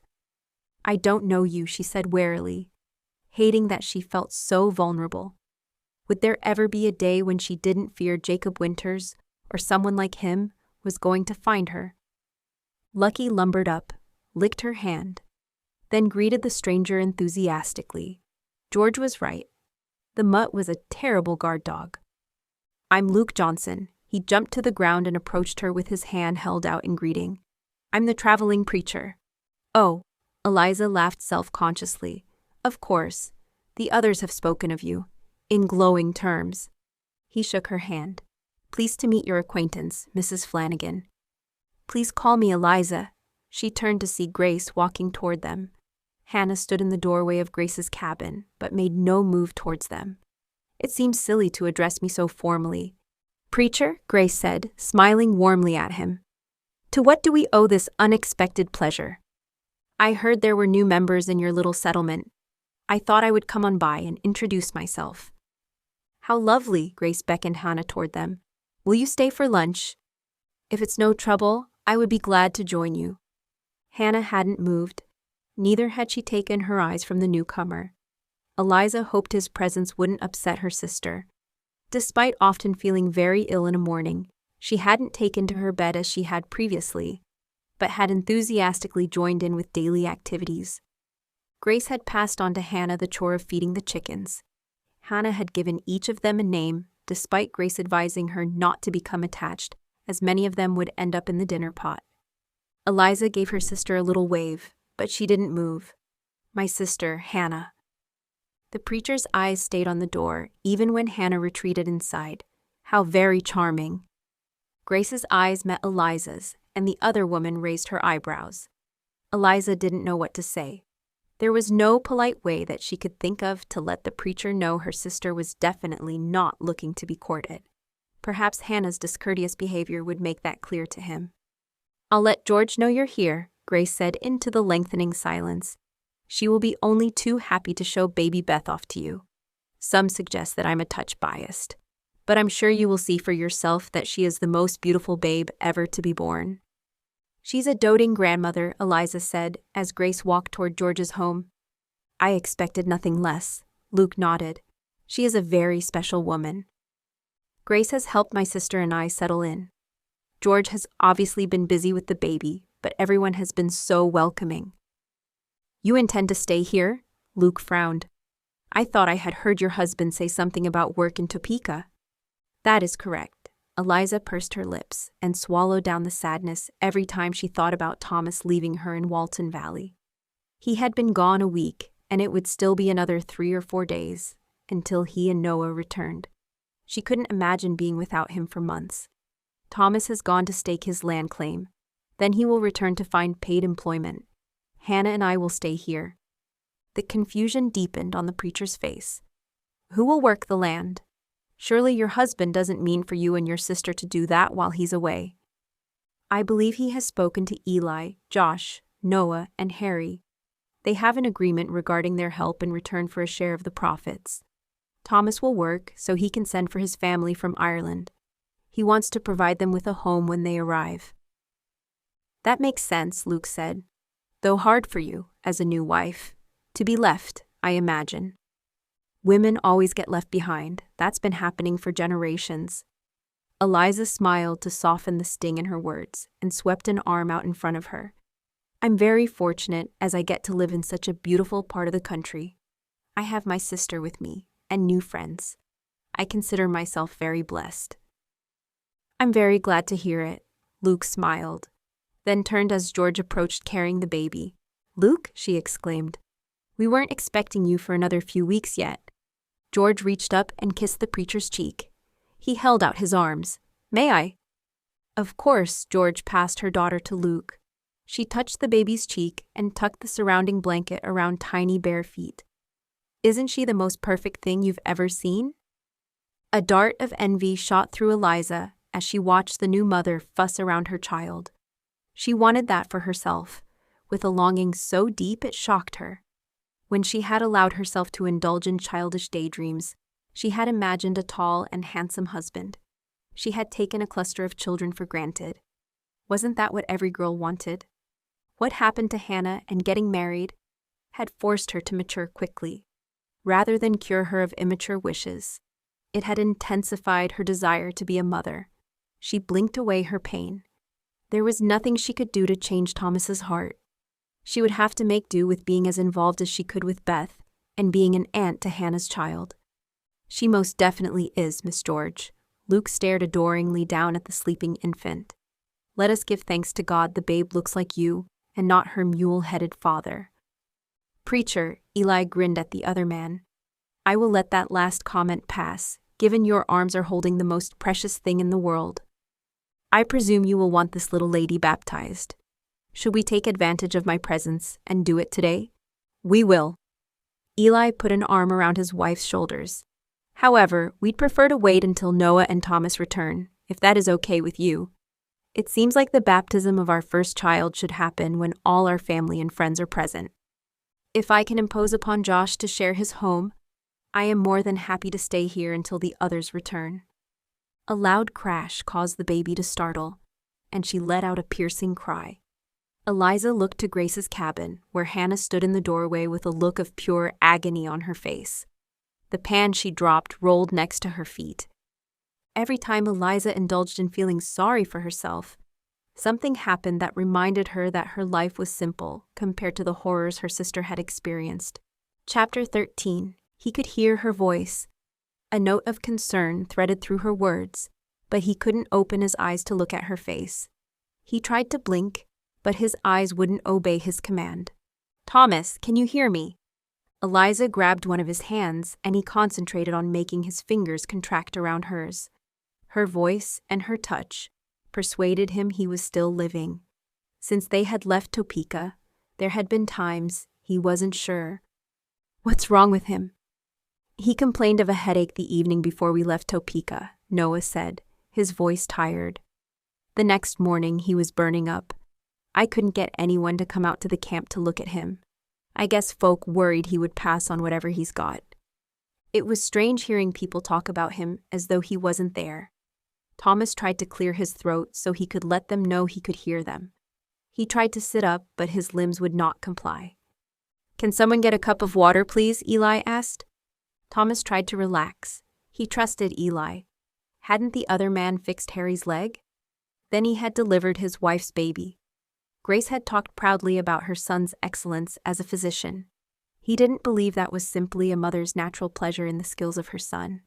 It was because he was genuinely talented. He had to believe that because he needed Eli to make him well again. There were so many things he had got wrong that he needed to put right.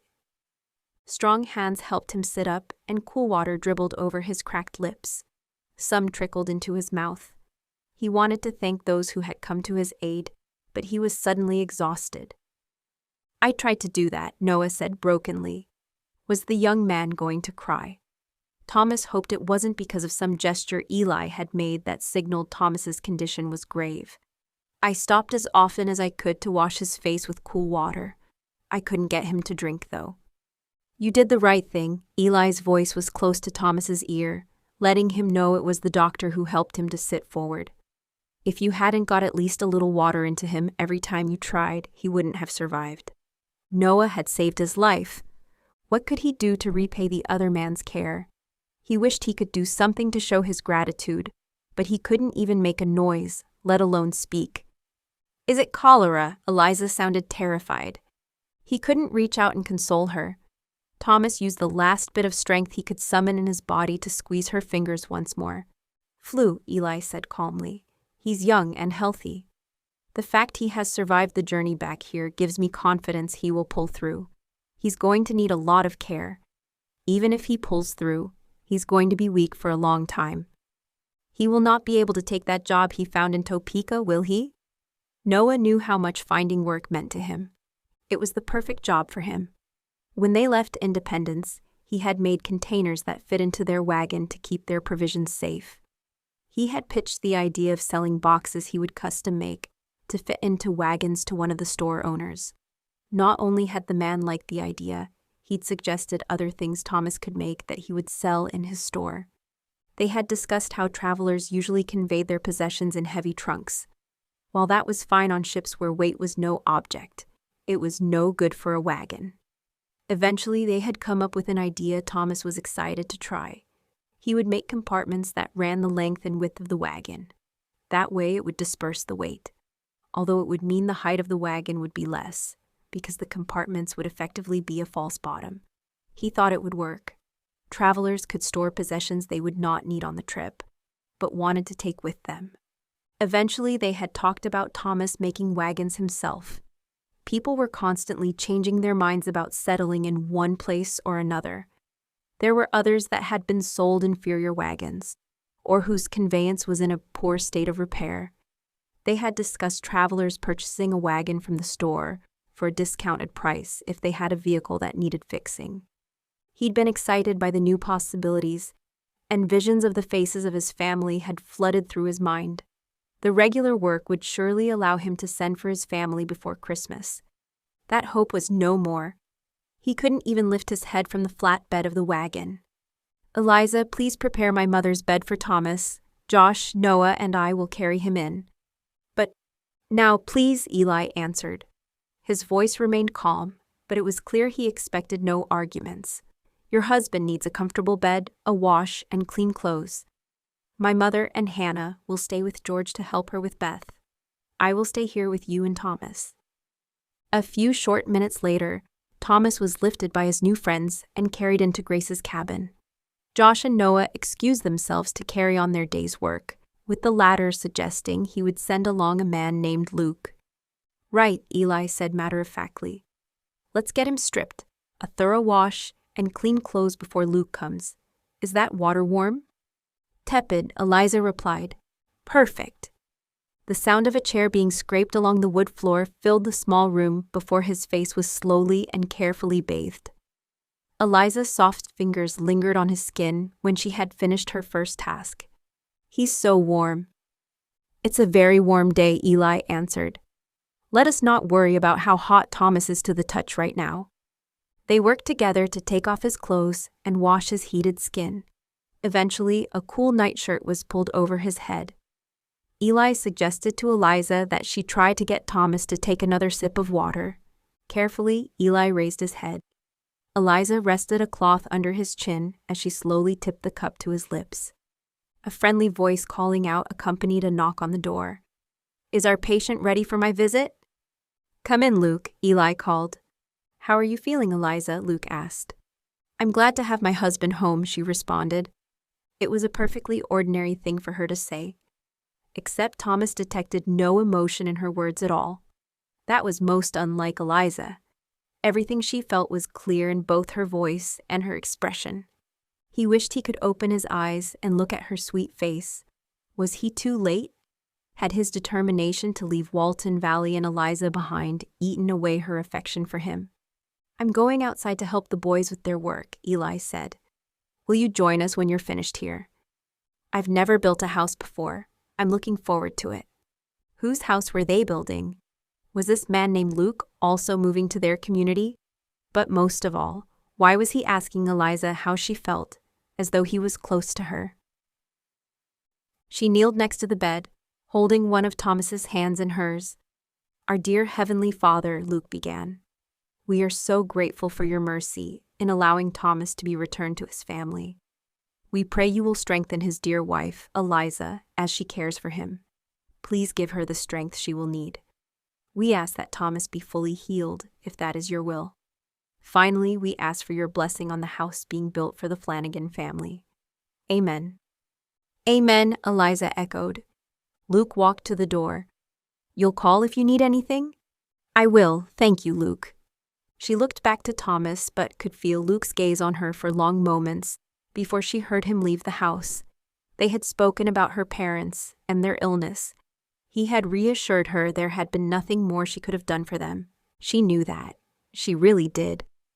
Lingering doubts remained. Eliza couldn't help but wonder if they would have survived if someone with greater skill than her had nursed them. What if her best wasn't good enough once more and Thomas perished?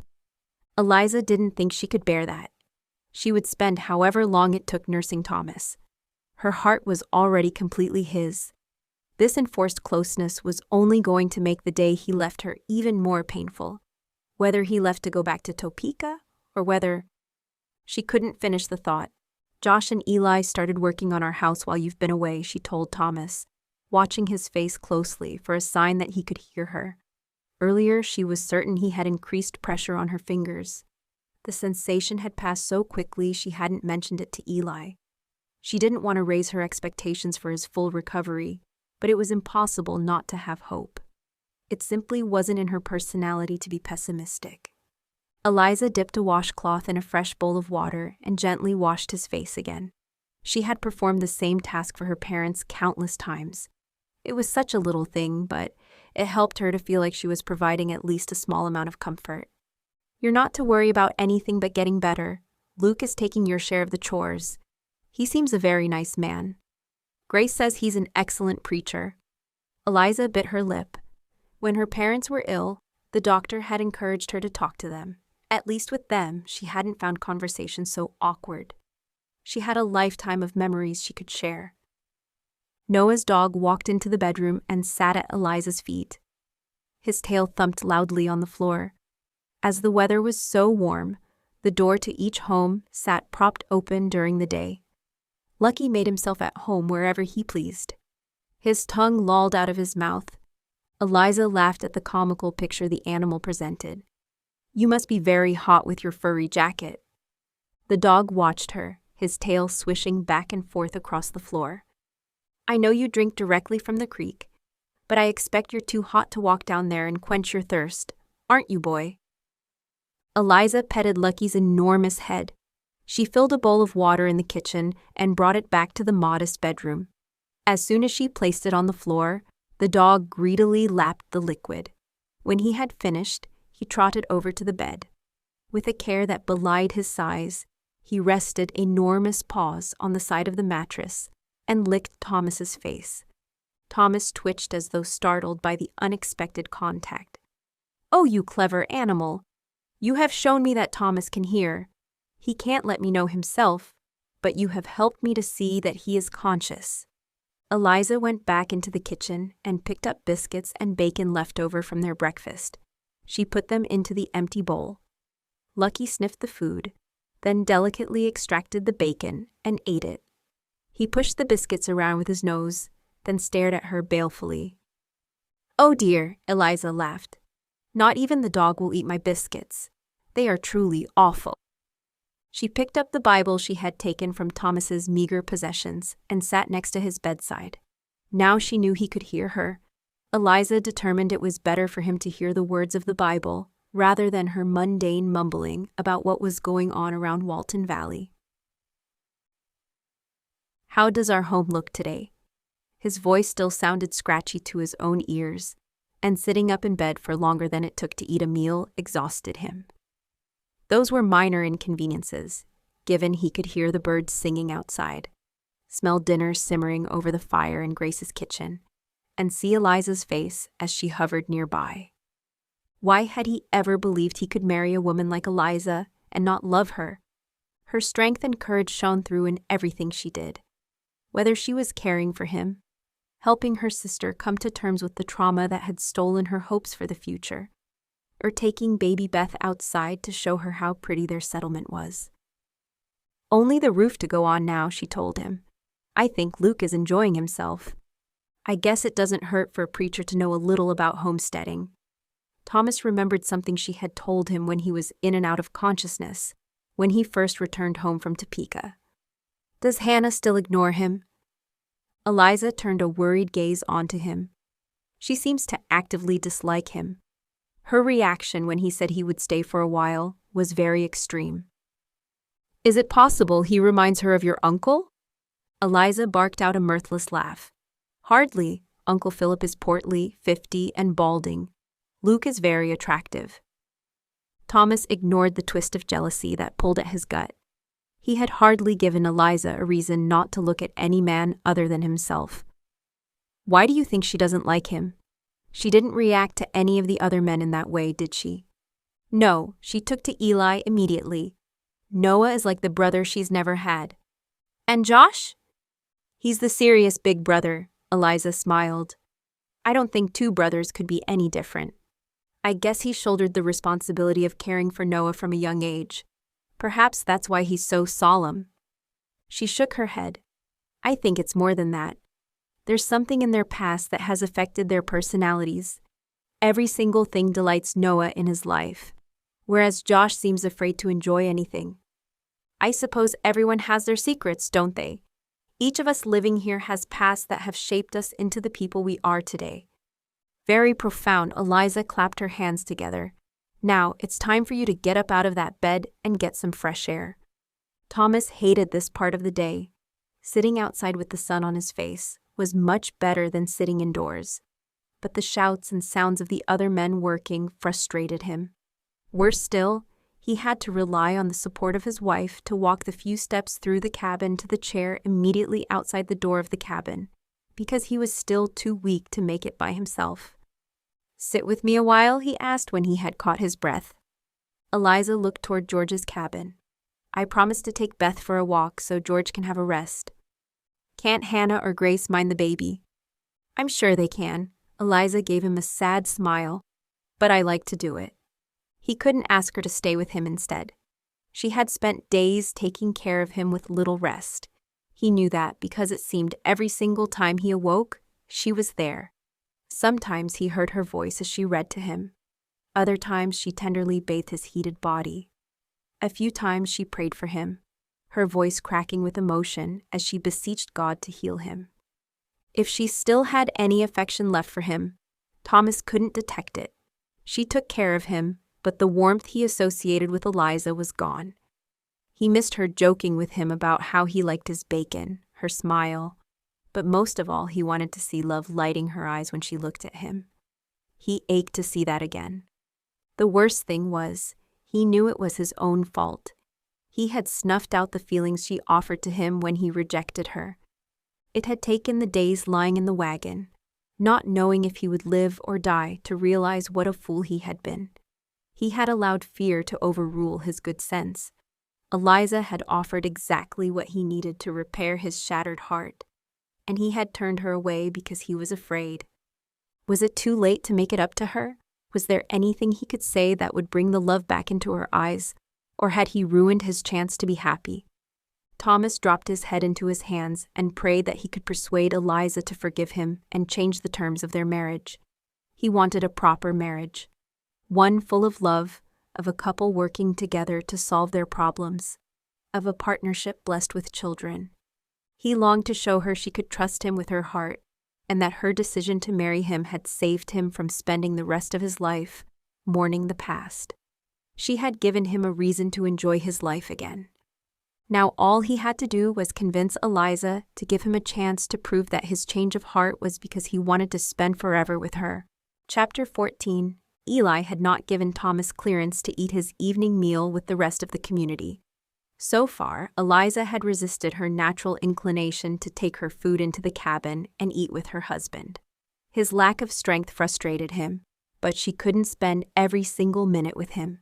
She needed to build up her indifference to him, so next time he left her, she would not feel so completely abandoned. "The roof is on your house," Noah said proudly. "Would you like to come and see after we've eaten?" "I would love to," Eliza answered. She turned to her sister. "Would you like to come too?" Hannah didn't look up from her plate of food. "I have dishes to wash. Then I need to make sure the chickens are safe for the night." "Can't those chores wait for the few minutes it will take you to look at our new home?" Hannah shook her head, and Eliza recognized the stubborn tilt to her chin. Her sister would not change her mind. "George, Eli," Luke spoke up. "May I speak with you this evening about the baptismal service on Sunday?" Eliza couldn't imagine what the preacher had to discuss about the small, informal gathering for Beth that hadn't already been spoken about. "Of course, we're very excited." George looked at Hannah. "We can talk out here. It's such a pleasant evening, it seems a shame to go inside to chat. Perhaps I will come and look at the house. You're right, Eliza. I should see where we're going to live." Hannah's mouth tilted up in a half smile. "I don't know why I was being so silly about leaving my chores for a few minutes." Luke suddenly became as fascinated by his meal as Hannah had moments earlier. She really must speak to her sister and persuade her to stop being so rude to the preacher. Her reluctance to be anywhere near him was perfectly obvious to everyone. "How is the patient today?" Eli broke the awkward silence. "A little ornery," Eliza replied. "He wants to do more than his body is ready for. I think maybe tomorrow we can let him walk a little further. Perhaps Thomas would feel more involved in what is going on if he could see the work we are doing." Eliza shook her head. "He can't walk that far. What if he falls? Doing too much too soon will damage his recovery. I thought we could transport him in the handcart." "No." Eliza looked at Eli, surprised he would suggest such a thing. He wouldn't be able to bear the indignity of being carried around like a stack of lumber. "I don't think he can stand being a burden on you," Eli said gently.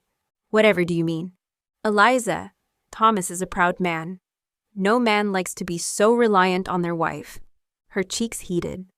"I promised to care for my husband in sickness and health," she said stiffly. "He must see I am simply carrying out my duties." "I apologize if I have offended you." Eli put down his tin plate. "That was not my intention at all. I thought if Thomas spent the day under my watchful eye, it would give you an opportunity to have a rest." Hadn't she been thinking herself that some time away from Thomas would be a good thing? Yet now Eli proposed that very thing. She balked at his suggestion. "Perhaps you believe I am simply not a very good nurse." Eliza wished she had taken a mouthful of food instead of speaking. Her words made her sound like a petulant child. "I have offended you." Eli looked mortified. "You are one of the most conscientious, hard-working, and empathetic nurses I have ever worked alongside. Please do not let my clumsy words make you think your skills have gone unnoticed." "That is very kind of you to say." Eliza pushed the beans around her plate with her fork. "But I think Thomas's recovery has more to do with good luck than anything I did. After all, I did the same things for my parents, and they both perished." "Eliza," Hannah exclaimed, "our parents had cholera. That is not the same thing as the flu." "It is not," Eli agreed. "Not at all the same thing. Very few people recover from cholera. You must know that, Eliza." "If only I—" Hannah gasped. "Please tell me that this is not another thing you are taking responsibility for." "What do you mean?" Eliza ducked her head. Why did she always allow her words to run away with her? She never had learned to keep her own counsel. For some reason, she always seemed to think she could make a situation better by explaining herself. On this occasion, she hoped her sister would take pity on her and let the conversation drop. "Do you blame yourself for our parents' death in the same way you have taken it upon yourself to feel responsible for what Uncle Philip did to me?" Hannah asked hotly. "I could have taken better care of them," Eliza blustered, embarrassed at her sister's outburst.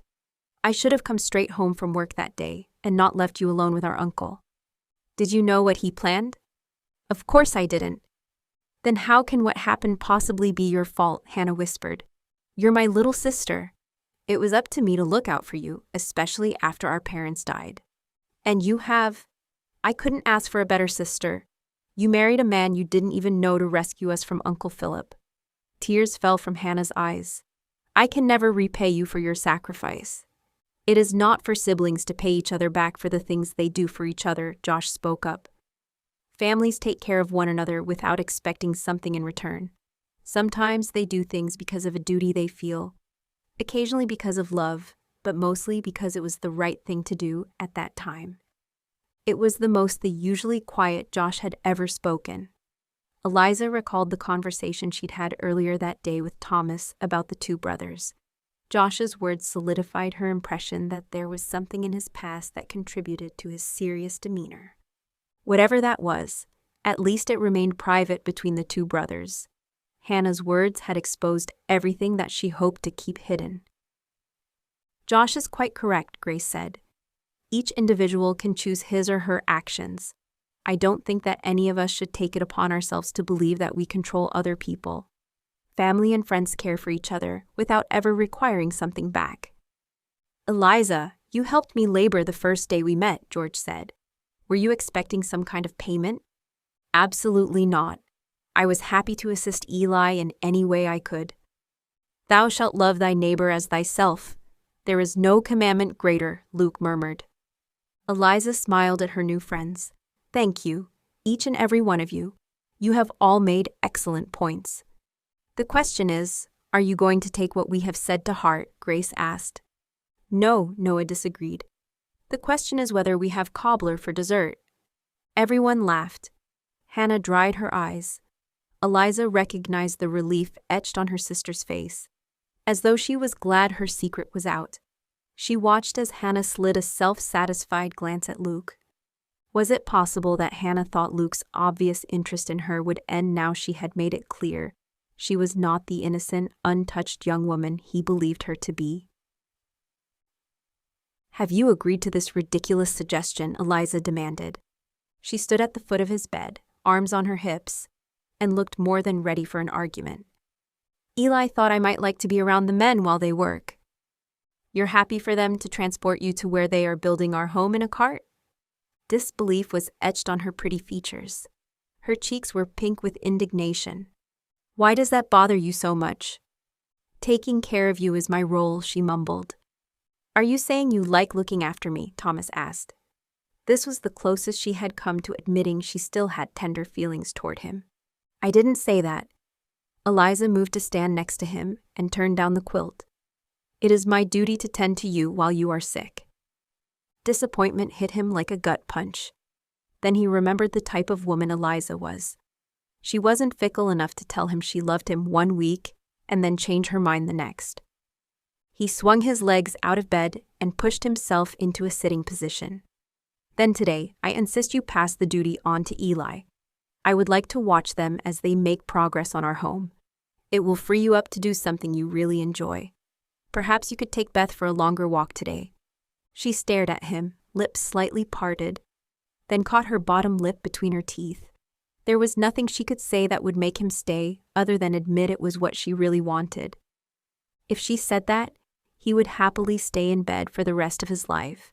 He remembered when he had first met Eliza, thinking he had met no one in his life before who talked as much as she did. Now she could talk to him about feeding the chickens for a full hour if she had a desire to, and he would listen. "If you're determined to go with Eli," she said huffily, "I will help you get ready."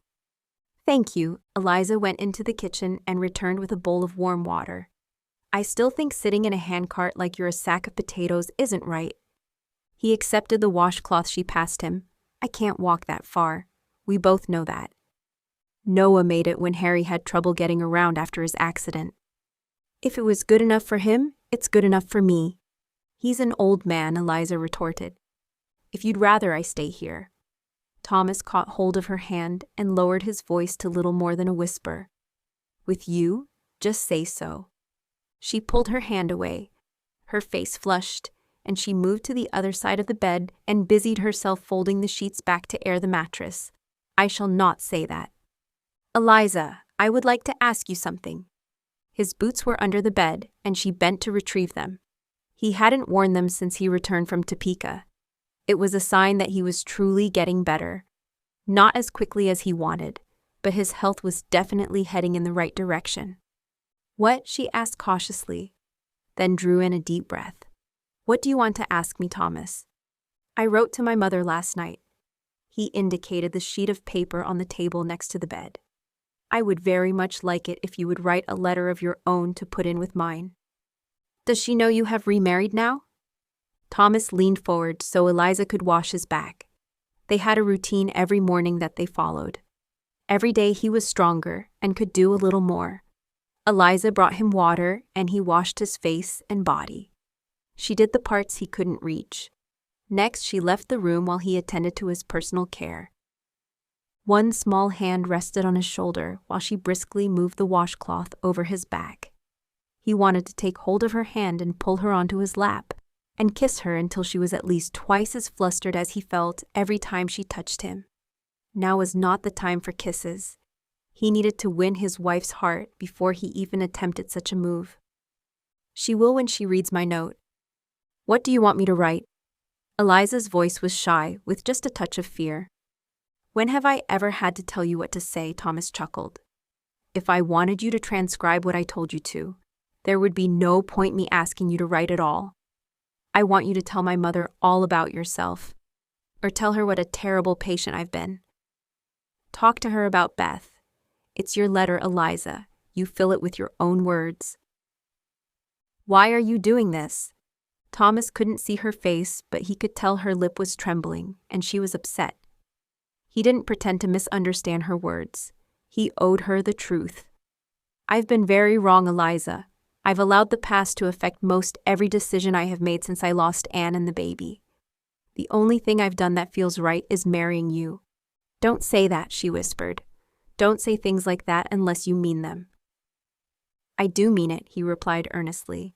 "I mean every word of it. I'm so sorry I hurt you, Eliza." She pulled the basin of water from the bed so roughly that water sloshed over the sides and onto his legs. Pulling the chair closer, she rested the bowl on it. "Isn't this a little sudden?" Eliza moved over to the doorway. He wished he could get up and make it over to her without his legs wobbling. If only it was possible to hold her in his arms and whisper the promises he'd practiced all night long into her ear. "I've had a long time to think about my choices," he said honestly. "About every word I've said to you, I am asking—" "No, that's not right. I am begging for your forgiveness." She stared at him for a long moment. "I'll write the letter." Then she turned and walked out of the house. What did that mean? Was she refusing his apology? Women were such complex creatures.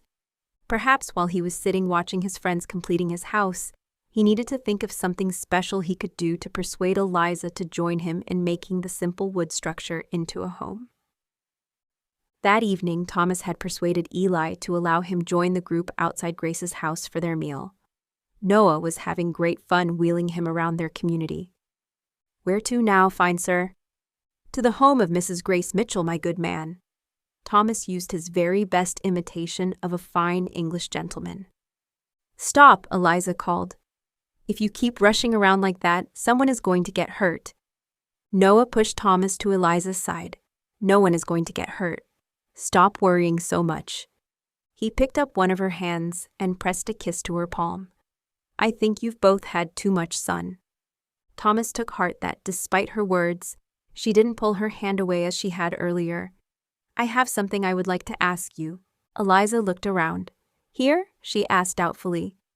The noise Noah and Thomas made careening around camp had brought Grace and Hannah outside to see what was happening.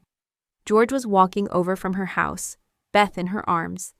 Eli, Josh, and Luke rushed up. His friends knew what he was going to do. Clearly, they didn't want to miss a moment of his humiliation. "Yes, here." Thomas pushed himself to the edge of the cart and slowly got to his feet. "Thomas, please." Eliza rushed forward. "What are you doing? You're going to fall." "I will not fall," he denied, even as his legs trembled with the effort of holding himself upright. He dropped to one knee in front of her. "Eliza Flannagan, will you marry me?" "Oh my goodness," she muttered. "The sun has completely addled your brain. We are already married, you silly man." "Marry me again." "Whatever for?" "I want you to marry because you want to," he said. "Not because you think it's your only choice." "Thomas." "Please think about it."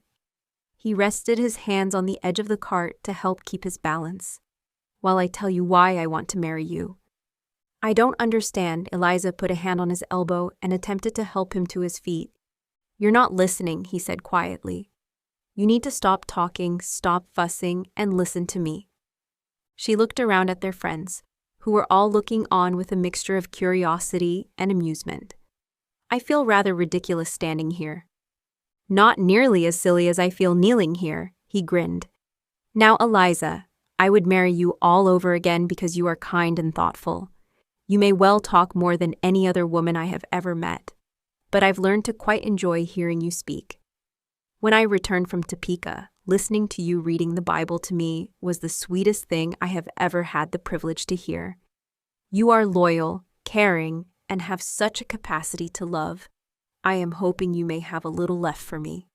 Eliza sniffed. "And you dare to say I talk a lot?" "Last time I attempted to flatter you, I likened you to a blue wildflower. I hope I'm doing better this time." She held up her thumb and forefinger and measured out a tiny gap between the digits. "Slightly," Thomas grimaced. "You are really going to make me work for this, aren't you?" Eliza raised an eyebrow.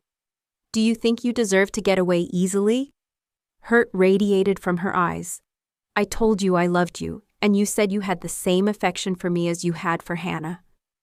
"I said that." Thomas didn't look away but accepted her words. "It wasn't true." "Then why did you say it?" He cleared his throat. "I was frightened." "Frightened?" "Terrified to love you back." He laughed nervously. "I still am, actually." "I don't think loving a person is supposed to be alarming." Thomas smiled as he remembered Anne, instead of recalling the last time he had seen her alive. "It isn't, but I know you understand why I told you I could not love you." Eliza looked down.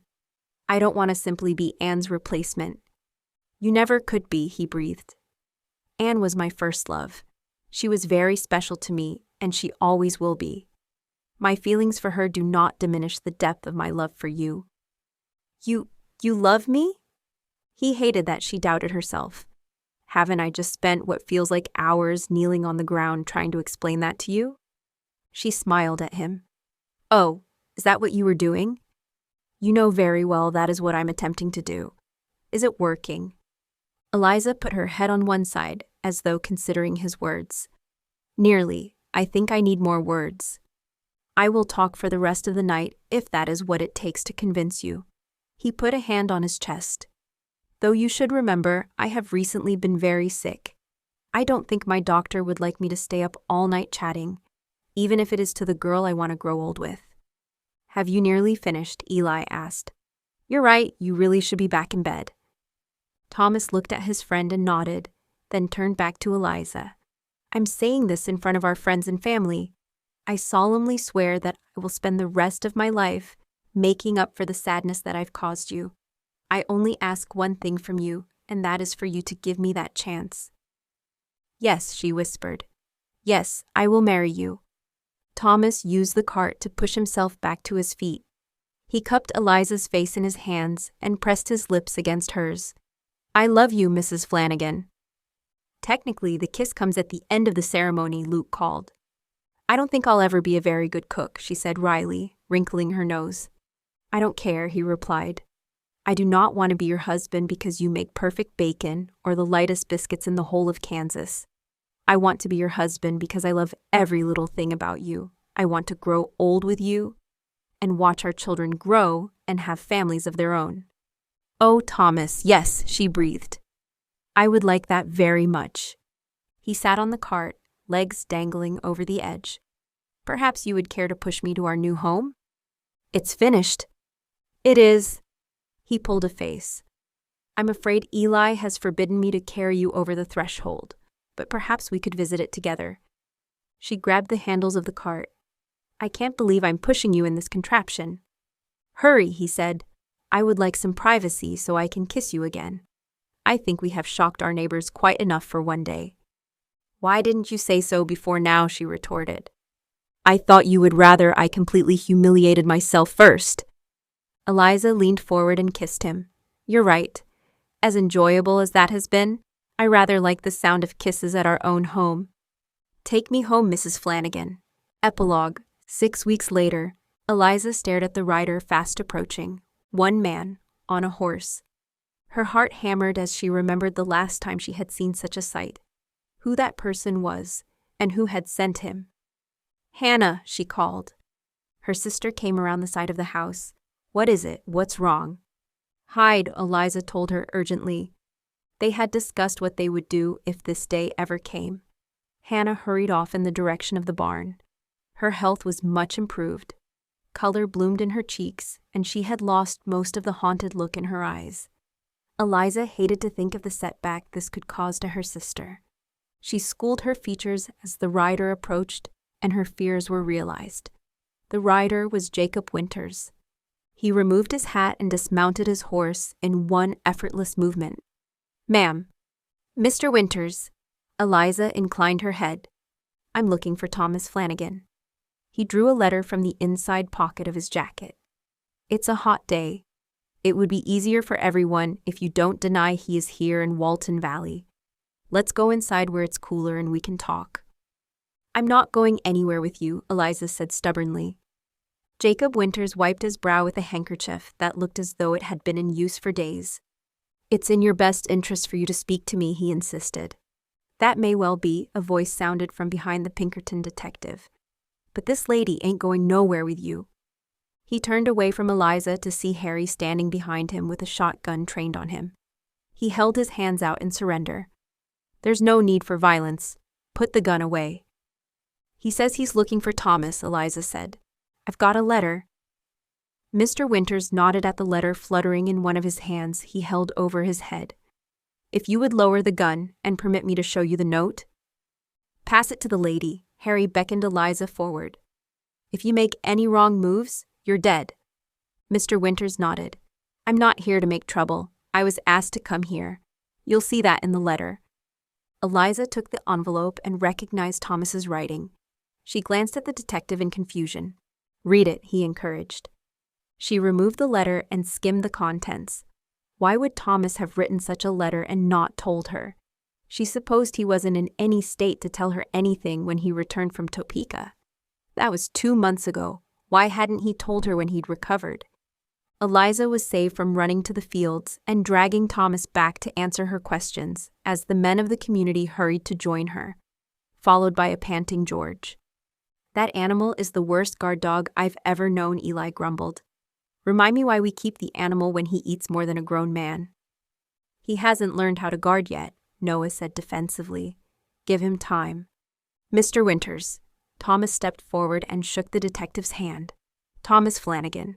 I'm glad you found me out here. Were you able to find out the things I asked? Indeed, Mr. Flannagan. He shot a worried glance at Harry. Maybe we could sit down and relax a little. Of course, Thomas nodded. May we offer you some refreshments? I'd take a drink of water. Eliza walked into the house and returned with a tin cup. The detective drank the contents and returned the beaker. Thomas looked around. Where's Hannah? Eliza pressed her lips together. She didn't care if Thomas trusted this man. She did not.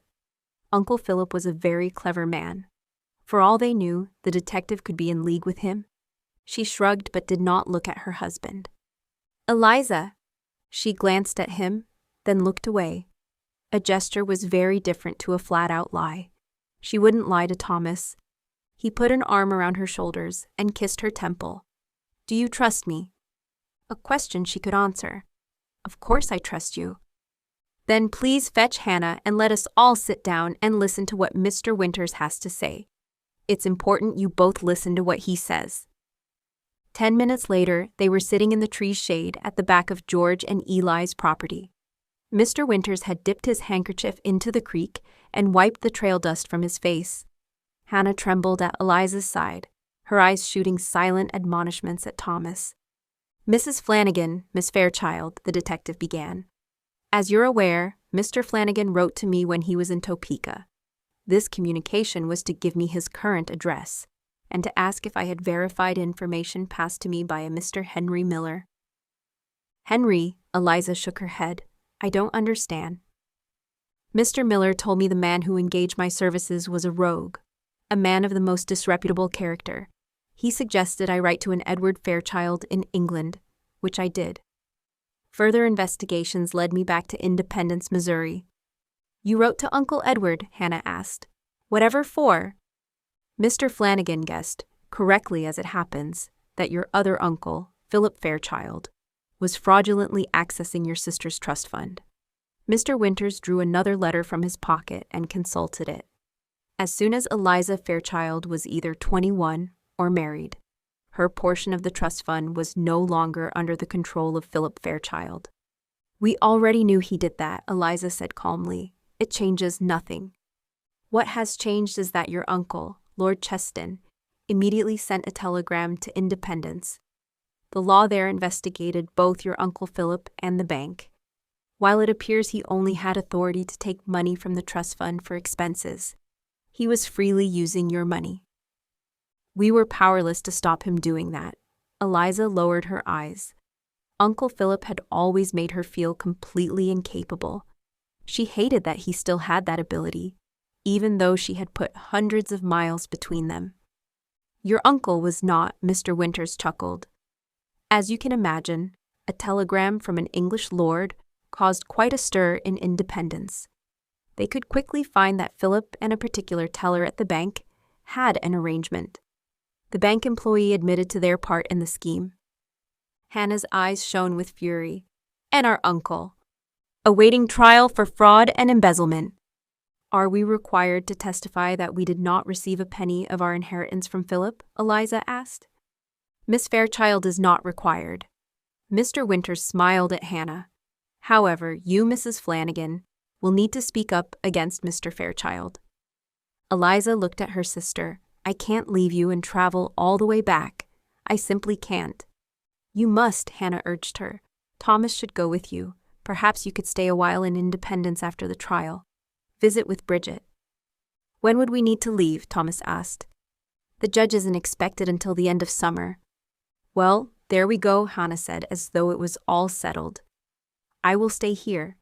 After the harvest is finished, you and Thomas will go back and testify. Eliza sat stunned. She couldn't believe that Thomas and Henry had set things into motion on her behalf. Neither did she know how she felt about going back to a place that held nothing but unhappy memories for her. Thomas reached over and joined his hands with hers. What do you think? Excuse me, Mr. Winters, Hannah interjected before Eliza could answer. Where is our money now? It is still in the bank. Investigations are ongoing to determine how much has been taken. I don't believe any of it will be recovered. Hannah barked out a laugh. I'm certain you are correct. Do we have much left? The detective cleared his throat nervously. I don't know the exact amount, but yes, there is a sizable amount remaining. Must we travel to Independence to access that money? Hannah, why all the questions? If we have money, Hannah said patiently, smiling at her sister, there is no reason Thomas cannot immediately send for his family. Eliza put a hand over her mouth, amazed she had not thought of this herself. My goodness, you're right. Absolutely not, Thomas shook his head and looked away from Eliza, but not before she saw the sheen of tears in his eyes. We insist, Eliza told him, squeezing his hands. We wouldn't even have access to our trust fund if you hadn't set the wheels in motion. It is the very least we can do given everything you have done for us. No, he looked down at his feet. I will not allow you to spend your money on us. You will not allow it? Eliza dropped his hands and got to her feet. Why do you suppose that you have the authority to tell me what I can and cannot do with my property? If I may. Mr. Winters shot an apologetic look at Eliza. Lord Cheston thought it may be prudent for me to bring a sensible portion of Mrs. Flannagan's inheritance with me. He withdrew yet another envelope and passed it to Eliza. Eliza looked at Hannah. Though no words passed between them, she knew exactly what her sister was thinking. She laid the envelope on the ground beside Thomas. Take what you need to send for your family. She kneeled on the ground in front of him and put her hands on his face. Just think, Thomas, if you send the money now, we could wait in Independence for them to arrive. Isn't this the thing you pray for every single night? He lifted his chin. It is the answer to my prayers. Eliza wiped away the tear that fell down one of his cheeks. Then accept the money as my wedding gift to you. I am eager to meet my mother-in-law and my new sisters and brother. As I'm sure you're aware by now, Hannah said, my sister can be extremely stubborn. When her mind is made up, there is no altering it. I don't know what to say, except that I'm extremely grateful. Thomas got to his feet and shook the detective's hand. Thank you for your diligence and honesty. He walked over to Hannah, who got to her feet to accept his embrace. You're a good man, Thomas Flannagan. You've made my sister a very happy woman. Eliza watched as her husband stepped back over to her side. You're taking the money, Thomas smiled at her. I'm taking the money, with my heartfelt thanks. He bent his head and kissed her. Say, Harry spoke up. I don't suppose you girls want to come into business with me. The next thing we're building here is my store. As soon as the harvest is in, the boys are getting to it. Eliza held out an arm to her sister. What do you think, Hannah? I think a family-owned business is a wonderful idea. I'm not really... Hannah kissed Harry's wrinkled cheek. Stop it, we're all family here. Harry rubbed at his eye. Wind is getting up. I've got dust in my eye again. Everyone laughed and Eliza smiled up at Thomas. How lucky are we that God led us here? He knew exactly what he was doing, Thomas answered. From the moment he brought you into my life, he began molding me into a better man. Eliza reached up and touched his cheek. He's done a wonderful job. I couldn't be prouder. You've released Hannah and me from our greatest fear. Now we are free to enjoy our lives fully. Her eyes met her sister's, and Hannah smiled in return. They were finally home. The end.